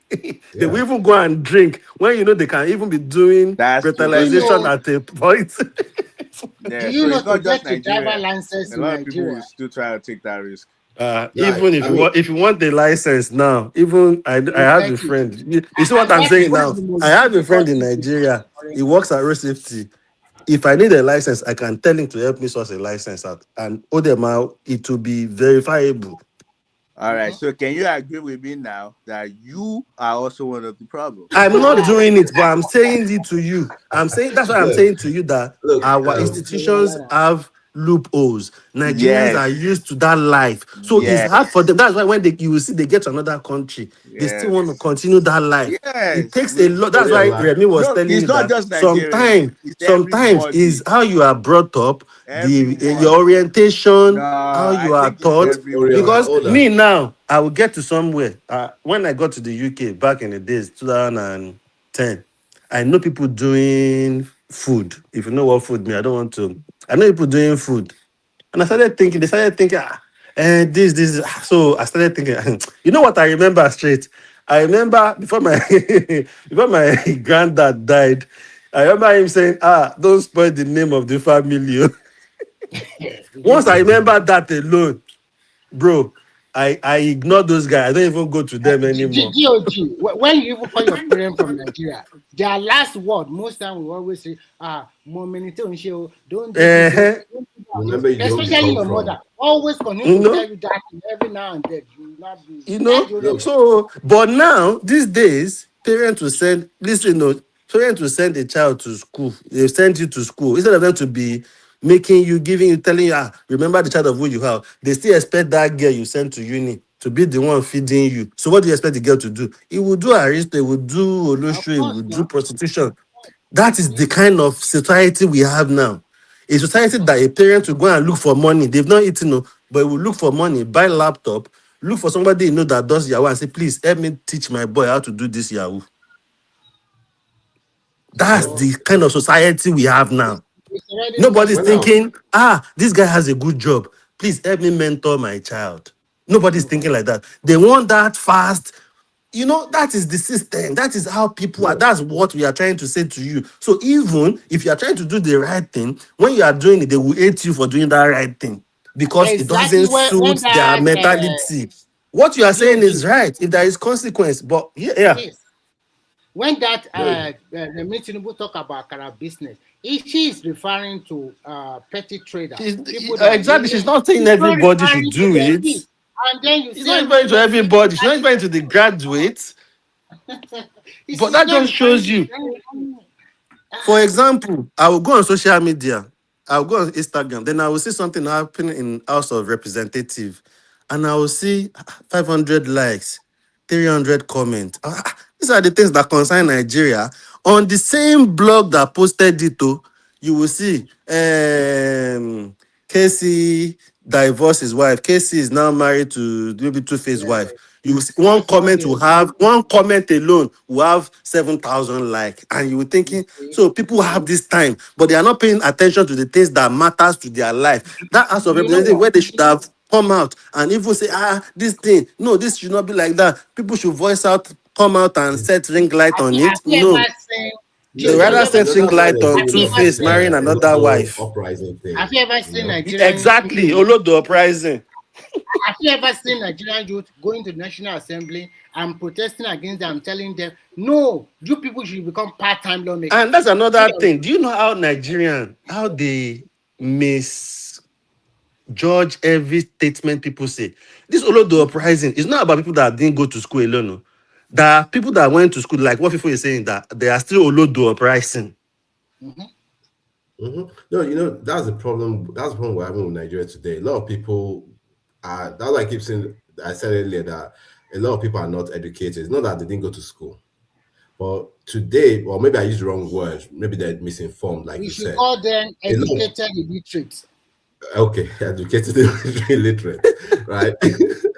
Majority of a lot of our people today are educated illiterates, and the fact is that a lot of them, yes, they went to school, but the updated information that they have today is based on what they see on social media. You know, it's not that they do independent research or independent study or just go and read. Even if you want to learn history, pick up a book written by somebody that actually lived that history. But no, it's they'll go on social media and listen to the arguments that people are having, and this one's telling one fake old story, But fake story. Efo, do you think the people that knows, the elders that know, because they are playing politics, they're actually confusing the younger ones? Well, you have to understand that even the elders, some of the elders are actually they themselves are misinformed. A lot of them actually have the stories that they're telling or the information that they're giving is even based on some biases that those that told them the story. 100%. But those, you know what I'm saying, they know, but deliberately they are misinforming the public. No, I'm Yeah, sure. that Yeah, one no, too. that's That possible. one self But day. it's both ways. There's those that know and they're using it as a means of gaining power or relevance, and then you have those that they think they They know, don't know. but they don't actually know. And the And information they have is wrong, but they will still put it yes, out there. it's based Okay, on let me biases. give you another instance, Efo. You know this guy in this do guy call Idris or what? I don't even know. He's one Who's of these this? guys that used to promote Obi now. I, And you can imagine a reputable TV station like Arise inviting Idris, just a known entity, to come and be talking about Nigerian economy. yeah, You you know understand? that's This guy, they are just, social media has made some people mm, to be everybody popular, but to it's have not as if they everybody are they to have a eh? voice.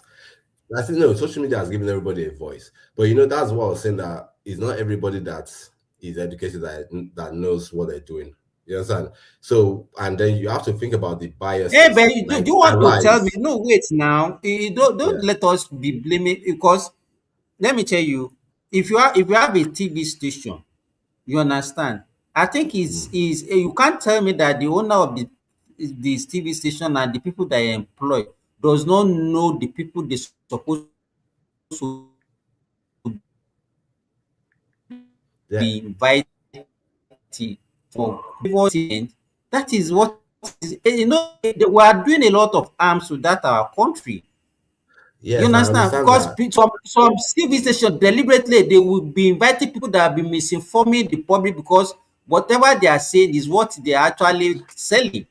Yeah, it's based on But their that's media. biases. That's the No, media issue no, now because that's based on their biases. Everybody knows that Rufai Hussein supports Peter Obi. 100%. Everybody knows that Ayo Even the supports Peter interview with Obi. Peter Ovi shows it. It's Was just yeah. what's his name? Dr. Abati is a PDP man, and he's not happy that APC removed him from his juicy Office. position. You understand? And put him in prison. You know, so you have to But at understand least that that one, he tries to be neutral once in a while. He and tries to. that's because of his age and his experience. You know, he's the one Yeah, that he's true. the only one that can really say is a real journalist amongst them. Mm-hmm. So he tries to still be professional, but the reality is that entire okay. Did But you I'm guys watch? thinking Hold recently, on. sorry, just about Arise. I was noticing something recently. If Rufai is saying some things now and they've not verified it, you will see AGOB saying, we said it is Rufai that said Because it's getting them into that no, because you we've know, not verified it on this table, it is you that said it too. I think She was Wait, really because saying let it. She me he's let started not me saying ask you that thing guys. Let hiding. me recently. ask you No, guys a he's not question. hiding his bias. What Look, does so I just want to quickly make a point. Sorry about this Arise thing. Did you guys watch the interview yesterday on Prime Time with Charles? I think it was yesterday, where the APC man was wanted to talk about the old Bajai issue. In as much as, I mean, you guys heard me earlier when I was speaking about Bajai issue, I was not happy about it. But so it's something that Charles Anagolo did to that guy. The guy was trying to, of course, his APC was trying to defend and just deflect. And Charles said to him that you have nothing to say. I don't have time for you. Let's switch to people that have something to say. And this is supposed to be a professional what's it called? What do they call themselves now? Journalist. Journalists. You know, on an international TV station, because people watch Arise around the world. And if it's the way he just talked, even me, I was so irritated, I switched it off. I couldn't watch it because he didn't hide his bias at all. All he cared about was, as long as you're not going to use it to attack the APC and the president, he's not interested. He was so rude to his guests, and it's not as if the guest said, "Oh, come on, I want to go on your show." They're the ones that invited him. Me, I'm not even surprised anymore. If I think what is Abati can be supposed correcting a girl because the girl is a young new journalist to be saying, yeah, you should be. He needs calling him Abati. Why are you saying Abati on live screen? And he said it because the girl say about there's a way she said it. I don't know. I think we even spoke about that thing on the platform. I think was it like 2 years ago now? That the lady, I think, is a new journalist in Arise. Then she was giving a report about something. Then she called Abati.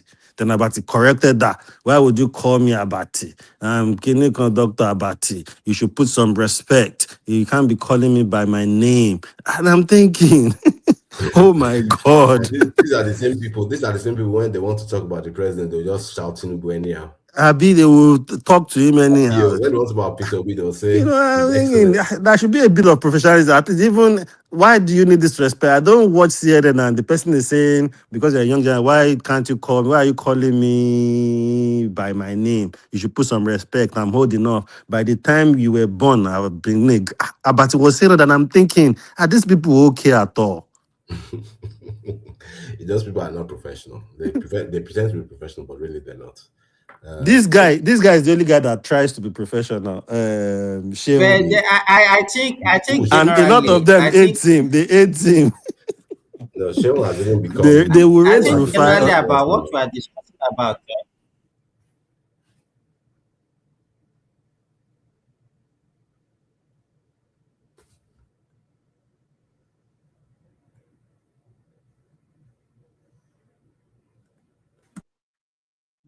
Wait, what You happened? guys. Yeah, Simba just I think sometimes will just fade off. I don't know. We can't hear him generally. anymore. I thought I was the only one. That was why I had to refresh it. Like I can hear the others. Oh, well, it looks like he probably dropped. Yeah, but I was going to ask a question there. What does getting educated, what does it have to do with being smart? Because you guys were mentioning, oh, they even graduates, and I don't think it has anything to do with being smart. Nobody's attaching being educated to being smart. There are a lot of smart people that are not educated. You know, no, we are not like attaching it to it, but at least education just give you a bit of hedge in some When you areas. know, DOG, the major problem is money. People are now reducing education in Nigeria because they think that people that are not educated are making money. That's just all. That's just the main problem there. Yeah, that's it. But that's what they don't get. Even when people tell Pella to go to school, there is a way you will just do some things differently. There is a way you will have I think the decorum. There is a orientation, way you will compose yourself. No, you see, the mentality in Nigeria is, and that is why they don't even have patience with government. Everybody wants everything automatic. A lot of people want to get rich automatically without putting anything into work, without doing anything. They just want to do something that can make them get rich on time, POG, fast, fast. you think it didn't start. It didn't start today, of Hello, course. can I you know hear it's me? been happening for a while. Yeah. Yes, we can hear you. Yeah, because when we attach education to getting employment, we are not looking at education as okay, I want to be educated just to better myself. When we attach employment to it, and then when most people get disappointed by the time they now finish the school and they can't get employment, then they will rubbish whatever education, because they are Mm-hmm. not going to school to learn. They are just going to school to acquire that certificate and to work to as a Mm-hmm. means. They just see education as a means. They didn't see it as a means of liberating themselves, as a means of Mm-hmm. making themselves better off in the society. Mm-hmm. Well, that's the problem right there. What you just said. Education is not meant for liberation. That's not even the first thing. It's for you to be able to solve problems. Basically, Mm-hmm. that's what it is. And that's Yeah. what Nigeria 100%, that's what we lack. Because we're expecting other people to solve our problem. And that's why one thing you mentioned about the road that you saw, and you were like, oh, the road is like about 8 to 12 inches thick. And I'm like, what? Is that even something that to be question we need to even question or talk about? The only reason why everything is in line now is because you have a civil engineer that know the standard, that this is how roads should be built. That's the And that's only why he's talking difference. about it, because That's the only difference. you see Meaning that it everybody that's previously. been there prior to this guy, they Mm-hmm. stole our money. They lack Mm-hmm. knowledge. They don't know. Let's, if not even this guy alone, And the standard is there. even to state level, they will say they No. construct a The new road. standard is there. Nigeria has a standard. It's We just not know, that's what I was followed. saying. That's why we are saying they don't follow the standard. Contractors just do rubbish. In the next 3 months, a new road is already being as if it's not just been built. You know, that's the problem. So when you see things, you just appreciate it. And there's nothing wrong in appreciating, even though it's the standard, but this is good. You can tell this is a good road. This road, I'm sure, once there is proper maintenance culture gets better and they start maintaining our roads, and this road won't have potholes. It won't just, you can travel easily. You know, that is what we are saying. We are just commending it, not like it's not the standard, not like we are thinking it's like a surprise. It's not a surprise. That's the standard. That's what we should have. But once we don't have that before, now you are happy that at least things are moving, getting better, which is Yeah. what we should say. And that is why I have issues with people on social media. Everything bad about Nigeria is what people want to project out. The good things, they will never talk about it. And that's the same thing Obi does. There are a lot of good things happening, but you will go and try to be bringing out negative things, even though it doesn't even relate to things. And that guy, anyway, I just want Isn't this that done. I how said, politics work? Isn't that how no, politics Yeah, that's I not think how politics should work. That's how politics works. But politics, the way politics work, as the opposition, you want to challenge things. You can go and challenge the project they are doing, but not Isn't that that they are what he's doing a lot doing? of. They are no. doing hold on. They are doing a lot of road projects, but you ignored all those road projects to go and pinpoint all the roads won't be better in one day. In Anambra, where he had been a governor before, how many roads can people go and point that during Obi time, Obi should have done this road? There are a lot of roads people could have pointed that to, but the politics is playing is not nice, is not good for our people and Politics for is the never nice, Did and you there's watch? nothing wrong with Sorry, what Oh, sorry. they're Can I don't doing. just get me interject? wrong. Don't get Can I me just wrong. interject? What I'm saying is, I even believe this division we have with tribal issue in Nigeria now, Obi was the one that projected that thing into people. Wait, can you not Because go You and into? even Don't worry with the about that. religion, Let's focus on the because road. because Let's talk Tinubu was about the doing road. Forget Muslim about tickets. other Hold ones. on, because Tinubu was doing Muslim ticket, Obi started going Ah, to all churches. did What are you you watch trying to instigate? that in that same interview that I mentioned let's with stick to the Obafemi road. George? Oh, There's okay, hold nothing on. wrong with We don't Okay, have I to will, stick to questioning one thing, other no, no? okay, roads. wait. I will even talk about the road as well.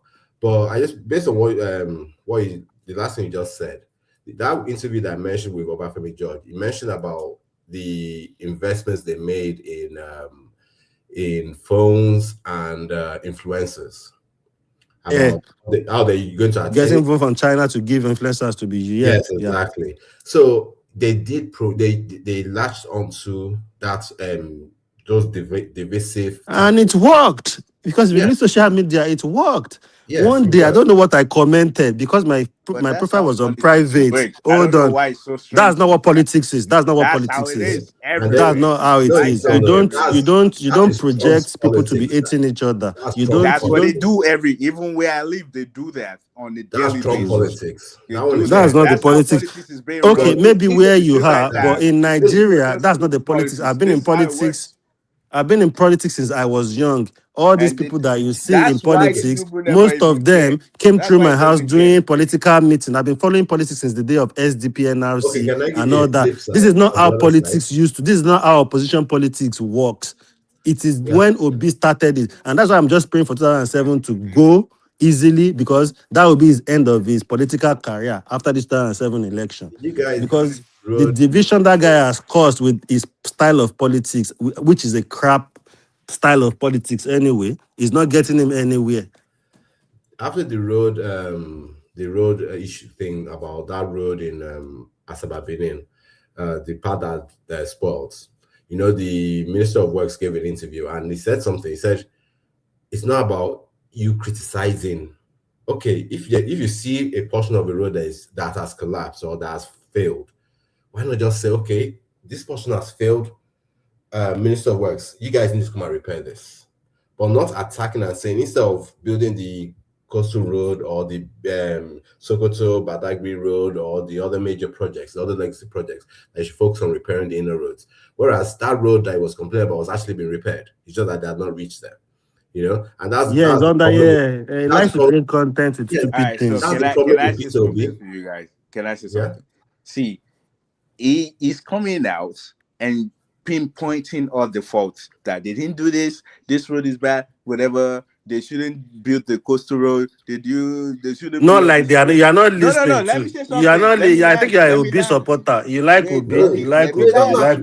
You like Obi. You don't know where you like Obi. I can see. Okay, you don't know where I'm going. Let me land. It's pinpointing all these things that you are not listening. That road they went to point to. They are already doing that road. They've not just got into that part. But he went to take picture. I see he's taking picture with his wife. With you don't even know what I'm about to say. With model pods. You don't know what I'm about to say. Let me land first. What I'm saying is this. Wait, can I land first?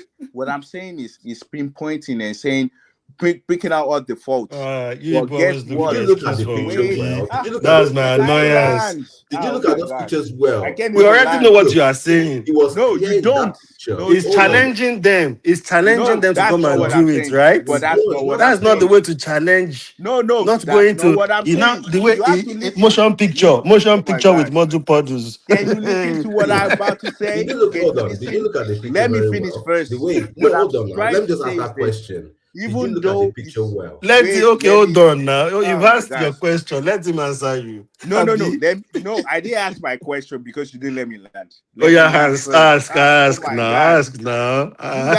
Your temper is so hard. Like it's not nobody. It is you. I just realized that this guy look like an Obi supporter. Wait. Even though carry on. Even though he's questioning those things, at the end of the day, let's say he becomes the president, he's going to be doing exactly what Tinubu is doing right now. He's only saying those things because he's not at the seat of the power.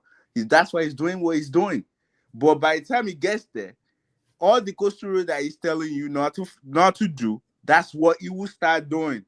That's what I'm trying to say. But you guys are not trying to listen.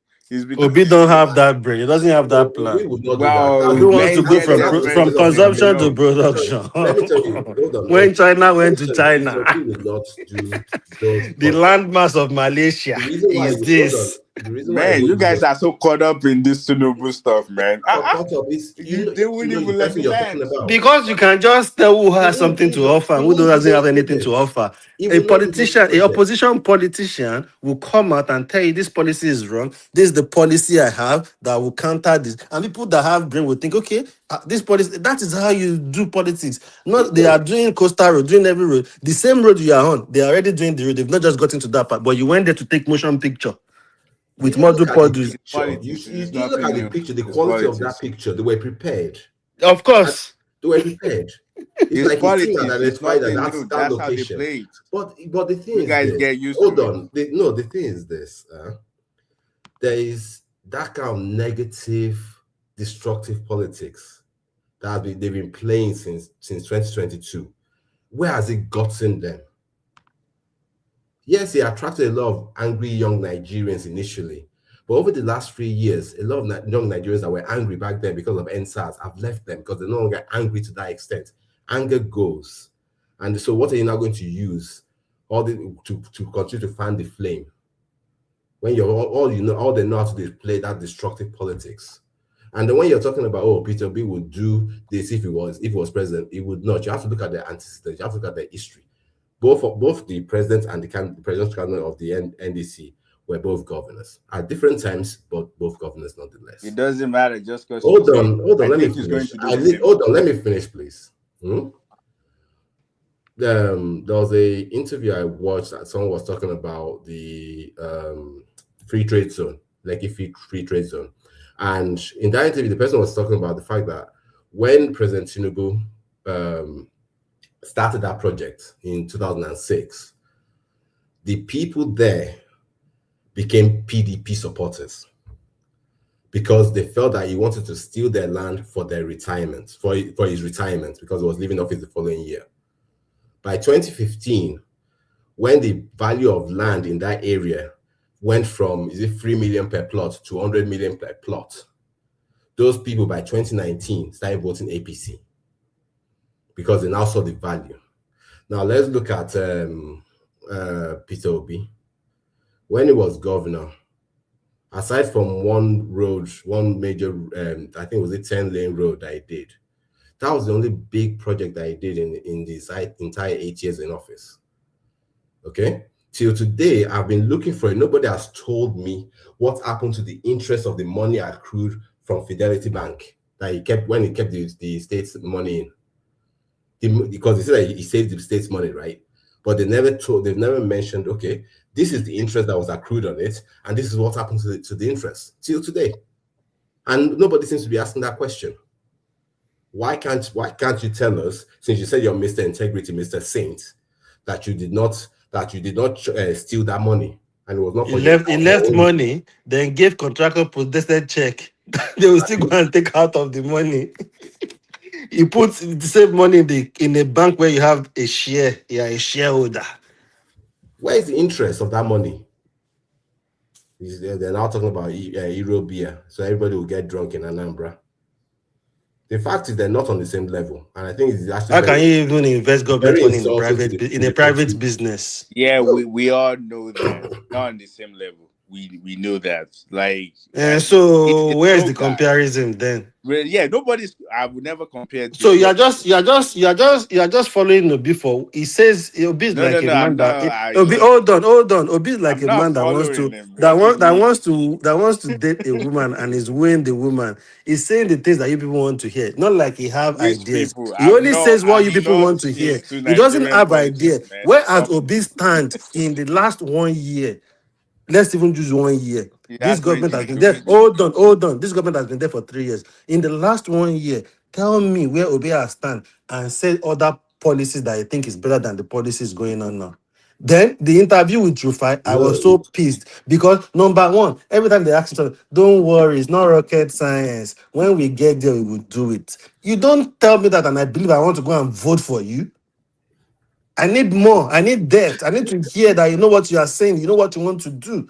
You don't know what, he doesn't have any idea. Then he will be touching, the way he was even touching Rufai every minute was annoying me. Then the way Rufai that will be grilling people on my rise, he was he will just move on. without That him answering the question. that one is lobbying They will ask, they will for ask him, they will ask him, he'll be spokesperson talking job. about landmass in Pakistan, the landmass in, so I mean, that's not the question. Answer the question. How do you want to fix it? It's not rocket science. The landmass in Morocco, the landmass in Egypt, they did it. It's not rocket science. A kindergarten can say that. Does that mean I should go and vote for him? Because he's saying what they are doing and he can do it. You can do it, but he didn't tell me how you want to do it. It's like employing a chef that's telling you can cook, then he cook the food. You can even see before he starts that he doesn't even know how to ignite the stove or ignite the cooker. So how do you cook? Yeah, sometimes I wonder how you people, all these youths are falling for all this gimmick this guy is all about. He's a scammer, honestly. Well, he knows. You know, the thing is this: he knows how to. What you have to give him his props for is that he knows how to invest in getting what he wants. Basically, that's the way I just look at it. I know that doesn't really make sense, but he invested in capturing the youth population because they're the largest population, and He didn't he, capture them. he captured them. He He's not captured the them to some one doing extent. it. There are people behind the scene that is doing it. This guy is not smart enough he's not smart enough.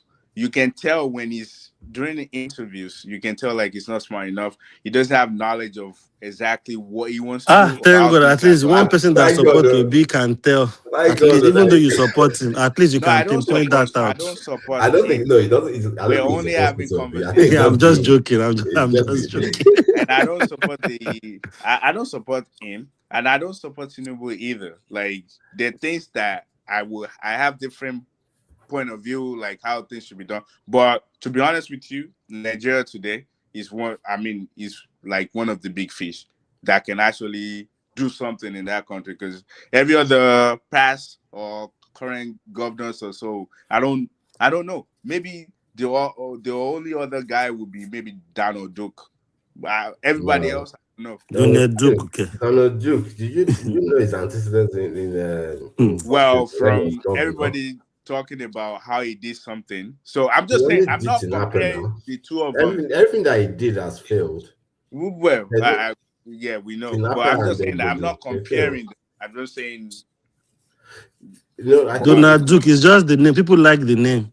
yeah, and the fact that he's young, It's just the about fact his that he's name. I young. don't think there is anything with Donald Duke that you can point to that really makes sense. But I'm glad at least someone like you can still tell. Because to me, honestly, that's what I think about like people supporting Obi. Do you even listen to him or you're just supporting it yeah, he because the guy, lacks. when you talk, you can't feel that depth that this guy has something in him. That is you can Yeah. that intelligence is not there, And I just look at it. Fair enough, you might think, oh, maybe Tinubu shouldn't even be there. But if you look at all of them now, the best person to be there is just Tinubu. The best Wait, and who says that Tinubu shouldn't be there? a Because lot of people. So there are if some you're looking Nigerians. at Nigeria today, The obedience don't want him there. based on Even if we, Tinubu build gold and say you'll be fetching gold from here every morning, they still hate him still. no, that's just no. They You know the just thing that annoys minimize. obedience the They have a most. settlement. Those obedience that you're talking about, they have settlements. Like it's not like they. To be honest with you, majority of them actually live in a state that this guy actually sort of built. So a lot of them is just the sentiments that okay, I want this type of person to be there. I just believe in sentiments because maybe they're from one side of the country, they are biased to that. What That's of what the I see. Yorubas? What of the Because Yoruba bots? in all honesty, a lot of those people that you are talking about, they live in a state that this guy actually have a foundation of what is currently in that state. He put the foundation there. What is currently running right now? That foundation was built by him. So for someone to say that, I mean, what other place in Nigeria can we actually pinpoint and tell that they did something from the past 20 years that is still solid on ground right now, except for that state? There's no other states. I mean, I don't know. Maybe you guys know other states that actually have something that they can reference There is back no to other their 5 state you years. can There's compare no to other state. Lagos. There's no other state. Even Lagos State is the is what other state is looking to to build their own state. Yeah, I'm actually talking in terms of policy, the foundation that was put there. There's no Yeah, other Because state. Every oh, look, there is no other state. There yeah, is no other so every state. state since 2000 and is it 2003 have been 2003. Yeah. copying the policy of Lagos. Yeah, Lagos came up with LASMA. Everybody else started their own. that's what I'm saying. You See, know, but the reality, the thing is this with the Obi supporters. A lot of the anger that I'm seeing a lot today now is not because Obi is not president. It's because, like, okay, let's take the state police for example. Now, why do obedience don't want President Tinubu to be the one to sign the act when it finally comes to his table? Is because they know that that is a legacy that will stand the test of He time. has too much. And listen, no, hold on now, hold on. No, some of them said it. Some of them taking said too much it. glory, man. And they said that they want Peter Obi to be the one that will sign it. That they don't want at least let Peter Obi do one now. That's what they're claiming He for. will not Is Obitu not against? Obitu came out and he was against it. Hold on. And I look at him. Why How would can he? someone sign acts Why when he's not president? He prioritized his own ambition over people's security. Wait, let me say something. Saying he should be after election. Wait, let me say something. He knows that It's the only people will eat it Tinubu. up. He made the now fund possible. He's the only Tinubu. He's fixing the currency. He's the only Tinubu. He's taking the this thing out, the subsidy. Why? He wants to take all the glory? No. Because he's the one that has the vision. That's exactly what's going on. Fault. They felt like he's taking all the glory, man. To be honest, I even think Nigeria got Tinubu at the right time. If not, if he had had any of these other guys there, we would have been in proper soup now. No, I think you're quite right, because it's not just about the president himself, but the people available to him. Because some years ago now, if it was 2015, someone like Akpabio cannot be Senate president because he had not been in Senate long enough. It won't matter. He knows how to play politics. It would. Saraki, okay, look at what Saraki did to Buhari. He did. But Buhari don't know how to play politics. Because one thing you have to know: every country that has a democratic system, they know one thing for sure: legislative and executive, they have to be friendly. They have to work together in order for you to be able to do anything. If you don't work together, you won't get anything done. And that's what Tinubu knows. He knows that. Yeah. That's why it was like, okay, I have to put these people in my pocket. They have to be my friend. They have to, if not, but Buhari, I'm sorry, like Buhari is not. He was not a politician. Yeah, exactly. He's not a politician. So that's why he was even lucky. It was just that at that time, is it now AD?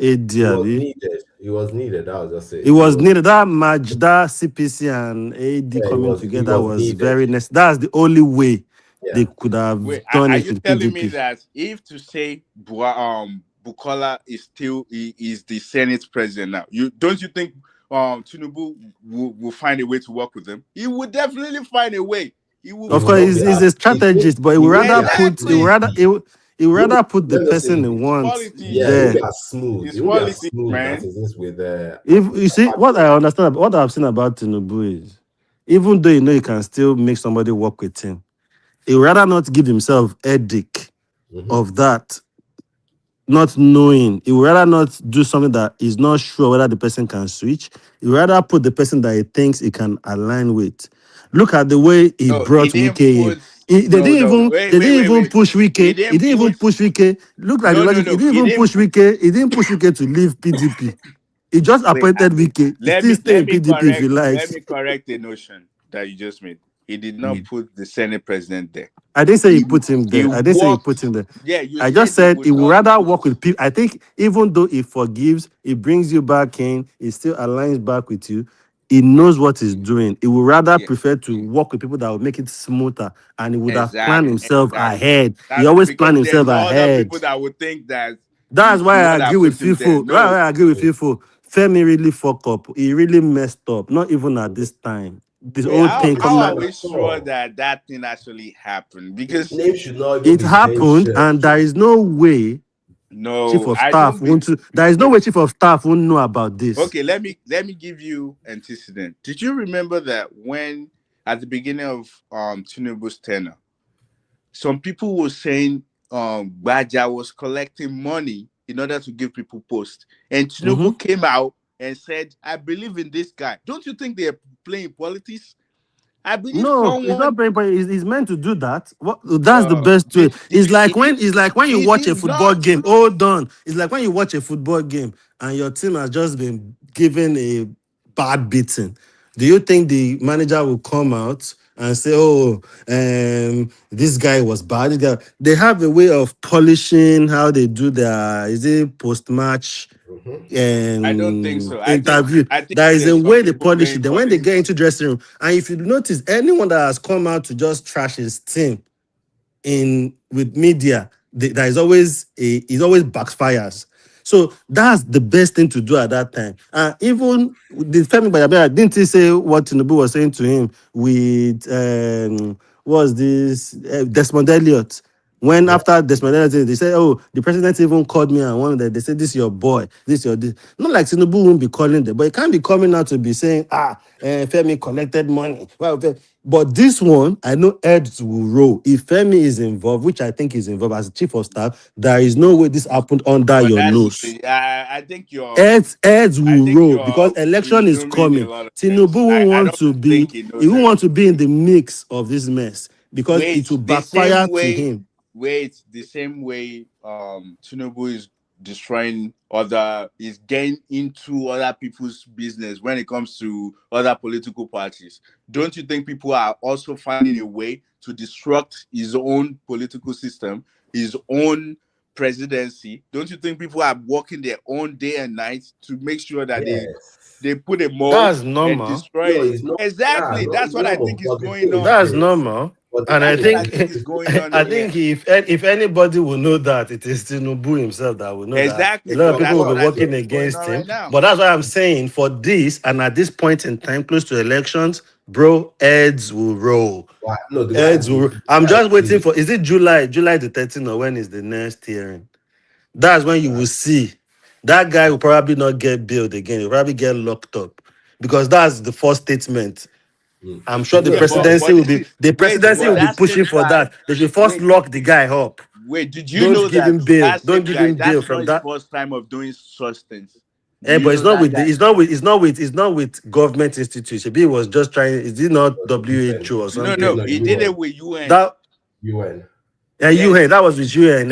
But this is with the No, no, but the guy this is has now with antecedents. this is The now with guy has antecedents. He's been and doing here this that is it. But all what I'm along. saying to you now is for this present government, election is coming for them to save their face. Tinubu What will face are they be. saving when it's not them? It's someone that's trying to But obviously, manipulate the the way they whole handle system. it matters. A lot of people are looking of at what There's a to lot. try, They're looking at the what to come optics out right of now. it from the next court sitting. A lot of people are now paying attention. A lot of people didn't know this before. It's been since last year, but a lot of people just get to know in June. The following year, a lot of all these opposition parties, everybody is now looking. Even people are calling. Arrest TV, they are all calling for independent autopsy of the guy Yeah, that so died. what's wrong with that?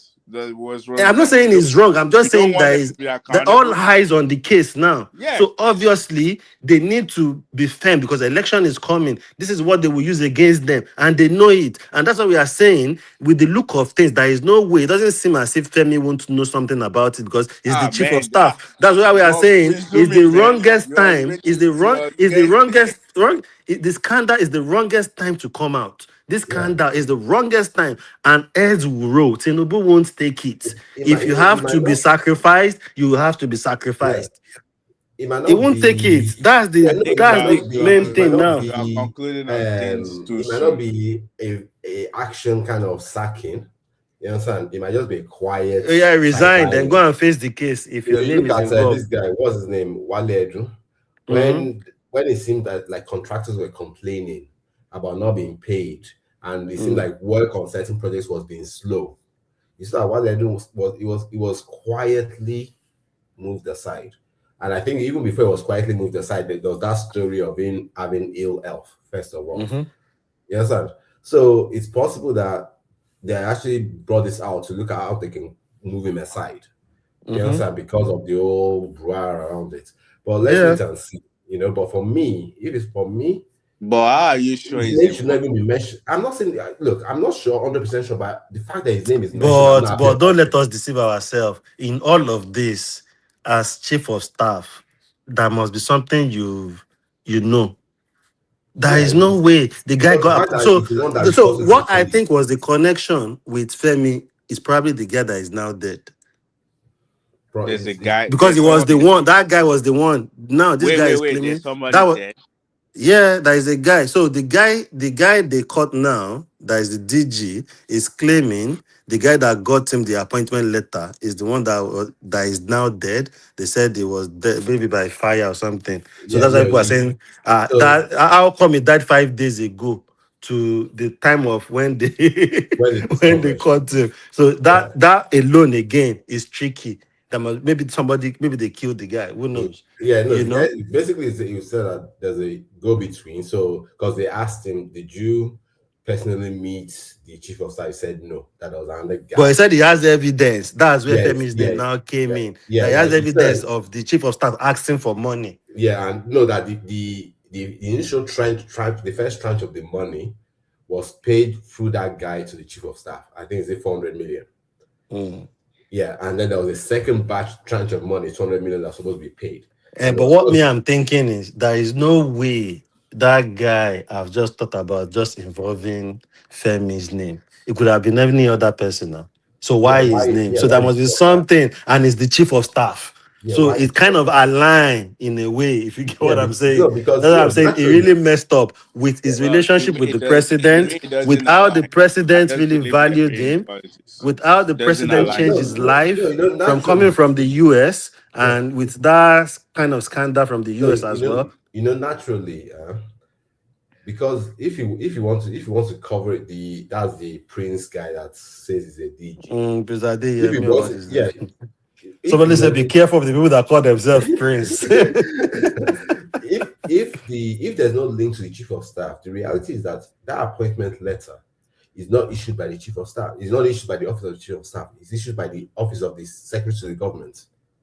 So naturally, the story would have been cleaner if he had said he got the appointment letter from the office of the secretary to the Secretary. government, because that's the office that issues those appointment letters for the Let us. presidential agencies. But the fact that he didn't say that, he said it was the office of chief of staff. So that's where you have that belief that okay, there must be something. And for me, it's just annoying that this is election season. Season.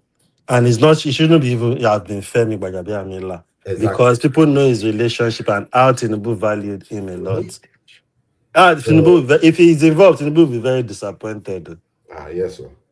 That's heartbreaking. Even me, that I'm not the president, I felt bad. Like, not you, When I heard it, not I was you. With angry. all you've achieved in life, 400 million. What is that? What is that? Abba. If even with your relationship with the president, if you need 400 million, if you go and meet the president, he's rich enough to say, Femi, that you can even do it jokingly and you can sort yourself out. For what? You see now people will now start pinpointing. Even Oyade has mentioned the rumor then when they say he was collecting money. So everything will now start coming Yeah. up. Although Oh, people have nah. brought up his whole case in the US in the state of Yes, of Florida. course. What do you People expect? are started digging, and these are the information that disobedience are very good at using in Mm-hmm. election time.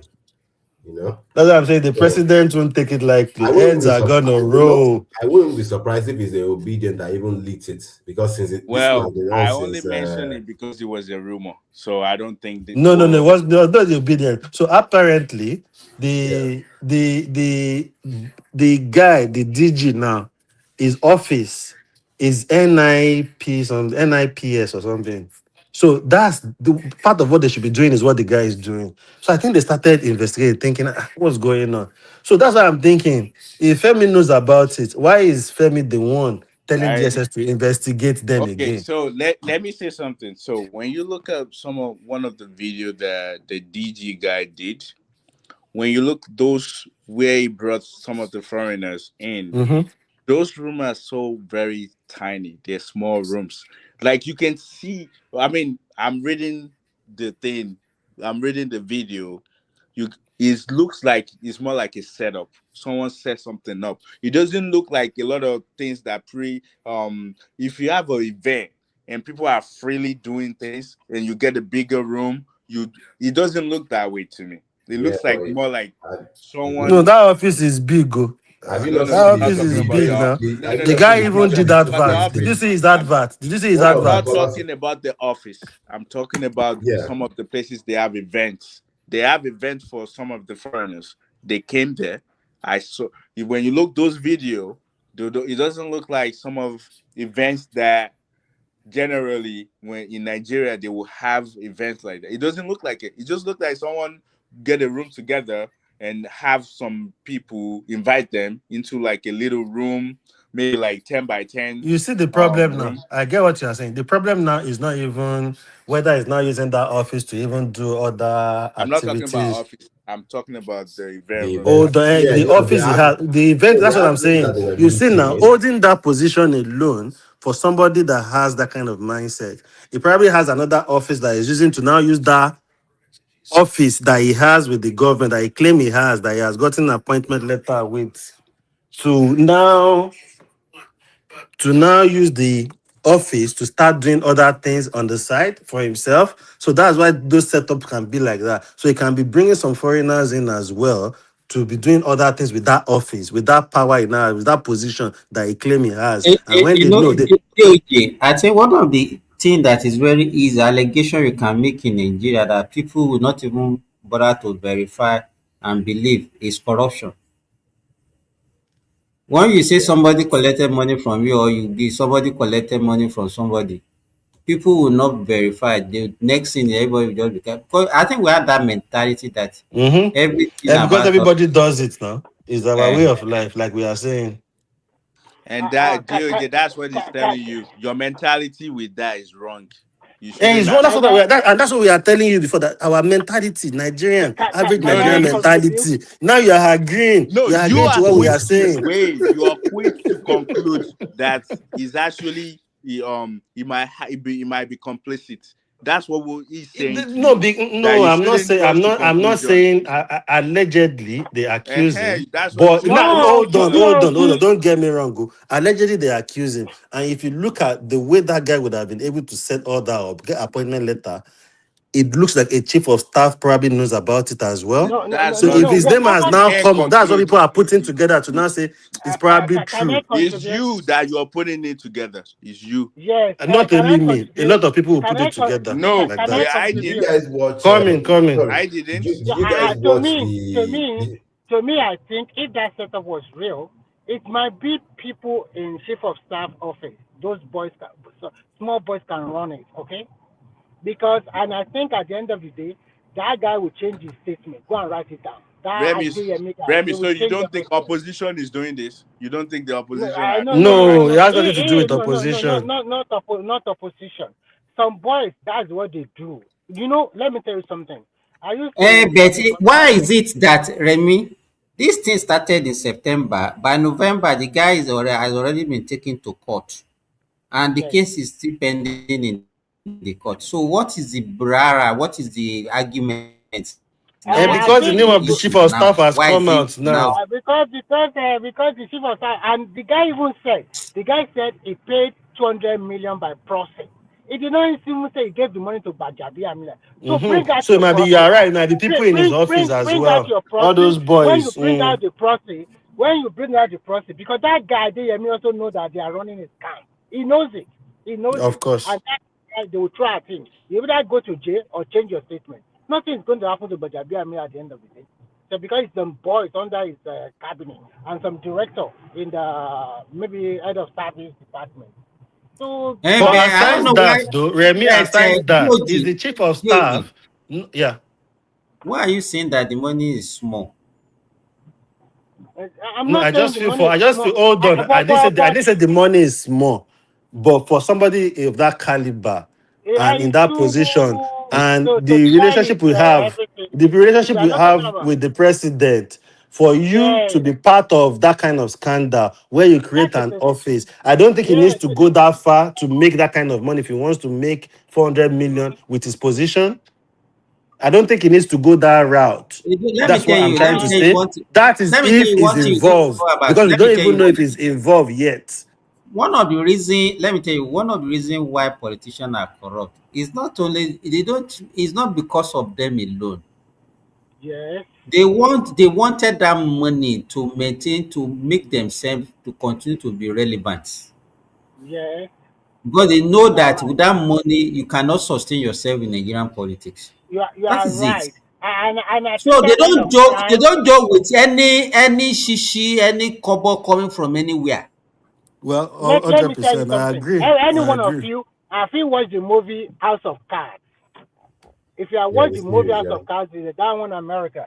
That guy will fall for that. He's going to take the fall, and he's going to recant his statement. Go and write it down. That's it. He's going to recant his statement. It's some boys that run that thing. Even if Gbajabiamila knows about it at the end of the day, they are going to exonerate him because that is how government work anywhere in But the world. how does the chief of staff sit in that office and budget? They are bringing out budget for that office. Can't you see Uh, when they said the budget headline was with economic council before that used to be under Buhari regime? They now say slash. That is what they do. Those people that do the budget. It's not going to be by Gbajabiamila now. It is from the so it's been budget of since Buhari period. Yeah, yeah, no no, no what no no no. What I'm trying the to tell you is that agency, no, the they use that agency, the agency to they hide under. It says slash the new one that this guy yeah, was talking the about. agency So they was hide. initially founded It's under a smart Buhari. move. It's, It's some it's boys falling under that Buhari, Yeah, Abi. the yeah. It's a agency itself was created by Buhari. yes. Then they now canceled it at the when this president administration came in. So Uh-huh. what this con artists did was basically they did they used the old agency's name, then they now put slash the new Yes. agency. Yes. So, but the thing, Exactly. you understand? So, anytime they want to do an organization, an event, they'll use that old agency's name, then they'll now add the new one afterwards. You know, but But is that not that's my problem? How do we have that kind of thing happening and nobody is scrutinizing yeah, budget? Where that's this the budget? issue. Even this Yeah, guy mentioned something. I don't know. I think you saw that because you've mentioned that particular episode. Arise. Abati was saying during his time there is a book that even if you are not sure of the yeah, person's position, there is a book you that can book. look into Yeah, to that should be. I don't know. I Anyway, beg, don't believe that about you. There is also a scam he did himself. They of just course. no, it should be released him. them I too. We beg. know, but that doesn't No, because it's there this. is We know about Eh, his scandal too. We know no, that they we will know just we be know about that pretending. one. no, But there that were doesn't mean checks and that book does balances. not exist. That Yeah, doesn't mean that there were address book certain checks and or balances how do they that they call had. it now? That doesn't mean that data book doesn't exist. We know about his scandal too. Wait, Maybe it can I was ask you? locked up. Let me ask you It a was question. locked up too, Wait, sitting what? on the floor. There is picture of him sitting on the floor. Wait, what department does that agency fall under? Presidency. Or presidency? Yeah, it's a Or presidential agency. so because what I'm thinking is when you make budget, so chief of staff would go through whatever budget is assigned to the president, Yeah, whatever, exactly. and He's the one every that signs up the department also has budget. their own budget, but those budget goes to is it accountant general or whatever? Yeah, It goes to one yeah. person that will look the overall budget. So are you telling There me is nothing that? that contain. There is nothing that No, concern that can general about a budget. They have a budget office. yeah, they Oh, have they They that even have a have a budget. minister yeah, they of have a Okay. budget. budget office. So who is in charge of that budget office? So at the end of the day, whatever budget they put together will It go to doesn't that even budget matter who No, office. is but in charge. That means they the are thing not is this. budget It office is not doing matters. his job well. No, Wait, no, it's it not like that. It's not matters like that. You have to because understand that. Hold on, about three, sorry. 4 ICs will see those budgets. Are you telling me none of them caught Nobody it? pinpoint You that have to know. house. Thank You have you. to understand. Yeah, there's certain things you have to understand, though. Certain things fall under the presidency, And when you have the yes, they will have that agency, but you have to remember that that agency existed before.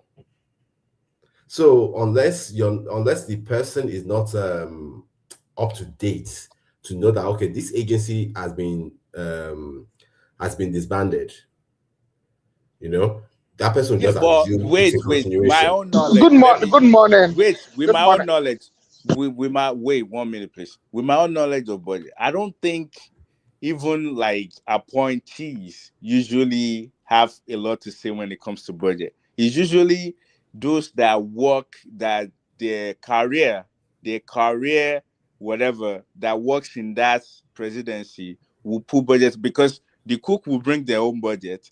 Whatever military that is following president will bring their own budget. Everybody will bring that budget together. The person that supersedes that budget will be the career personnel that's present at that presidency that will look over. Same thing with all the ministry as well. Ministers are not looking at budget. Oriola, the whole thing is a syndicate. The whole Simba. thing is a syndicate. Good morning, Simba. Good morning, Simba. Good morning, everybody. 100%. That's what I'm saying. Heads Good will morning. roll because that guy Good alone is morning, not in Aro. it. That guy Can alone I is say not in it. something? There Can I is say no something? way. Go ahead. Go ahead.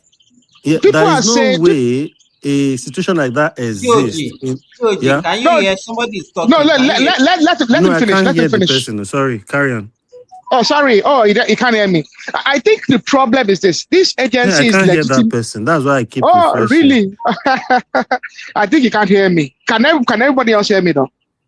Yeah, go ahead. I can hear you. Okay. At least Yes, me, I I can hear hear you. you. I think the agency is legitimate in every way except for its intention. Do you get it? I think one thing at the start of the show, Pato was very good at analyzing how an agency is set up and how it's legitimized.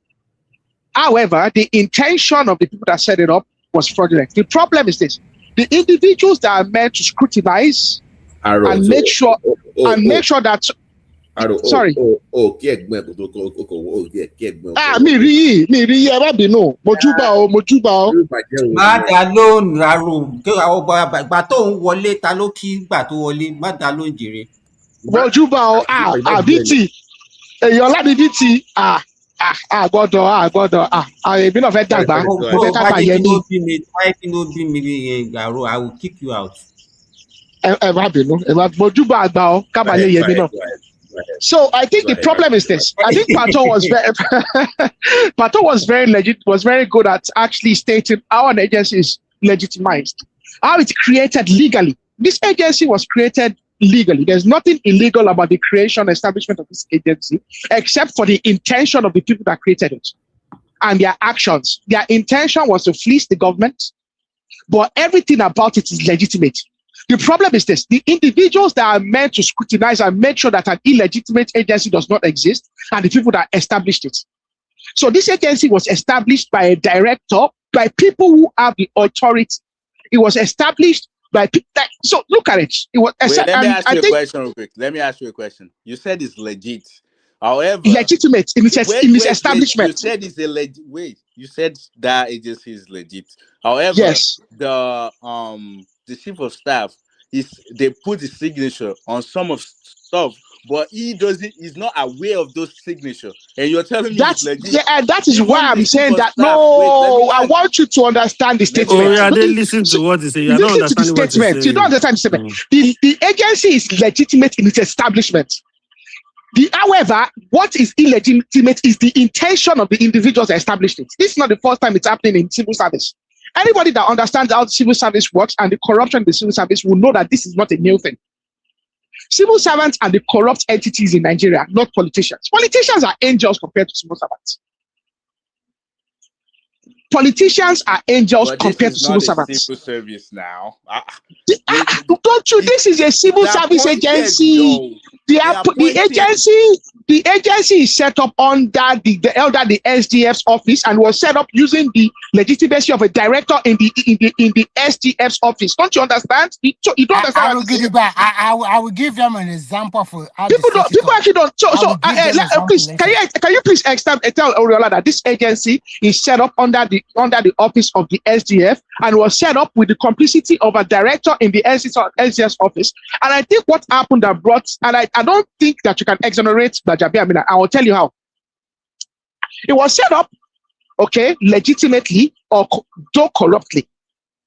The intention was corruption, but everything was to everywhere a legitimate organization is set up is set up.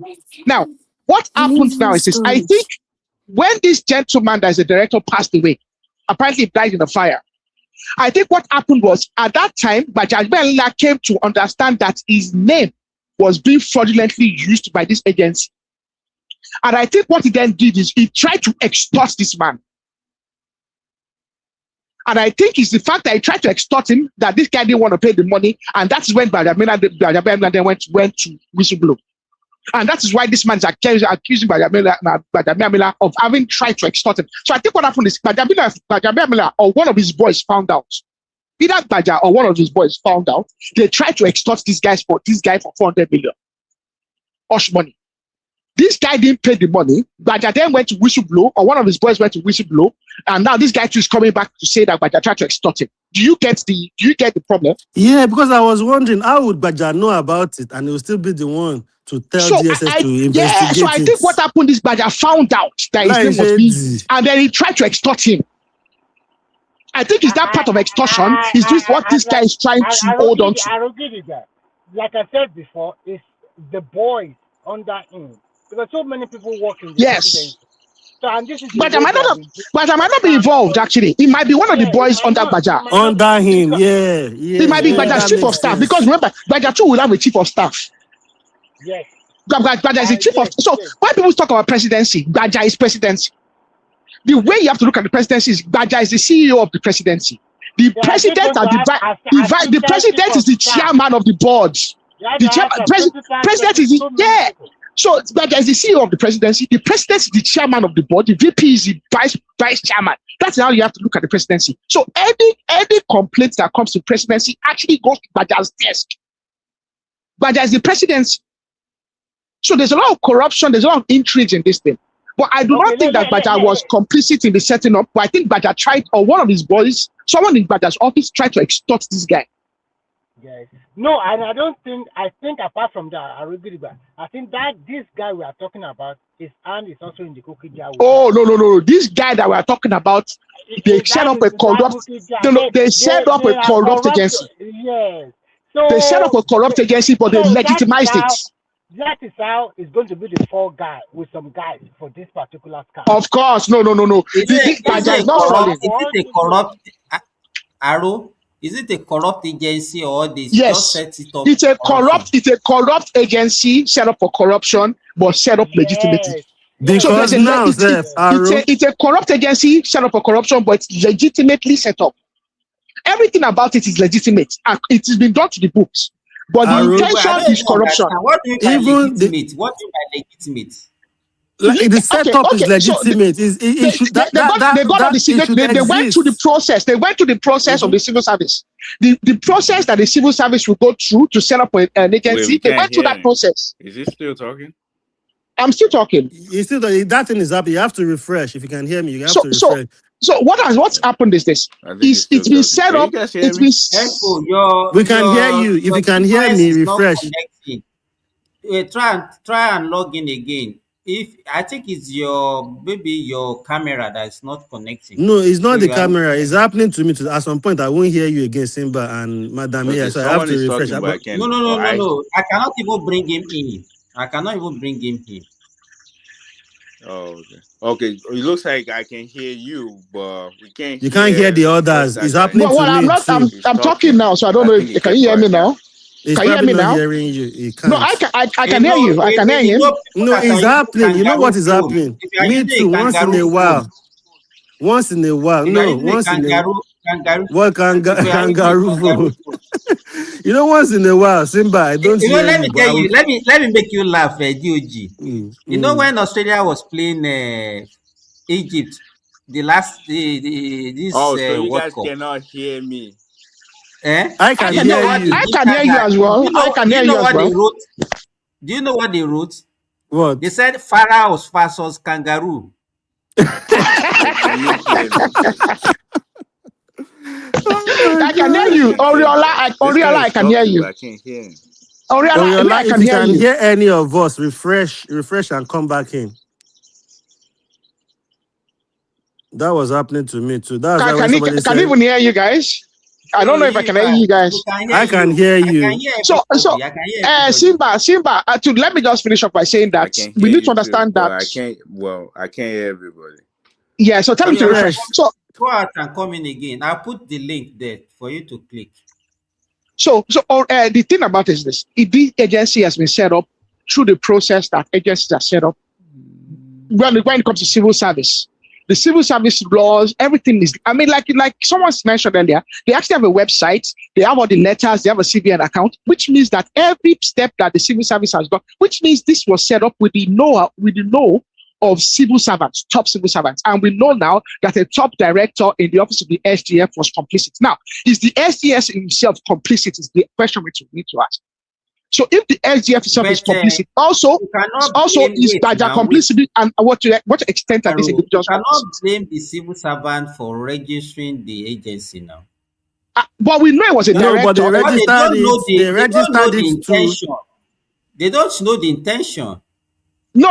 I'm not blaming the civil They servants. I'm definitely just know saying the no. intention. How can you There set are up a some civil business servants. and you use No. There are some somebody civil. that is not competent to head it? Simba, Obviously, you know what you So are if I doing. let me ask you, Simba. There are KG, some civil if I servants. There want are to some set civil up servants that a are involved company in now, this. wait now, sorry, Aro. If I want to set up a company now, and I know that my company is just to defraud people, I will not tell the CAC that I want to register it to defraud people now. I will lie. I will give And them that's what what I he's want saying, to. that they legitimize it. That's what he's The, saying. That's what the, Aro is saying. the intention. You see, we have to differentiate the intention and the process. The process is legitimate. The intention is not. Son is there, yeah. That's what is not legitimate. And that's what I'm trying to say now, Aro. So my point now is, let's even say Femi doesn't know anything about it. He will be so furious and he will be looking for the mo that is close to him, that is in support of this scandal. Exactly. So I think You know what? Let me tell you one thing that used to happen in Nigerian politics that you don't understand. You know, the only you can be a whistleblower or you can be exposing people if you two don't have skeleton in your cupboard.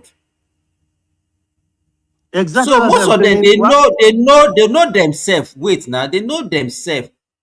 Probably what happened was that when Gaja knew about this fake agency or whatever, if you don't want to call it fake, but to me it's a fake agency.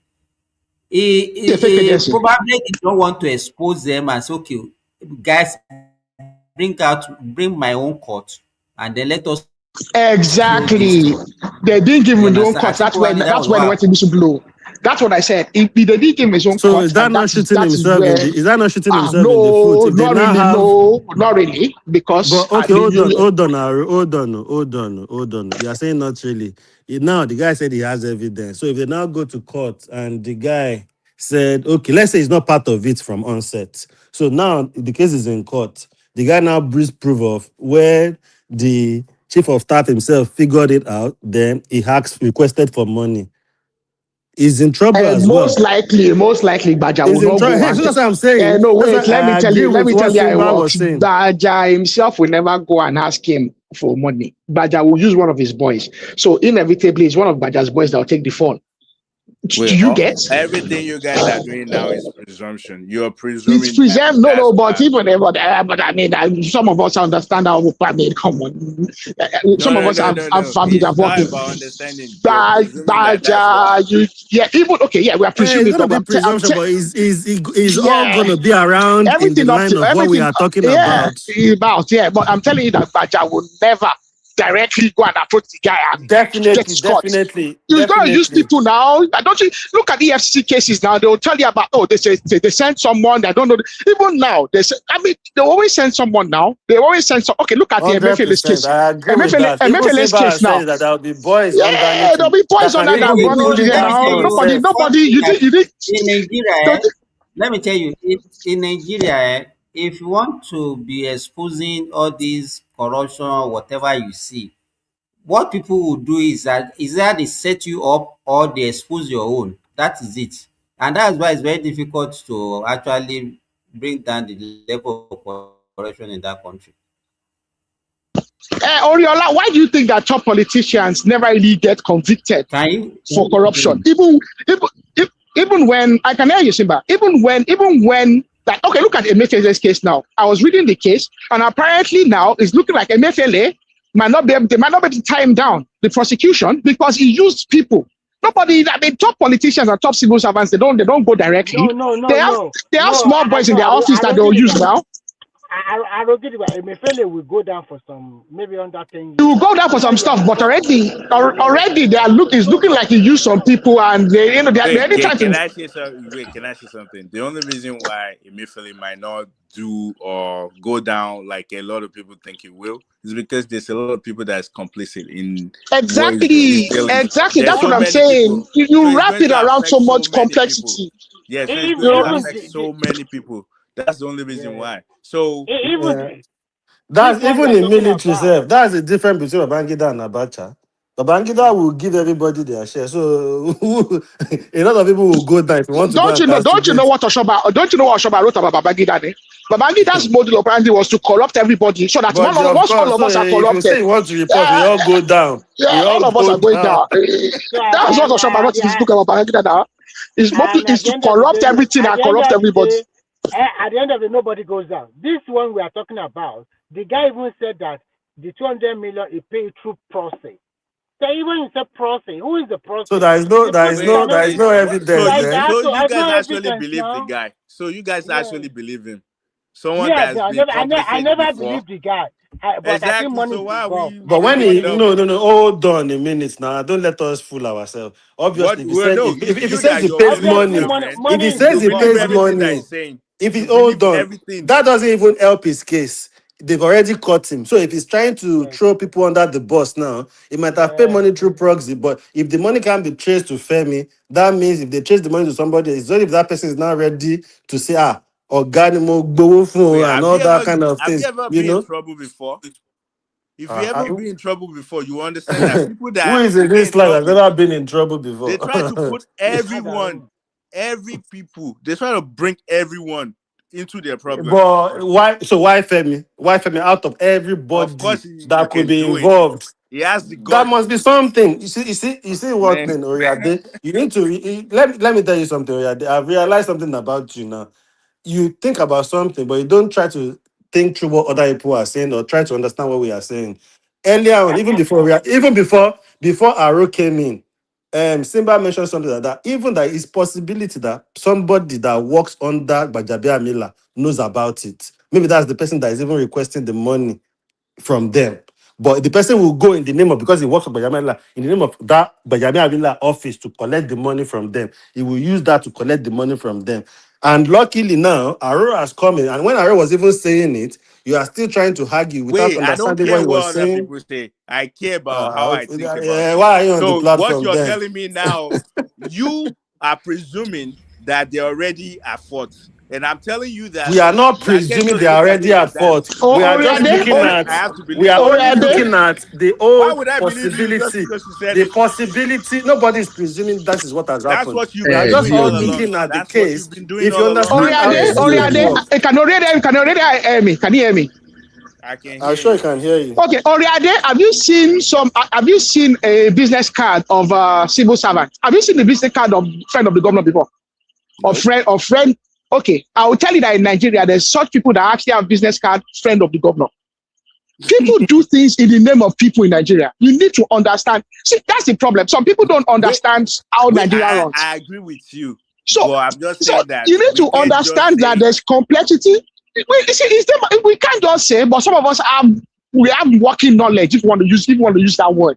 We have working knowledge of some of the intricacies of how things run and the corrupt without you syndicates being and how they there, operate. you can 100% say that. I'm not saying 100%. We are speculating. We are speculating. But we are Exactly. using We have informed the knowledge. understanding. Hold on, because we have the understanding, so we are looking at all the chances, all the what could have That's transpired, Sani how it could have, happened. Oh, We are not saying that is exactly, but if you No look at matter, it at the end of the day, no. hold on, Baba. We are still all here. You see, at the end of the day, is one of these things everybody has talked about that will be the case. It's going to be one of everything we've pinpointed. Yes, What could exactly. have happened? That is what will happen. You will see. Let the case. If the case is starting this month, you will see. There's At the evidence. end of There's the evidence day, here. There's evidence here. A matter of attempted rough handling by someone in Femi's office. Femi wasn't party to the establishment of the organization, but Femi came to understand it, and I think there's an extortion. The only problem that man would have done is that if he paid that bribe or that money in cash, It would have been hush money. That bribe was meant to be hush money by someone in Femi's office. That's it. No traces. You just go and withdraw cash and go and give it to another person. I did not receive any dime. They don't even pay. Do you think that money was going to be bank transfer? That money will be cash now. What do you think is the job of Buhari? What do you think? What do you think Buhari change? People think that Buhari change. Buhari change. The $100. So wait. Oriola, let me ask you a question. You think it's the $100, $1,000 that you bring from America? You want to change? Buhari change? You think that's how they operate? You think that's what keeps him afloat? Wait. Let me go from this angle. Based on this guy at antecedents that he has been like a criminal from the past, do we now saying that we kind of believe what he's saying? It might be true based on his past. There's elements of truth to his statement, oh God. There's elements of truth to his statement. There's elements of truth to his statement. This matter is not just Oriola. This matter is not just of one. It's not a matter of 1 + 1 = 2. There's different parties involved in this matter. There's different interests, and I think there's multiple extortion rackets going on. You have to. So, you know that this agency is probably not the only one of its kind. Wait, I don't disagree that there's extortion going on. I'm just saying that we should not like 100% say, okay, this is exactly what it is. Nobody is saying 100%. Even people are giving you right now in the last 20 minutes. They have just given you different instances this could have come about. Nobody has said, this is the particular thing that's happened. That's what you've been doing, though. No. So Oriola, this is speculative, but it's speculative using informed knowledge. Do you understand it? Yeah, I get you guys. So I'm telling you that this is my opinion, but this is my informed opinion. Exactly. I'm not telling you this absolute. As long as it's just an opinion that this is what I think but to be frank, using informed knowledge, we can already speculate that this is the tendency of what might have happened. You can already see it now. You can see the games. You can see the games on the board already. Arrow, give me 1 second. DOG, is this your first time interacting with Chief Oriola? BT don't start. BT don't start.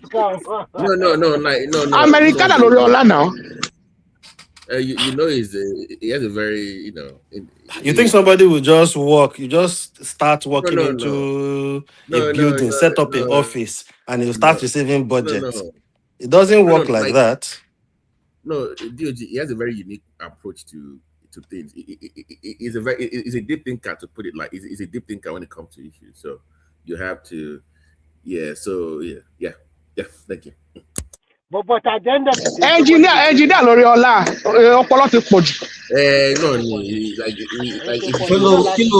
Kí ló mí engineer nìkan ló máa ń lọ́pọlọ ni àìpín tó kí lè ní. Bí Mr. Ọlá àpọ̀débìtà lọ́pọlọ àwa bí engineer Mr. Ọlá, although I don't like to claim it, rational mind is an engineer. Rẹ̀mí ṣógbọ́n tí àrùn sọ ń sìn. Ó ní ẹ̀yà accountant bẹ́ẹ̀ lọ́pọlọ. Mr. Remi said, believe in what Mr. Simba said.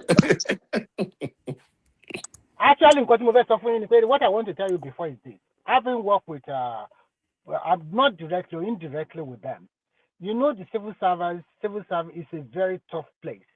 your thing will be moving from table to No, table. he I has a think the very, problem that man would he have has a done very, is that no, let me finish, no, Baba. like, The problem that I'm sorry. man would have done is the problem that man would have done is that if there's no traces for all those acquisition of money given to a process, if there is because in what you call it in government establishment, there is what called environment.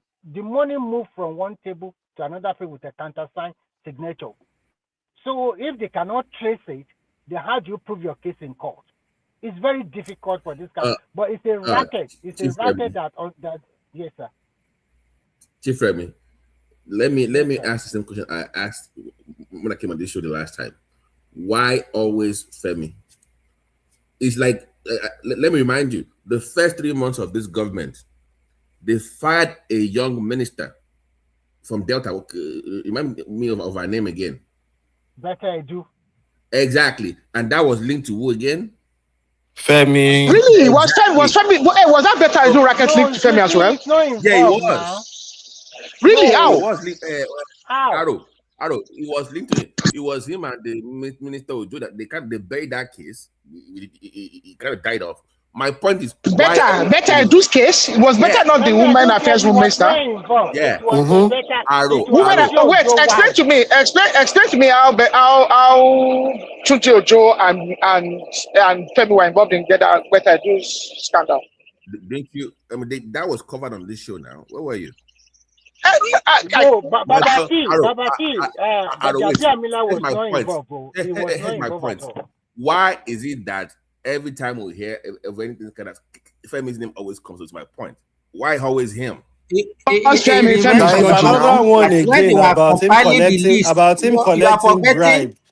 About him collecting when they are bribe compiling the list of the minister. Not just ministers. Remember the list. Remember the pardon list as well. You want to tell me that Femi wasn't involved in that pardon list as well? Arrow. Here's my point to you. Femi is Femi is dodgy. Femi is a wheeler dealer. You should know that already. So Femi is a wheeler dealer. Is a bit dodgy. So I think what happened is this: people that want to run game run it under Femi because they know that Femi himself is. You know what I mean? So people that want to run their own I'm sure there's boys in Femi's office that are running their own game as well. That he uses them for these rackets and they can run their own game because he used them. They are, exactly, because he has used them before. So they said them from time to time they run their own. Here's what I think. I don't think he's using them. Wait. The head of that presidency is the chief of staff. So meaning if anything happens, he's always going to come back to his head because he's in charge. It's kind of like if you're a CEO of a company. It doesn't matter what happens. Oriola, in that Femi's office, I know for a fact that Femi is running his own cabal. So I know, you know that recently when that guy wrote a book about Buhari, he came on TV and he stated that he knows for a fact that there's 5 cabals in this Tinubu's presidency. Tinubu has his own cabal. Shehu, Tinubu's son, has his own cabal. Femi Gbajabiamila has his own cabal inside that same presidency. SGF and Co, they have their own cabal. Remi Tinubu, the president's wife, has her own cabal. Yeah, but there's nothing wrong with cabal, though. It just means that that's the point. So if they have cabal, that's what I'm trying to tell you is that there's different rackets inside. There are rackets. There's different entities using the name of the presidency to pull down. You have been to Abuja before? Well, it's even simple. I spent time in Abuja. I spent time around. If you go to a ministry, now, if you go to a ministry, even state level, just go to, like, let's say Ministry of Lands. If you want to do anything, there are some people that they are taking money from you to go and do something you shouldn't even be paying for. But they are working for probably the Commissioner of Lands. Yeah. They are Commissioner of Lands boys. So even in tax offices, they will take money from you, help you invade tax, help you manipulate. All these things happen. So all these boys, where I agree with Oyades, there might be people that run rackets for him and they can be running their own Nnaji racket as well. Exactly, that's why I agree. It's easy for us to run Nnaji rackets too. Yeah, now they already know If you you now. use me So to say, yeah, okay, now. this money we are taking from this office, so you go and be taking this money to Ogun State. There will be a day, there will be loophole to that. Let I'll us just talk to my take own this game. I only to money. tell you now. And then now, you've sent me. Okay, imagine if Femi has sent someone to CBN before. There'll be a day that this guy wants to run something in CBN. He's not going to tell Femi now. And the people in CBN already know him as Femi's boy. Arrow, You just go. Arrow, check your DM. I sent you the link to that link. It was like they said For better I do, yeah. was demanding 3 billion from that ministry too, but Okay, so that's how the thing collapsed. Yeah, but because the guy is very smart, it was through like from the house. It was through allocation, so they couldn't bog him down when that thing failed. My point is that his hand is everywhere. His hand is in every job. Is the chief of staff, and he's making the It is normal now. He's the CEO of the presidency now.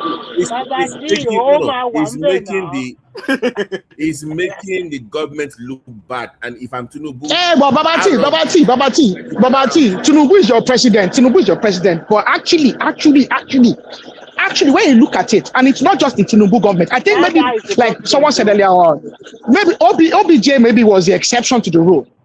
Because even in Jonathan's government, someone like Anyin Payosayim, those people are running game on Jonathan. So many games. Analyzing detail. No, I'm with Babati on this one. Tinubu needs to step this guy down. Yeah. No. In my opinion, Fashola should be there. Fashola should be the one that Tinubu will bring. Because Fashola is a bit nonsense. But was it not Fashola that requested to go on sabbatical leave? We say you want to relax. It's not by force. Yeah, the Femi experiment needs to end. It needs to stop. Femi is too ambitious. Femi still has ambition, and Femi is naturally okay. Look at Femi's history even before he came back to Nigeria. Femi has history. He has history in New York now. He's been debarred in New York and New Jersey, I think. It's not New York. Is it Atlanta? Yeah. I think is it Atlanta and New Jersey? But regardless, either ways. Whether Atlanta or it doesn't matter Atlanta or New Jersey or New York. Either way, it's been debarred. Okay, it's a different way. Atlanta is south, New York and New Jersey they're east. So don't. What does it matter? The main thing is he's been debarred. He committed the criminal offense, fraudulent offense. It might be north and south. It's about a lawyer. Once again, you don't know Oriola. We're working here to 6.5 dozen. If you tell him one profile is 2, you tell you I wish it's 2. Maybe 6. Between 6.5 dozen. 6.5 dozen. Same thing now. I want to say this. So if they replace him, are you telling me that let's say they replace him with Fashola? Are you telling me people will still do the same thing on that? No, people will shape up. Oh no! If you know how Fashola ran, no. Let me tell you something. I have 2 family members, extended family members that were commissioners in Lagos State under Tinubu when Fashola was chief of staff, and one of them then ran concurrent and still was a commissioner. Not commissioner, ministry. They were a ministry, not commissioner. What they call this ministry heads in Lagos. Fashola was if Fashola signs check for you. Fashola will sign check. Now ain't go sign him as governor. As chief of staff, nobody was running game.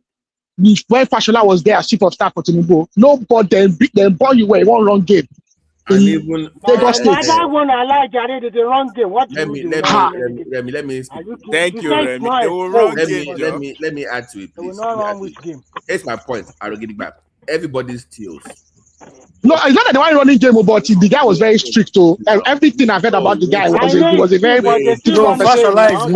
Fashola looks more like a disciplined person compared to Femi. Now, when you look at Femi, you can just there is a horror. You can just even with the way he speaks, you can just tell this guy. He's very he's very reckless. And when you're reckless, you leave paper trail. Because you don't.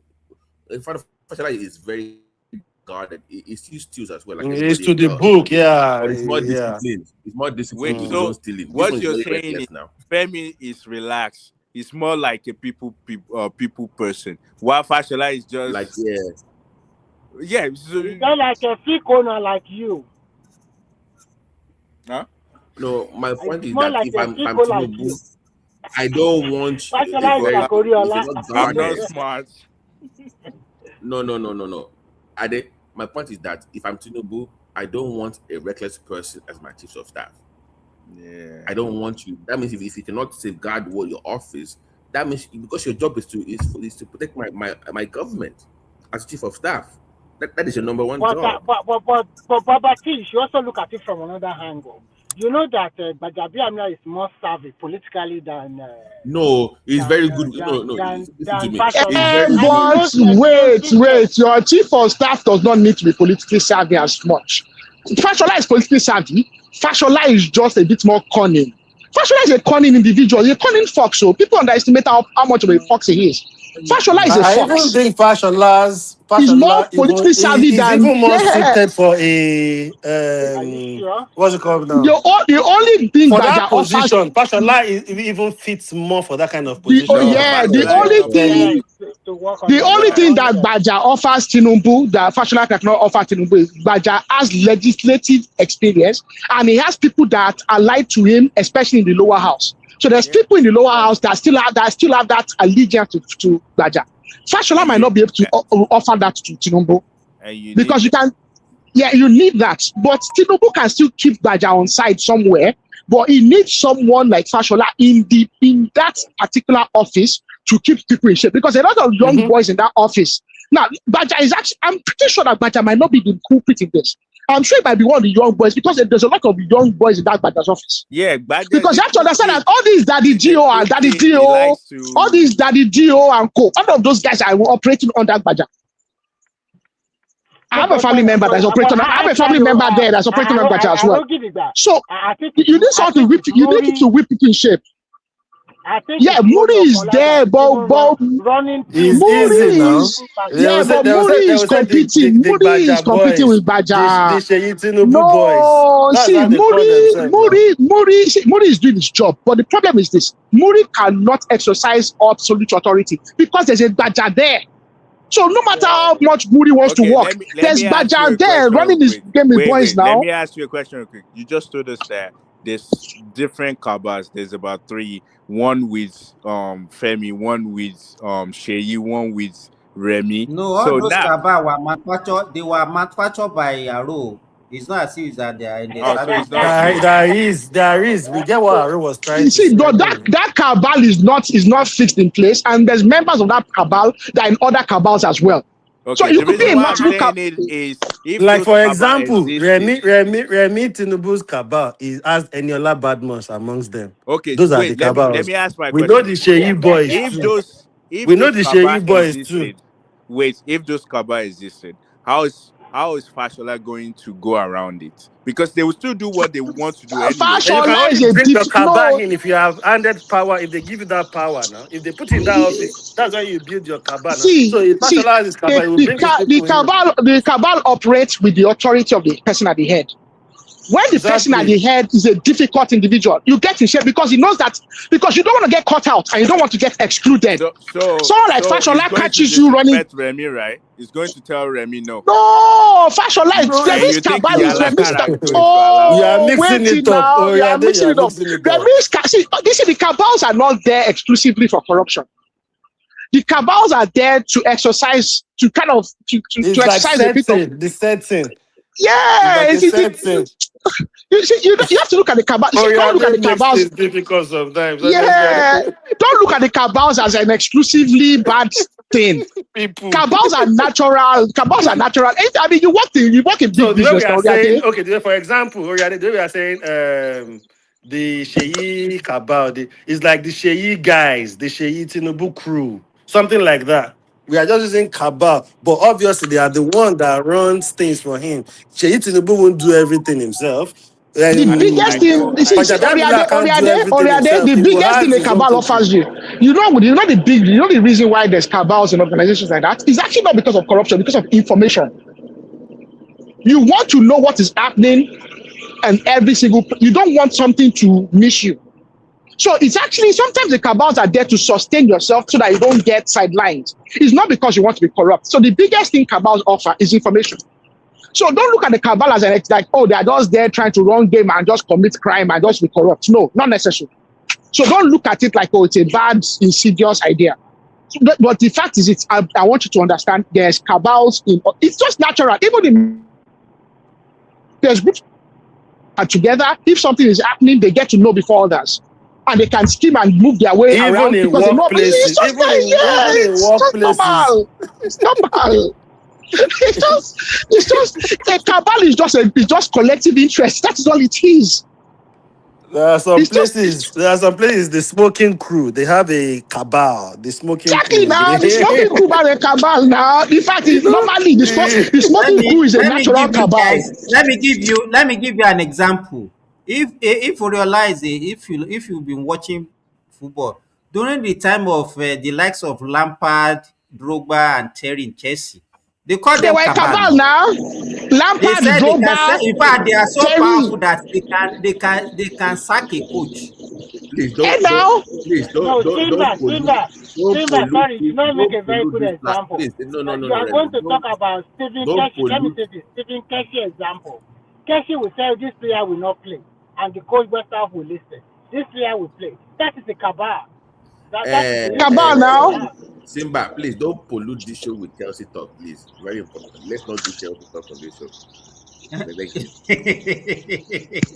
So I Oriola, please lie, they are don't not look at the serious. cabal as an exclusively insidious idea. It's just natural Wait, where it's people you are. that wait, it's you guys that are not understanding where I'm coming from. I understand totally what you guys are saying. I'm not saying I mean, I'm just trying to based on the current Femi now that you're saying there's so many stuff, there's so many people that have the president listening here. That's why I was trying to say that okay, now if they change Femi now, are you telling me that all other people that have the president here, they will now have to fall under him? No, So no, it doesn't see, no, mean no, no, that. no, no, no, no. Hey, Eh, Oriola. I mentioned something earlier. I said the cabal is not there. It's not a matter of having the president's listing here. It's a matter of information. So it's not a matter of being able to influence the president directly, but it's a matter of information. Remember what they said about Buhari? What were they doing under Buhari? They were actually planting news articles in the newspapers, knowing that Buhari would read the newspaper. So they didn't need to influence him directly. They could influence him indirectly by having information about what he might want to listen to or what he might be in. Plant the information in the newspaper and then influence him indirectly. Information is power. And cabals, what they thrive on is information. So you need to understand the intricacies of power, of having the president listening here. The president might be an innocent victim of all their actions and all their activities. In fact, most Nigerian presidents are innocent victims of the cabals that are around them. yeah, I hear you. All I'm just saying is we just have Don't to worry, check Oriade. if he's going to change. I'll go and help you look for political appointment for next Come on, regime man. now. They will make you What we have to minister for youth and sports, so you can wait, have your own wait. cabals too. Don't worry about that. Well, what I'm just saying is, if I just want to make sure that even if it's going to change Femi, like he has, I mean, I don't want him to change Femi now and he get worse. He has to make sure that whatever he's doing, if he's changing to this guy like you guys are saying, Fashola, for example, everything will be in line. Not like we're going to start seeing another problem, like someone is lying about this and that. That's what I'm just But that's trying one thing you to. can trust Tinubu for. That's one thing I trust that man for. He won't now want to take Femi out and just go and put just anybody. He will think through it before he makes that decision. He's not that kind of person that will just say, I'm taking Femi out. The scandal is too much, and just put just anybody. He would have a proper think through about it before he puts the person. But Femi own is too much, honestly. Well, according to you guys, okay. No, the guy is too much, to be honest. He's just too much. Is everything always revolve around him, kind of. Yeah, I mean, So if he's a bit straight, you won't be getting more of that. That means even if there are people doing it around him, that means it's not really watching things, is not looking after things. And that's why everybody's thinking Fashola is a better person to even be in that role. But obviously, it's not as if Fashola already said he wants to go like a sabbatical leave, like he needs to. I think he was frustrated with Buhari government when he was there. So that thing they really warned him out. So I think that's why he didn't take any position. Was he frustrated? I thought, Yeah, I well, think it from was a what bit. I think they really frustrated Tinubu people during Buhari government. from what I heard, they were trying to use him against Tinubu from what people are, Of course, what I didn't they want Of course, now you know me today. Osibajo, and all Everybody that. they've been trying to get Fashola to betray Tinubu since the beginning of time. Mhm. It's because Even the when he problem was with Fashola, governor, even when he was governor. yeah. Okay, it's And that's Oriola. I think what politics. is Oriola? Me, I follow politics passionately, and I remember things when Fashola was being when went for Senate screening, Buhari's first term. I can remember someone asked him a question. I can't remember who asked him. I think it was maybe Ningi or one of these senators asked him a question that about they said that he betrayed Tinubu. You know the answer that Fashola gave? He said that may God not test you with may God not test you with something bigger. More. Essentially, he spoke in Proverbs about don't that if the matter is about tests, that you be wow. tested and tried, that then it's up to you, okay, with God's favor, for you to overcome the test. Fashola is someone that is very diligent and is not someone that is is not flippant. They've been trying to get him to betray Tinubu a long time, and they've been trying to do that. People have been trying to cause friction between him and Tinubu. But Fashola, one thing that is very good at is very good at managing Tinubu. Then I think the guy really appreciate the way he met Tinubu because he said how they met and how their relationship started. I think Uh, Tinubu just I, went to, yeah. Want to say something? I think it's their uncle then. Like he took care of them when they were He like look No, about after. to emigrate. Fashola's father was a comrade as well. Now his father too was involved in a lot of the movement early on. All this 1992 and all this pro-democracy movement. His father is someone that's involved in all that stuff as well. So I mean, his father was But and well that's to why, that. and what we are even saying, sometimes if I even look at Fashola, why people like Fashola, it's not even about his performance. It's just how he carries himself. You can just tell this guy is a disciplined person in a way. Then you can tell he's by the book. He does things by the book. He covers his back and he just does things like on point. The way he does his things, and that's Femi Gbajabiamila is too. I don't know. I think his own style is a bit too. That's why his name is always revolving around all these things. Yeah, but Femi has It's been just in. the See, timing. It's just the timing Femi is for me. exposed now. Femi is Yeah, exposed but to a it's lot just the of timing for me. It's the timing, man. It's the yeah, wrongest time. because it's very difficult. Yeah, 6 months now. What do we have? What 6 months. 6 months That's what to I mean. I'm election? saying to the guys before he came, like, man, Eds is gonna rule. Oh. People that Yeah, anybody that's no, involved. really, though. Really, would you really want to Because be getting rid of your yeah, chief because I of staff just six feel months to now election? everybody's eyes is on this case now. That's the only Yeah, thing now they but can no, feed on. If you are Tinubu, do you want to get rid of your chief of staff 6 months to election? No, Really? what I think they would do is, firstly, say, this guy, I don't think that guy will go on bail in the next court sitting. I think he will be locked up. This prince, Yeah, Adeyemi, or they are going to keep because that guy is already granting interviews. So one of the problems is the government want to just keep him mute for a while for now. exactly. So I think they will Yeah. lock him up. He won't get bail. He will be Wait, he's locked up. He will be granting remanded. He will be remanded from he's this next granting court. interview saying he didn't do what he did. I mean, is that Yeah, what's going exactly. on? But the thing about it is this: he's granting interviews because the problem is they were using him to run something to run his team, and I think the reason he's granting interviews is he does not want to go down alone. That is the reason he's granting interview. So the interview too is a way for him to tell those people that to tell them to back off and give him soft landing. So if is looking for soft landing, you see, a lot of these people, it's not government, Then what government doesn't Well, want now yeah. is Does that it they wait, don't wait want it now? to. They don't He want can the. say he They can don't still want it say to what start. he's They don't saying in want the court now. news. Must he If say it's it publicly? But if he's Eh? granting Or, interview, why they or won't want that interview is they don't want the news to keep lingering in the media exactly, because they it need brings more media, yeah. pressure. It brings more pressure. You see, They are trying to government, just yeah. this government. If you don't know, you don't know. Things You that don't know now. happen. There's nothing new about what has happened here now. There's Exactly. nothing. There's nothing shocking to me about it. To be frank, as And this shocking thing as it should happen be. even to local government level. If you go to Look, local government, you every, will and sure, everywhere. And that's why I TOG, you agree know, with you. TOG, you know, hear me. I talk say there's people that have business card, friend of the When you governor. I've spoke seen about it. civil servant, you are I've very seen right. it. Sorry, You will I go have I've seen to it. an Friend of the places, governor. I you have will go through announcement. 5 offices. I'm But the sorry, guys. money that has gone through Sorry, those 5 offices, you'll sorry, be thinking, guys. where is this money? Yeah, Can you guys hear me? we can hear you. Can you hear Yeah, we me? can hear you now. So I'm shutting down now. I will take it to the background. Anybody that want to join, I will put the link on the comment section. We have done 7 hours.